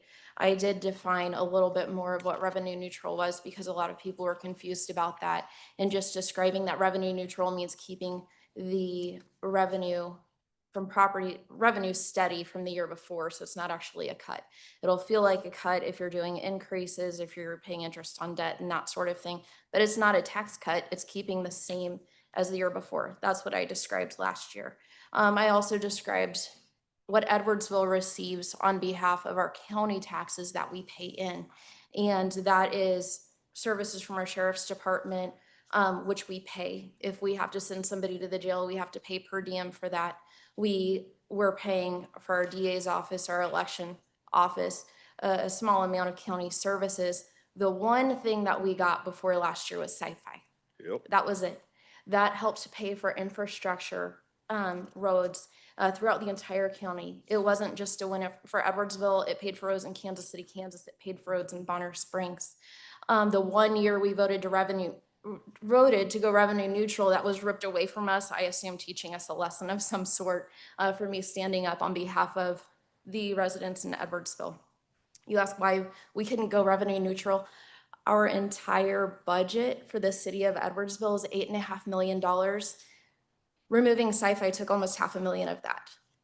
And so we pay for every dollar of our streets in Edwardsville by ourselves. We pay for our police department. We pay for our fire department. We pay for municipal court. And yet a quarter of our tax dollars go still to the county that we're just paying for the sheriff's department, that we're still paying for the DA's office and the election office. There's a few offices in their health department. But we have a lot to pay for on that 25% of the dollar. Ultimately, not to prolong this meeting, year after year after year, we have reduced the mill, reduced the mill, reduced the mill, reduced the mill. That's still an increase in taxes unless you go revenue neutral. I understand that. But when we're on an $8.5 million budget and we have zero coming into our part of the county from the county dollars we're investing, we have that all on our backs on ourselves. So hopefully, did that answer the question that you might have? I forgot to mention, in addition to that, we're paying a pilot on our BPU bills. That's money going into the Kansas City, Kansas General Fund to subsidize this budget that's leaving Edwardsville. So we're kind of, to make a long story short, that hopefully will answer your question. I do love the idea of revenue neutral, truth in taxation that just discloses to the residents how much were you paying the year before and how much are we asking for the next year. I think that's a wonderful thing to do. I do ask our staff to start at revenue neutral instead of coming in asking for the full increase. I have asked them to start your budget at revenue neutral, and then if you need $1 more than that, tell us why. Instead of coming in and asking for 5 in addition to that mill levy. And so that's what I would encourage here tonight. Thank you. Since you're there, thank you for that. Is that for me or her? Okay, no, just kidding. Doggone it, you knocked my train of thought off there. I don't remember what it was, sorry. All right, thank you though, That's okay. thank you. for Hopefully the. that was Oh, helpful. I just remembered. Hey, so on the, I'm guessing that you've been contacted by staff from the UG to go over what Edwardsville's county needs are as we're going through this county budget? I got an email this week, This to week. meet, next week, hopefully, or in the near future from Mayor Garner's office. And that's one thing that I will, mention that, in the last 4 years, since we have the Commissioner Sites and Mayor Garner, and Commissioner Burrows, as well as been a part of making Edwardsville part of the county discussion. And that's something that's been missing before this. And so I do really appreciate that. I've But- asked for 4 years that when we're talking about our county budget, that our county administrator reach out to each city, Bonner Springs and Edwardsville, to talk about what they may need. I don't think that it's appropriate for us or responsible for us to set a budget for the county, and we haven't reached out to the other 2 cities that are in our county. So hopefully we can get that meeting set up. It'd be be encouraging to That'd be great. hear what those needs are. Yeah, typically in the county, you'll have infrastructure assisted and paid for throughout the entire county. They'll pay for infrastructure. Just found out this last week that also Edwardsville and Bonner Springs residents are not to participate in the hazardous waste drop-off anymore. If we're not paying for that, we shouldn't be benefiting from that. I understand, but where are tax dollars going? I don't know that. Thank you again. Thanks. Thank you, Mayor. Thank you, Commissioner. Commissioner Townsend.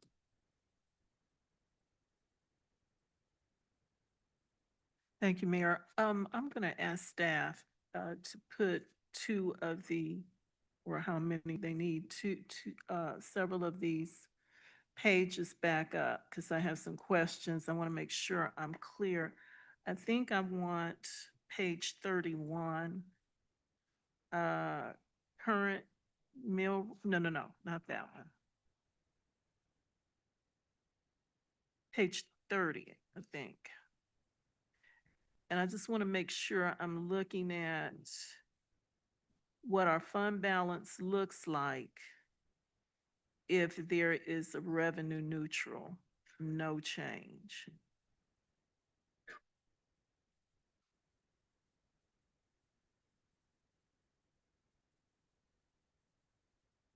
And if I don't have the right one, correct me, but the way I understood that is, this is what our fund balance would look like if we went revenue neutral. And that's city. Yes, and that would Is be, that what that is? yeah, and that would be before any expense reductions or anything. Okay, so for 2025, we have the amended budget. Right now, we're 3.9 million in the red. For 2026, which is really what our main focus is on tonight, and whether to change the mill levy or establish an upper limit that could be reduced, we're looking at over 7 million, right? Yes, that is correct. Okay.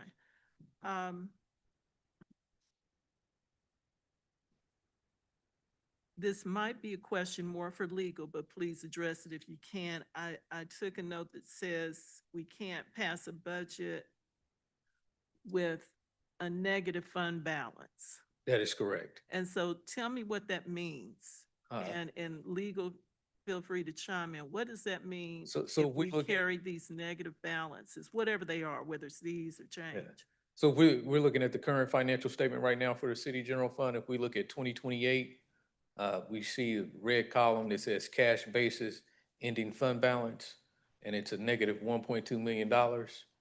We could not approve a budget there without adjusting expenses of revenues when we would Okay. have a positive fund balance. Okay, so I'm too far out. That is not what the situation shows for 26. Cash fund balance, we're showing 24 million. Okay, I corrected that. But just to follow up that question, what would that mean if the city, county could not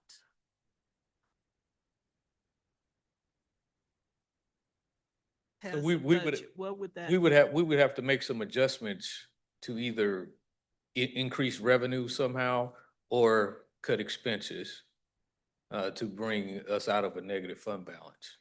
Okay, but I mean, is that by our ordinance or is that by state? Oh, that's a state statute. You can, State statute? yes. Okay, So with all these funds, when we approve these budgets each year, we have to turn state forms into the state of Kansas, showing that we have balanced budgets with fund balances. okay. And going back to the statement you made earlier, I guess there are at least two ways to remove the red ink we're seeing right now that's proposed. The amended 2025, 3.9 million, and the forecasted 7 million. And that would be to increase what's proposed, the mill levy, or to cut expenses to deal with that, right? Yes. Okay. All right, so that's for the city. The county, the corresponding county, is that page 28? Yes. 27.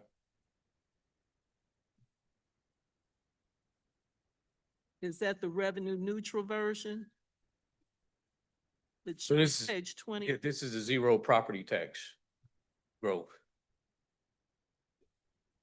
Meaning the same levy would apply, or what is the one that is zero, that is, That revenue would be neutral? revenue neutral, the 0% property tax growth. Okay, on 28. Now, on this one, it looks like there's an ending fund balance proposed for 2026 if we remain revenue neutral of what, $500,000? So the one that we have on the screen right now with the county general fund going with a 0% property tax growth, it actually has a negative fund balance in 2026.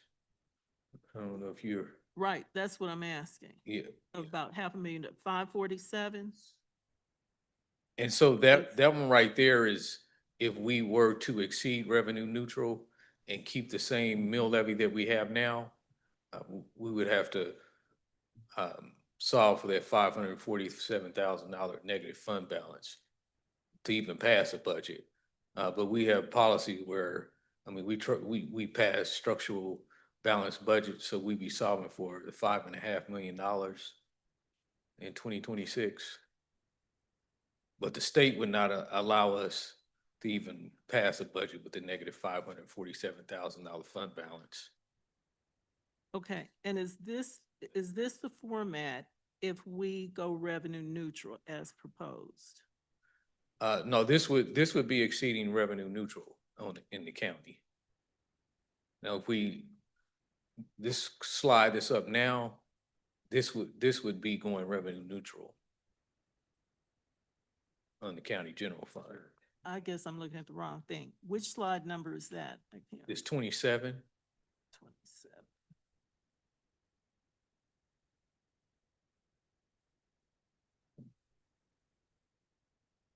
So slide 27 shows revenue neutral. Is that correct? That is correct. And with revenue neutral, no change in our amended budget would be 2.2 million in the red. And for 26, 9.2 million in the red. That is correct. That's the net change in fund balance. So we'd be structurally in balance, the $9.2 million. But our fund balance would be a negative 4.3 million. And we couldn't even approve a budget at the state level with that. So that means the state would not even accept our budget. Yes. if we don't solve for this. Yeah. Okay. Okay. What happens if an entity like unified government cannot even pass a budget that's acceptable by the state? So, I mean, we would definitely work hard to maybe make sure um, we reduce expenses to make sure that doesn't happen. Mhm. That I find troubling, aside from everything else I've heard tonight, which is still sad. We don't want people to leave. I said publicly last year, even though I voted for revenue neutral, that there are going to be pain associated with services that are not done, that happen definitely in my district with the decrease in the frequency of weed cutting, even in our parks. The decrease in services was forecasted, it was real. And nevertheless, taxes still went up for many of us, me included. So I want people to know that I am not immune. I'm still a citizen of Wyandotte County, subject to everything we do here. So even again, if we've seen this, we're living it, even if we vote revenue neutral, you're still at risk for the same situation. But it would concern me greatly if we could not even pass a budget. Then you're moving into a whole nother situation. One of the other things that I saw, maybe it's not presented here. The question I have is, what types of cuts we could make? Would there be any areas prohibited from cut?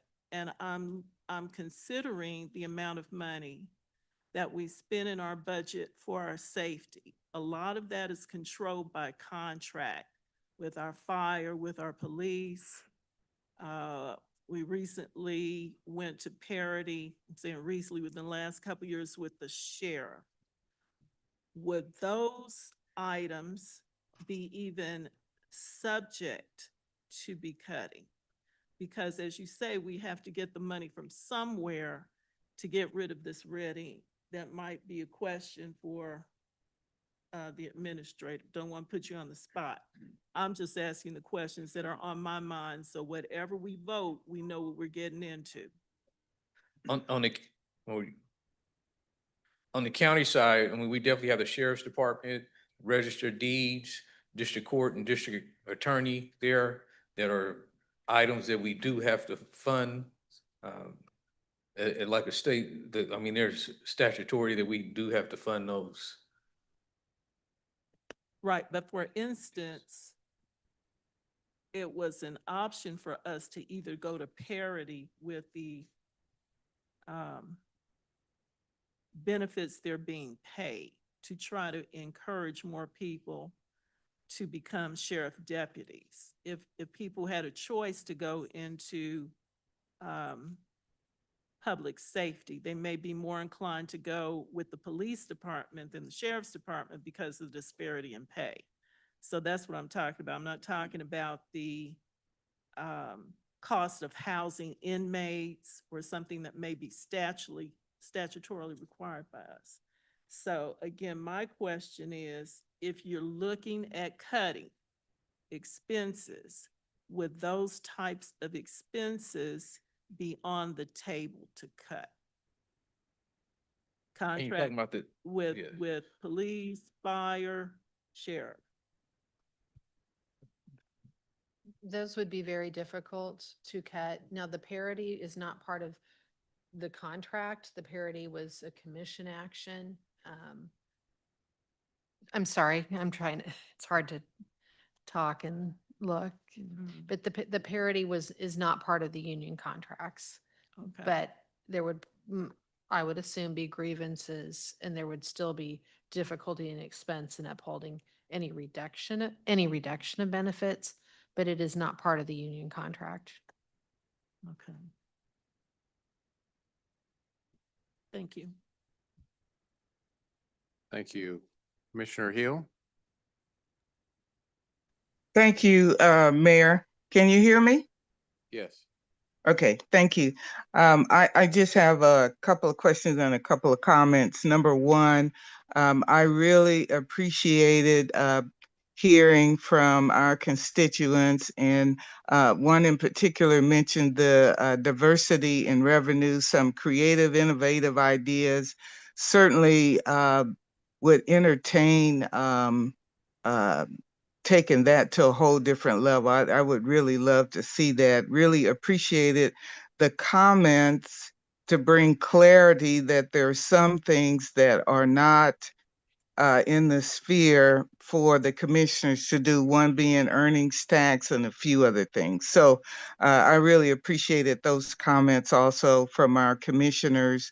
And I'd like to ask Mr. Reggie or Dr. Shirley, the funding that we did receive, the fees that we did receive, like for instance, the Royals, I believe we were supposed to get $5 million, and there were, several other developments that went on that we were to receive those fees. Is that amount included in this budget that you're presenting? Either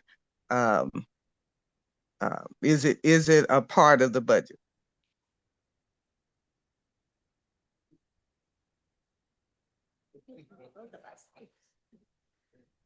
So the revenue for the American Royal upfront $5 million payment is not paid until we close on the bonds, which we have not done yet. So that will happen in several months. And as I recall, there was discussion about having a committee that would decide how those dollars are used, because they're one-time dollars, but it may be able to address some infrastructure or address whatever, some deferred maintenance. But we haven't received that yet, and it's not built into these revenues. Okay, thank you. That's information which is good for us to know. Thank you. I wondered about that. And are there other development opportunities that down the pike we will receive those funds or fees, but we don't have them now?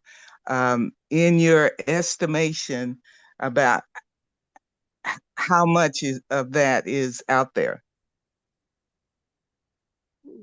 So some of the agreements do have additional one-time type payments that they pay, but they're not just to go to the discretion. One that's coming to mind is with Home Field. They'll make an allocation for community investment, but that's not money that's going to be addressing these issues for us. So there's nothing coming down the pike that I can think of. I am working on the final memos to tell you all, as required by the resolutions you passed, what economic development agreements are ending and what those dollars are. So we have built in those revenues into the budget projections, but we need to report to you what the total is, and then for the city and county, and then what, for one of them, it was 50% that would be used for, or be considered to be used for property tax reduction and or debt relief. So we'll be presenting that, and which recommendation gets made will be part of the budget. And then the 10% growth for new growth in Wyandotte County, I got those final numbers today.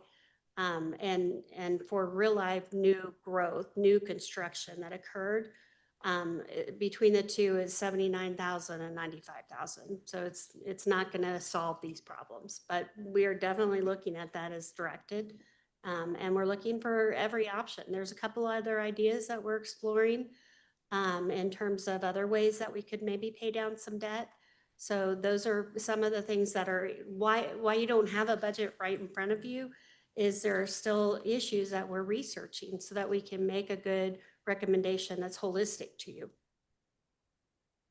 Okay, thank you for that. And then I just want to make sure I understand this voting opportunity tonight. Tonight we're voting that the cap is the 5 point, whatever it is for the meal levy, correct? And if we're going to go revenue neutral or not, or exceed revenue neutral, correct? Those are the two things. That is correct, right? So the decisions that you're making is to either say we're going to go revenue neutral. And if you make that decision, that is a decision. That's it. Okay. If you say we're not going to make that decision yet, okay, then you preserve the option, but the state statute changed. And so you're required to set a maximum cap, which as I recall from the presentation is 5 mils on the county side and 5 mils on the city side. Not saying that that's what we would request, but trying to set it high enough so that we can preserve some options so that you as a commission can look at, here are the things included in the budget recommendation, but there may be things you want to do as well. So we don't want to forego that opportunity for you. So it is just setting a cap. It's not adopting that rate. And we will definitely be balancing the increase in expenses and looking for places to reduce those and to keep that mill levy down as much as we can. 100% will be doing that as part of our recommendation. Yes, and then along with setting the cap, you would also set the date public of hearing. the public hearing to decide the actual mill levy. That's right. Okay. Thank you very much. I appreciate that. Thank you, Commissioner. Commissioner Davis. I'll be very quick. Can we put up the presentation again? Okay, and can we go to slide 3?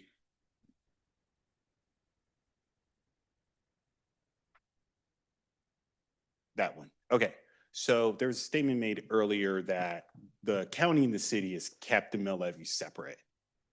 And on that chart, that is just not true. That just like some of our, if we look at that chart, we can, it's what, the past 10 years, we see a decrease in the mill levy, particularly in certain, from 21 to 22, from 22 to 23, whether it's for the county or the city. And so I wanted to kind of add just some clarity there, because like some of our peer cities, we have tried to provide that level of relief like a lot of other cities and counties in our state. We are no different. But that statement was made and it just was not necessarily accurate. The other thing I wanted to bring up is the majority of our budget, the majority of the expenses are personnel-based, meaning we all saw on the agenda collective bargaining agreements that unions and our staff put together that we knew would come with COLA increases. We knew would come with certain benefits. We all voted for it. We voted for them. So in a pro-public safety, in a pro-fire, in a pro-union commission, to turn around and say, I don't know if I can honor collective bargaining. I don't know to our employees, I don't know if we can get the same to our residents. The impact of what that will be is hard. And again, I am not saying these things lightly, but it feels like when it's Wyandotte County, we put on these blinders and we have these specific things that we say and that we believe, but every other city is dealing with increased valuations. It's not just us. It's not. There's an income problem in Wyandotte County where folks are not able to afford it. And that's a conversation on growing our economy, growing our workforce, growing the availability of gainful employment for jobs for our residents. And then there's questions for our seniors. If many of our seniors, it sounds like they would qualify for the very rebates and programs. We know, we have the data that many of them are actually not applying for them. And so I say these things not because this is fun. I don't like this part of the job. I do not. But every city is dealing with this. Every city is dealing with this. Every county is dealing with some variable of this, particularly on our side of the metro. And so I just, whatever perspectives we all have, I would hope that we can tamper those perspectives with facts. Thank you, Mayor. Thank you, Commissioner. Commissioner Townsend. Thank you, Mayor. I want to go back to a point that Commissioner Hill was talking about. I just want to make sure I understand. With the resolution tonight, I understand that if there is going to be that there is an opportunity to either state we're going to remain revenue neutral or not, and set an uppermost limit. Won't be the final limit or the final number for the mill. I understand that part, but I want to make sure I'm clear. If we vote to exceed revenue neutral tonight, and then upon closer evaluation of what cuts can be made where to eliminate some of those deficits that Budget Director put up on the slides that I inquired about, can you tell, I guess this is the state, that we are going revenue neutral, or we're stuck with that decision? I understand the money can change, but are we stuck with that decision, whatever is made tonight about whether to remain revenue neutral or exceed revenue neutral? You would only be stuck, so to speak, with two decisions. One would be if you vote to go revenue neutral, then you have that decision and it's already been made and it cannot be changed. The other decision is if you vote to exceed with a proposed maximum mill levy and set the hearing, then that is your maximum and you cannot go above it, but you can certainly go as far below it as the commission votes on. So you can continue to decrease, you just cannot go above the maximum. Thank you. Yeah, and I get that about the percentage. We would be setting whatever the uppermost limit is. But as I said, and I just want to make sure I'm clear, if we say tonight we are going to exceed revenue neutral and then say, we found more money than we thought, can we go back and say we are not going to exceed revenue neutral? Yes. Yes, that option is available. So yes, you can always decrease the mills down to revenue neutral. Thank you. Thank you, Commissioner. Commissioner Kane. Thank you, Mayor. This is a heck of a night. And a lot of things have been said, and a lot of people are passionate like I am.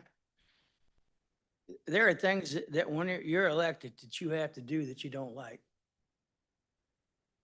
And then we have to do what's best for the community overall, even when sometimes the community disagrees with us. Nobody wants to do this, but in order for the community to thrive, we need to do certain things. With that being said, Mayor, I'd like to make a motion to exceed revenue neutral.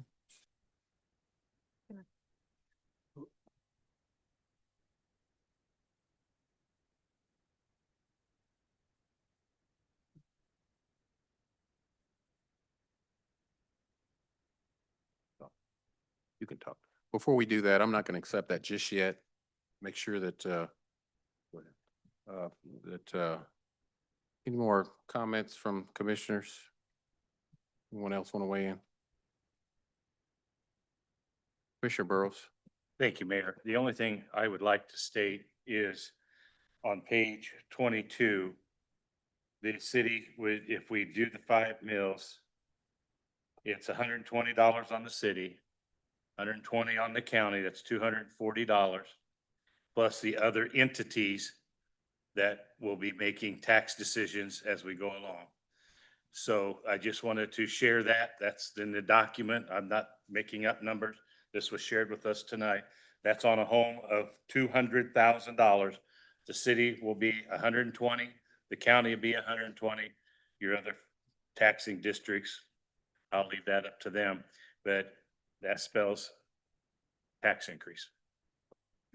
And Thank you, Commissioner. the goal was not to go up to 5 mils. The goal was to raise it some. But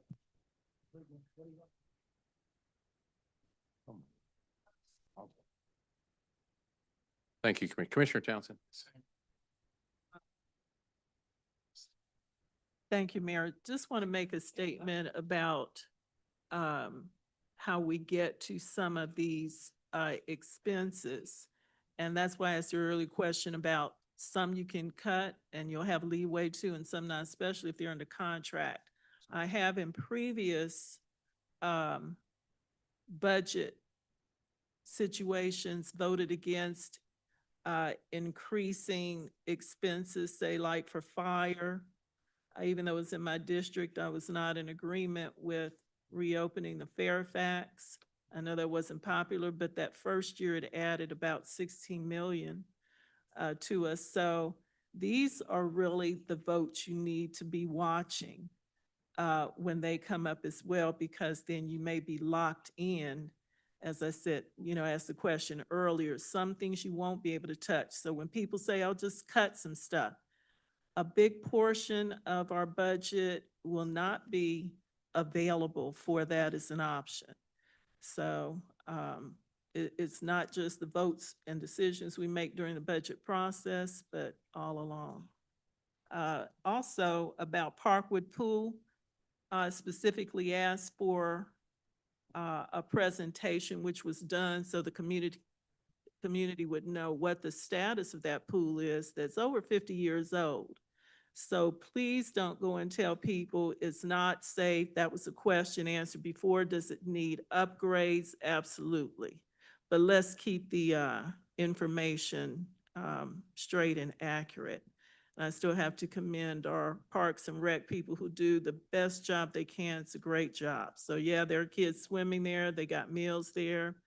Is it as luxurious as the water park out further west? No, but it served this community well for over 50 years. So want that on the record. Thank you. Thank you. We got a small sector. Before I entertain a vote recommendation, I have some questions. For our CFO, you mentioned that including this budget wasn't the businesses that came online that had the incentives. That dollar amount hasn't been included. No, the dollar amount has been included. The ones that are ending has been included. And, but what we ultimately recommend in part will depend on what happens here tonight. So, but we've calculated as required by the resolution, what the new growth will generate in terms of dollars based on the appraised and assessed value of new growth. And then we've calculated based on the agreements that are ending and how much money will now be realized revenue. So we have that information. We do have that realized revenue built into the budget, but ultimately that'll also affect some of this, also why we need some direction so we can prepare a comprehensive picture. Does that make sense, sir?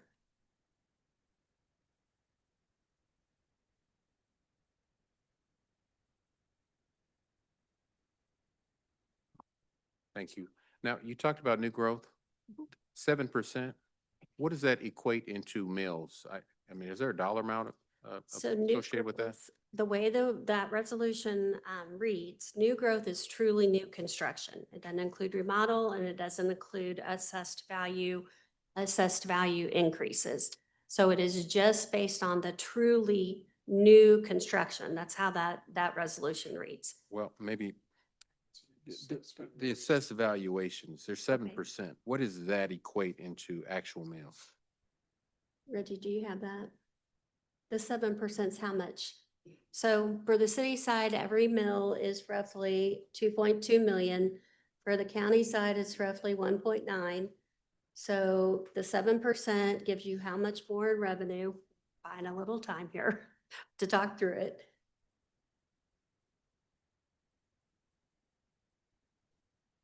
$2.3 mills on the city side. On the county side, how much on the city side? From the 7% assessed value growth.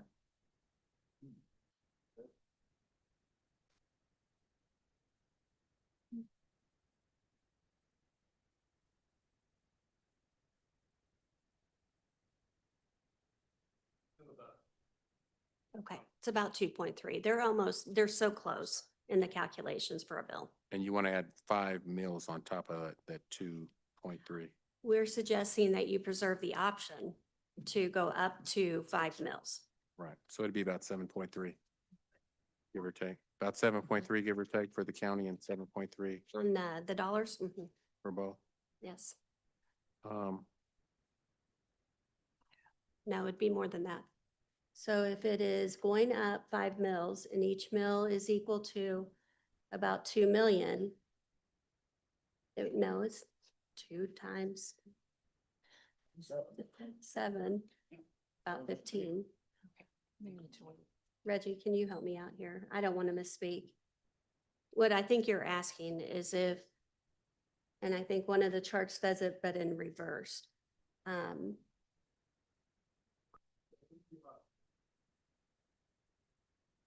That's different. So revenue, so a couple things here. I got, You need to interrupt. I got a couple minutes. Okay. Yeah. There, We need to go ahead because we're hitting that. We got 1 minute. And so, I need a motion to suspend the rules so we can go into, Motion to suspend the rules to continue the meeting. I beg your pardon. Motion to suspend Rule 517. okay. David, second. There's a motion, second. Clerk, roll call. Roll call Bynum, Aye. Burrows, No. Townsend, Aye. Burns, Aye. Ramirez, Aye. Hill, Aye. Kane, Lopez, No. Stites, No. Davis, Aye. motion carries. All right, thank you. Okay, what were you saying? I'm sorry. so we're revenue neutral, okay? Revenue neutral doesn't look at your mill rate. It doesn't look at your assessed value. It looks at how much money you collected in property tax last year, and you have to match that. So then you back into your, essentially you back into your mill rate. Okay, that's what revenue neutral is, how the equation works. Now, a normal, if you're looking at from assessed value growth, okay, and keeping your mill levy flat, that was one of the charts that they showed. They showed how much money would be generated just from assessed value going up, which would include new growth, and it would include just reappraisals. Okay, and so that was one of the charts, and that's the, what slide is that, please? 24, okay. So you have that number. Now, what I think you just asked was how much is the 7% equivalent to in mills? Is that correct, Mayor? No, what I was saying, we're asking for a property tax increase. What would that equate total with the 5 mills and then that 7% growth? What would that total equate, both county and city? What would that look like? We know your recommendation is 5. That 7% that's out there, I'm trying to put So there's, a number, a dollar or a meal so there's, equation to that. that shows that. What slide number is that? That should. Oh, right, but the mill rate, to keep apples to apples so that we track it. Just hold on. Well, I was answering another question for Angie, so I gotta So kind the of get up mill to speed rate, with. they added if they did the not revenue neutral, took the 7% assessed value growth and the 5 mil increase. If we were to do the maximum, which is what I think your last slide is. The mill rate would be, The 39? Yes, so on the. city side, 39.462 Right, for the city and then 38.459 for the county. right. So it'd be 5 plus, how many more meals are we It's looking at? 10 total. It's about 5 options. So 10 meals total, or 10 meals for county and 10 meals for? No, city? there's 5 meals for each. I get that part. Yes. A 7% increase is how many mills? So go back to Yes, your. that's what I'm looking for. I think it's like 2.3. How much? 2.3. 2.3 plus 5, so 7.3. 7.3 on the is county, What you're asking. right, There you go. on both On sides. both sides. Yeah. Okay. And then Well, you let me go clarify, to- just because I can hear comments being made, and I just want to clarify. The 2.3, one of the options scenarios that we presented was that if we kept the mill levy flat, what would that generate? And took all, and that's the 2.3, correct? But if we were to raise the mill levy max, that's the other number. So I just want to make sure that we're talking the same numbers. Okay. You are. Because that's what you all presented was, right. Yes, those are some ideas, some options. Okay. And what's the dollar amount? Are you talking about total with that, with all of that? If you put a dollar figure to those meals on combined county and city? On the 5 meals each. If you were to take everything, how much money are we gonna be bringing in? How many dollars would it generate if they implemented at those maximum rates? That's, I think, look at your long range forecast.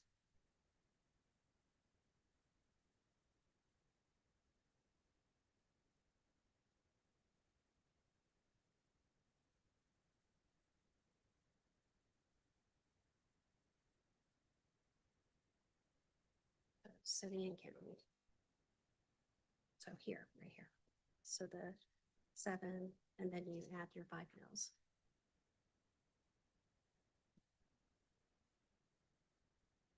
So a way to answer this is if you look at chart 28, okay, the 7% growth assessed value, okay, shows that we still have a deficit of $4.6 million in 26, and this is on the city side. That's if we kept the levy the same, but took all the assessed value growth. And that's part of why then there's a recommendation to cover that gap and then have some opportunity if there's things that the commission would like to do, like more roads, that it gives you the opportunity to fund some additional stuff. So does that help in terms of, so it would be it would cover the gap of the 4.6 million with the mill increase max. And then because 5 mills would equal about really $10 million, not to make it terribly confusing, but then you'd have about 6 to address some of our needs if you were to go to the max. Is that right? What I'm thinking? You've got your 7%, you're here. Yes. So that you still have a gap. So if you do 4.6. 5 more mills times roughly 2 million on the city side, okay, that's 10 million. It covers the gap and gives you an extra. Mayor, may I ask a question real quick to you? Can we get back to this when we have all the information? It doesn't sound like we even know what we're doing here. Okay. We do. I'm trying to explain it in a simple way. Midnight. I hear you. What is that number?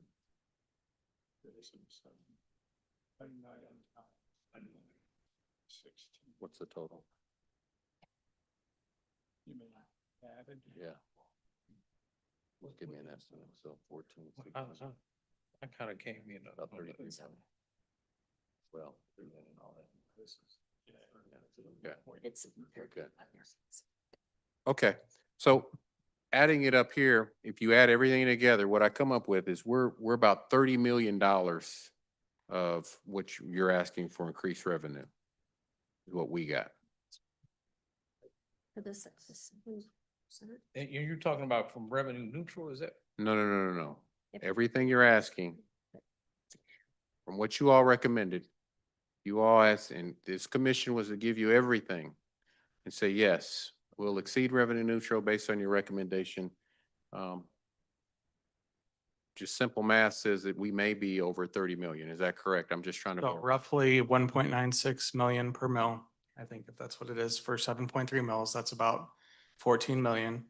And then 2.2 per mil on the county side for 7.3 mils, that's 16 million. So that's about 30 million. Yes. that's Right. correct. So we're about $30 million. Or again, for the max, not for the proposed budget for the Right, max. for the max, which you all recommended in these slides is where I'm going. So we're looking at $30 million. Now, I want to go back to what Commissioner Stites mentioned briefly. We didn't get here overnight. I think we all know that. We all inherited this mess. But bridges were decayed before I became mayor. Potholes were filled everywhere. Parks and swings were falling apart. We had these same issues before I became mayor. What I haven't heard is 30 million more dollars. Is there going to be improvement to any of these services? And I know, and that's where I'm going, because every year we've raised property taxes other than last year, and nothing has improved. And I get it, personnel costs. We found out that 44% of the budget goes to retired debt, and I'm sure there's some big interest on that. And costs keep going up. If you go to page 13, I look at, that's the county fund. I'm looking at sheriff, overtime, jail, COLAs, faster hiring than anticipated, future capital needs, jail management, tax management, and the revenues have gone down. And you go to page 19, 4 mil reduction on revenues, reduced pilot, meal reductions, flatter, slow-growing revenues. That one kind of perplexes me because we know sales taxes have increased. I don't know how that, and then if you look at the pilot, I know the BPUs, they raise their rates, and when they raise their rates, we get more pilot money. I don't know if all this has been factored in here. But when you say flatter, slow-growing revenues, I know that revenues have increased because that's what the data shows us. One of the things that I look at when we do things, there's a lot of nice bullet points here. But what is missing is, for me, and I know there was question about 3-on-3s with the commissioners and myself, and we brought that out. What would have been nice is I'm used to having empirical data to back all this up. If you say that sheriff parity, overtime, staff, jail, COLA, contractual increases, deferred maintenance, jail management system, these are great talking points. But I like to see a ledger that shows down to the penny of what our revenues are and then what our expenses are. And then where are we getting these estimates? What are these estimates based on? And how do we quantify them year to year? You can bullet point me to death, but I trust and I like to verify with actual empirical data to prove what you're actually telling me and the public. Police overtime, what is that number? Higher staffing than anticipated. I don't see a dollar amount put to that. Capital needs, what is the total amount of these capital needs? Then you get into, are these wants, are these needs? And that's where you get into the deep dive into our budget, and you go line by line what I'm talking about on that ledger. Do we need a new West Patrol, or is that something we want? I can tell you, from my experience, 32 years, and being a retired deputy chief, I can tell you right off the hand, and some may disagree with me, we could probably live without a West Patrol station, because I think that people would rather have the police officers out in their patrol cars patrolling their neighborhoods, not sitting in a patrol station. Do we need that? I don't know. Those are the types of questions we need to ask. Street paving. Are we strategic about where we do our street paving, or is that just an overall dollar amount? And how are we doing these things? And how do we quantify that to show the public that these dollars that are invested or that we're asking to spend are actually going to be spent in the areas that we're telling them they are? Because before we went revenue neutral, and we're only barely 6 months into the revenue neutral budget. And I can tell you, this year doesn't look any different than last year, the year before that, or the year before that. And we kept increasing property taxes on top of that. My ask when I first became mayor, going along what I'm saying is, where is the money going? First, where are the revenue streams? We've got more revenue streams in most cities, especially when you talk about a BPU that we own that offers a pilot. We've got a dedicated sales tax. I haven't heard anybody mention that tonight. That's supposed to take care of infrastructure that our voters pass, and public safety, and I believe EMS. That was renewed not too long ago. How are we applying those dollars to shore up some of these needs in our budget? I don't know. That hasn't been presented to me, and I'm not saying it's not being done. But when we asked the voters for that, why didn't we ask them for enough to be able to cover some of these expenses so we're not here today? That's a question. I don't know. People have asked me that. I don't have an answer for it. And then you get into the question that I've always had is, how do we responsibly address spending? I've heard a lot about we need this and we need that, and that's great. I'm sure we need a lot of things. There's things in my personal budget that I'd like to have that I need. But when we're in budgetary crisis like we are now, I believe that I would like to, and I don't know about my fellow commissioners, but I'd like to go line by line and look at how are we spending our money down to the penny. And How do you vote yes on something you don't know? and is it responsible? And if there's a way for this commission to look at that and say, no, I know, Tyrone, you may want the brand new car, or you may want the new radio, or you may want the new license for whatever program you want. But right now we can't afford it.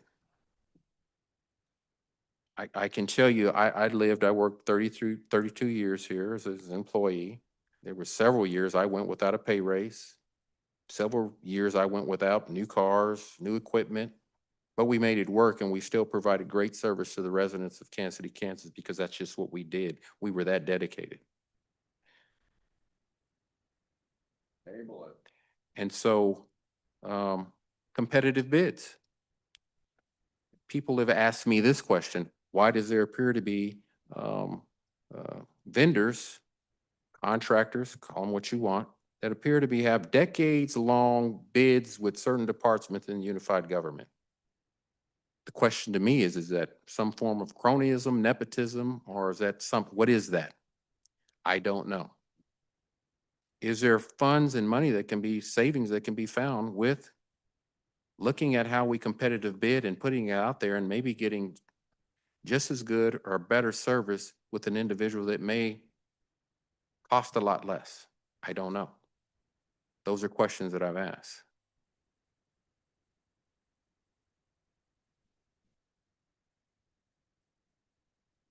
What I'm saying is that I think that listening to everybody, I don't know, even the commissioners, I've listened to one commissioner say he's not at 10. Other commissioners say they're all for revenue neutral. I'm not one way for revenue neutral. I'm not against revenue neutral. What I am for is the people of Wyandotte County, and how do we stop raising property taxes on residents that are saying they're going to be taxed out of their homes, because I care about those people. At the end of the day, that's who we work for. Yes, hard decisions have to be made, but they shouldn't have to be made on the backs of our hardworking residents and our seniors that are living off fixed incomes. Sacrifices have to be made in this unified government, because this unified government should never be unified within itself. And that's the perception of a lot of people. It should be unified with our community, and whatever we do should be community driven. And we need to start listening to our people. I've said it before every year. My fear is that history is repeating itself, because I got laid off in 1987 as a cadet because of decisions made by leadership where we were taxing people out of our community and they couldn't afford it. I've heard that tonight. That bothers me as being the mayor here, to hear people say they can't afford to live here and they're going to leave. I recommend, we've got till the 20th, And I know last year, I believe our administrator did a good job, or maybe it's his first year, of giving this commission options, because we need to look at what are the essential services to run this government. Bottom line, that's it. Statutorily, federally, and everything else should be put on the table. Period. How do we run an efficient, effective, and streamlined government? That should be the starting point. Not the starting point is we need the high. The starting point should be, we're going to start low and we're going to look at how to cut out some of the fat, because I think there's a lot, because I did it as a deputy chief, as a major on the police department, when I was given the task to cut 5 and 10%. I didn't like it, but I did it. And the services that I provided to this committee did not diminish at all whatsoever. We didn't talk about a sales tax option. I mentioned that my first year as mayor. Now, if you have to pick your poison, I'd rather have a tax where people that come here, and I know some people mention the American Royal. I'm sorry, let me finish. The American Royal, a lot of people could come here. That's a lot of dollars that could be captured and put back into our local economy. I've heard some of my colleagues say, well, that's a regressive tax. Well, as you've heard tonight, I haven't heard property sales taxes putting anybody out of their home, ever. But what I have heard is property taxes putting people on the street, and that bothers me. I have heard businesses not wanting to do business here. I have heard businesses packing up and leaving, and I have heard residents saying that if I won't even look at Wyandotte County, because what do you have for me to show for outside of Village West? Pockets of poverty, infrastructure crumbling, and we keep asking for more money. I get it. You have to have money to run your government. But are we really being responsible, and have we really did the deep dive? I go back to the 2022 budget. I'm sorry, audit that I requested. Brought in an outside independent auditor, and some questioned that audit, but had not that auditor listed over $20 million of poof, be gone credit P card funds that to this day, we don't know where that money went. Nobody would have said anything. Had that auditor not came in and said the bottom is about to fall out of this unified government, if you guys don't get a handle on it in short order within a couple years, nobody was talking about that. And that auditor left saying you need to do a deeper dive of an audit because they've never seen a county and a city government mismanaged like this unified government.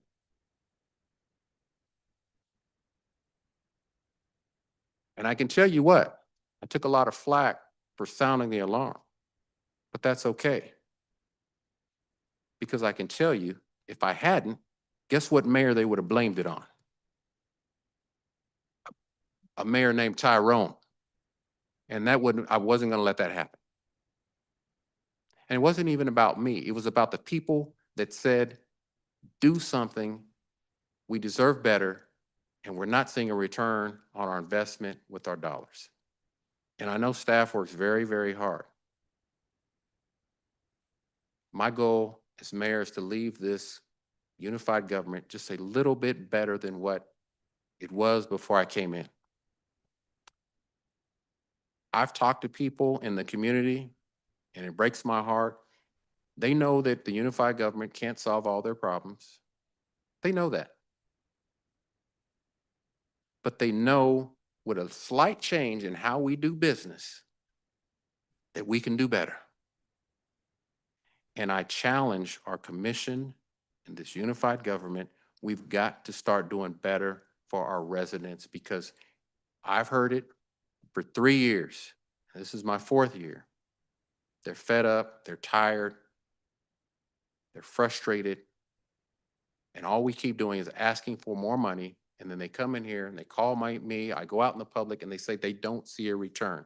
But what they do see is pilots being given to these big businesses, and what that does is shield them from any property valuation increases because their pilot is set. They don't get to worry about property tax increases. They just don't. But everyday folks, it falls on their backs because those appraisals go up, those valuations go up, and it reflects a property tax increase. We've got to the 20th. I'd like to see staff come back with that list that we had before that listed all those options for this commission to consider to make an informed decision on areas that we could responsibly cut that aren't essential services, but are things that are not needs but wants. May not be something, I know there's a lot of groups out here that want whatever money they think they can get from this unified government, but I can tell you ARPA funds, CARE funds, they are gone and they're not coming back. And under this current administration, funding is going to be cut even more. So what you think you got, you ain't getting it. But this government is responsible to provide essential services. If I had to pick essential services, public safety, number one, because if you don't have a safe community, nothing else matters. Administrative services and infrastructure. And the administrative service is just the day-to-day. And infrastructure, and then quality of life, which could be our parks. Those 4 areas. Now, that's me. I don't know what this commission would think. But I think our baseline should be whether we go revenue neutral or whether we not go revenue neutral.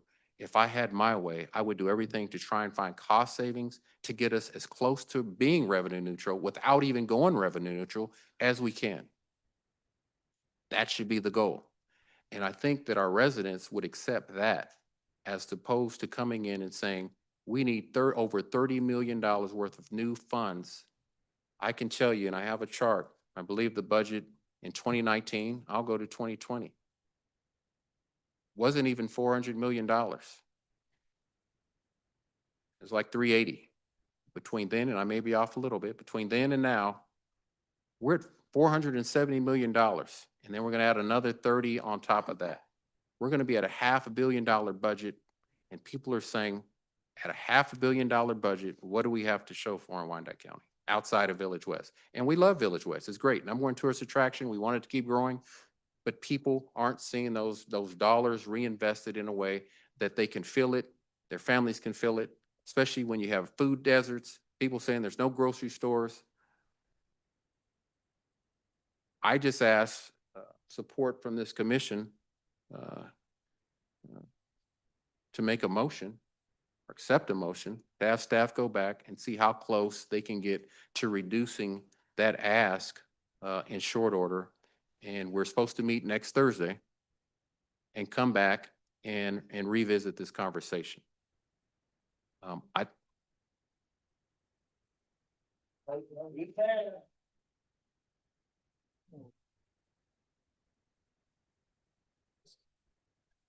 Just so you know.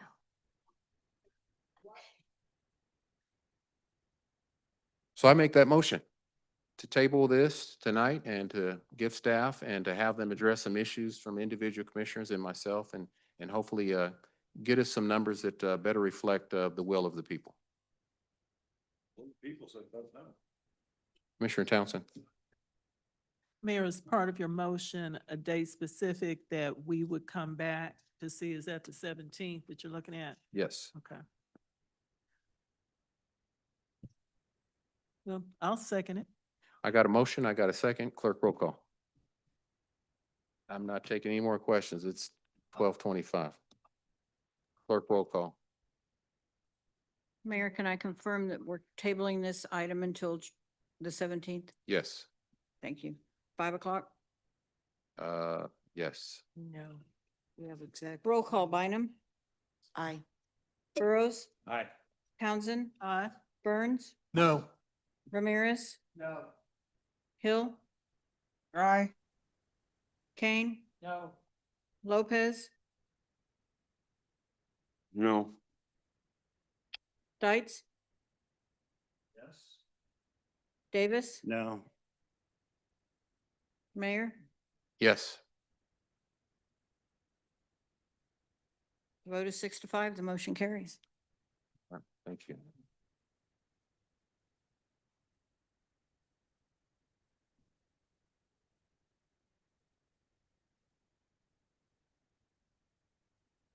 All right, that takes us to the administrator's agenda. We have one item. It's the ordinance appropriating funds for capital outlay for soil removal. I'll turn it over to the county administrator for remarks. Yeah, I'm going to have both Jeff Miles, our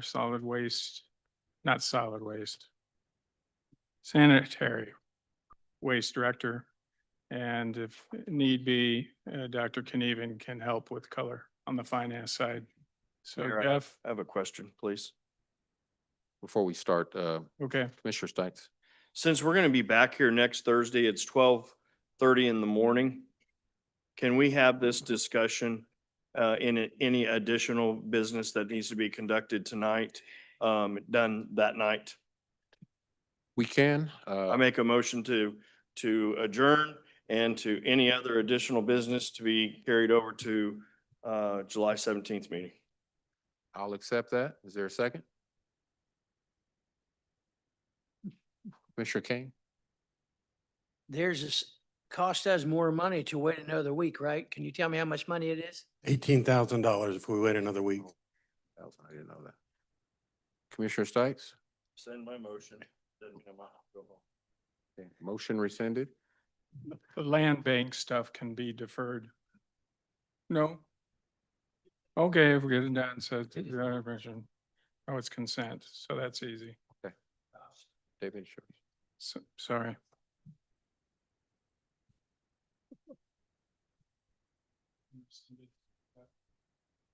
Good evening. As I think many of you guys know, we have a hill that's down at Call Point that's been there since the middle 80s that we work very closely with the EPA and KDHE that needs to be removed immediately. We've worked through all the steps to get to this stage tonight. As Commissioner Kane mentioned, it took a lot of work to get all the parties together. We are on a time clock of $18,000 a week that we're paying for that. We do plan on using our cash reserve. That still leaves us at that 25% mark, well above that 25% mark. We've got all the Ts crossed, Is dotted, ready to move this dirt as early as even tomorrow. So we're here to ask for permission as a resolution to spend our cash and our cash reserve to pay for this hill removal. David, second. There's a motion, second. Clerk, roll call. Roll call Bynum. Aye. Burrows. Aye. Townsend. Aye. Burns. Aye. Ramirez. Aye. Hill. Aye. Kane. Lopez. Aye. Stites. Davis. Aye. Motion carries. Thank you. That concludes the portion of our regular meeting. I'll adjourn us in that capacity. I'll entertain a motion to adjourn us back as the Board of Commissioners, Land Bank Board of Trustees. David, second. Motion second. Clerk, roll call.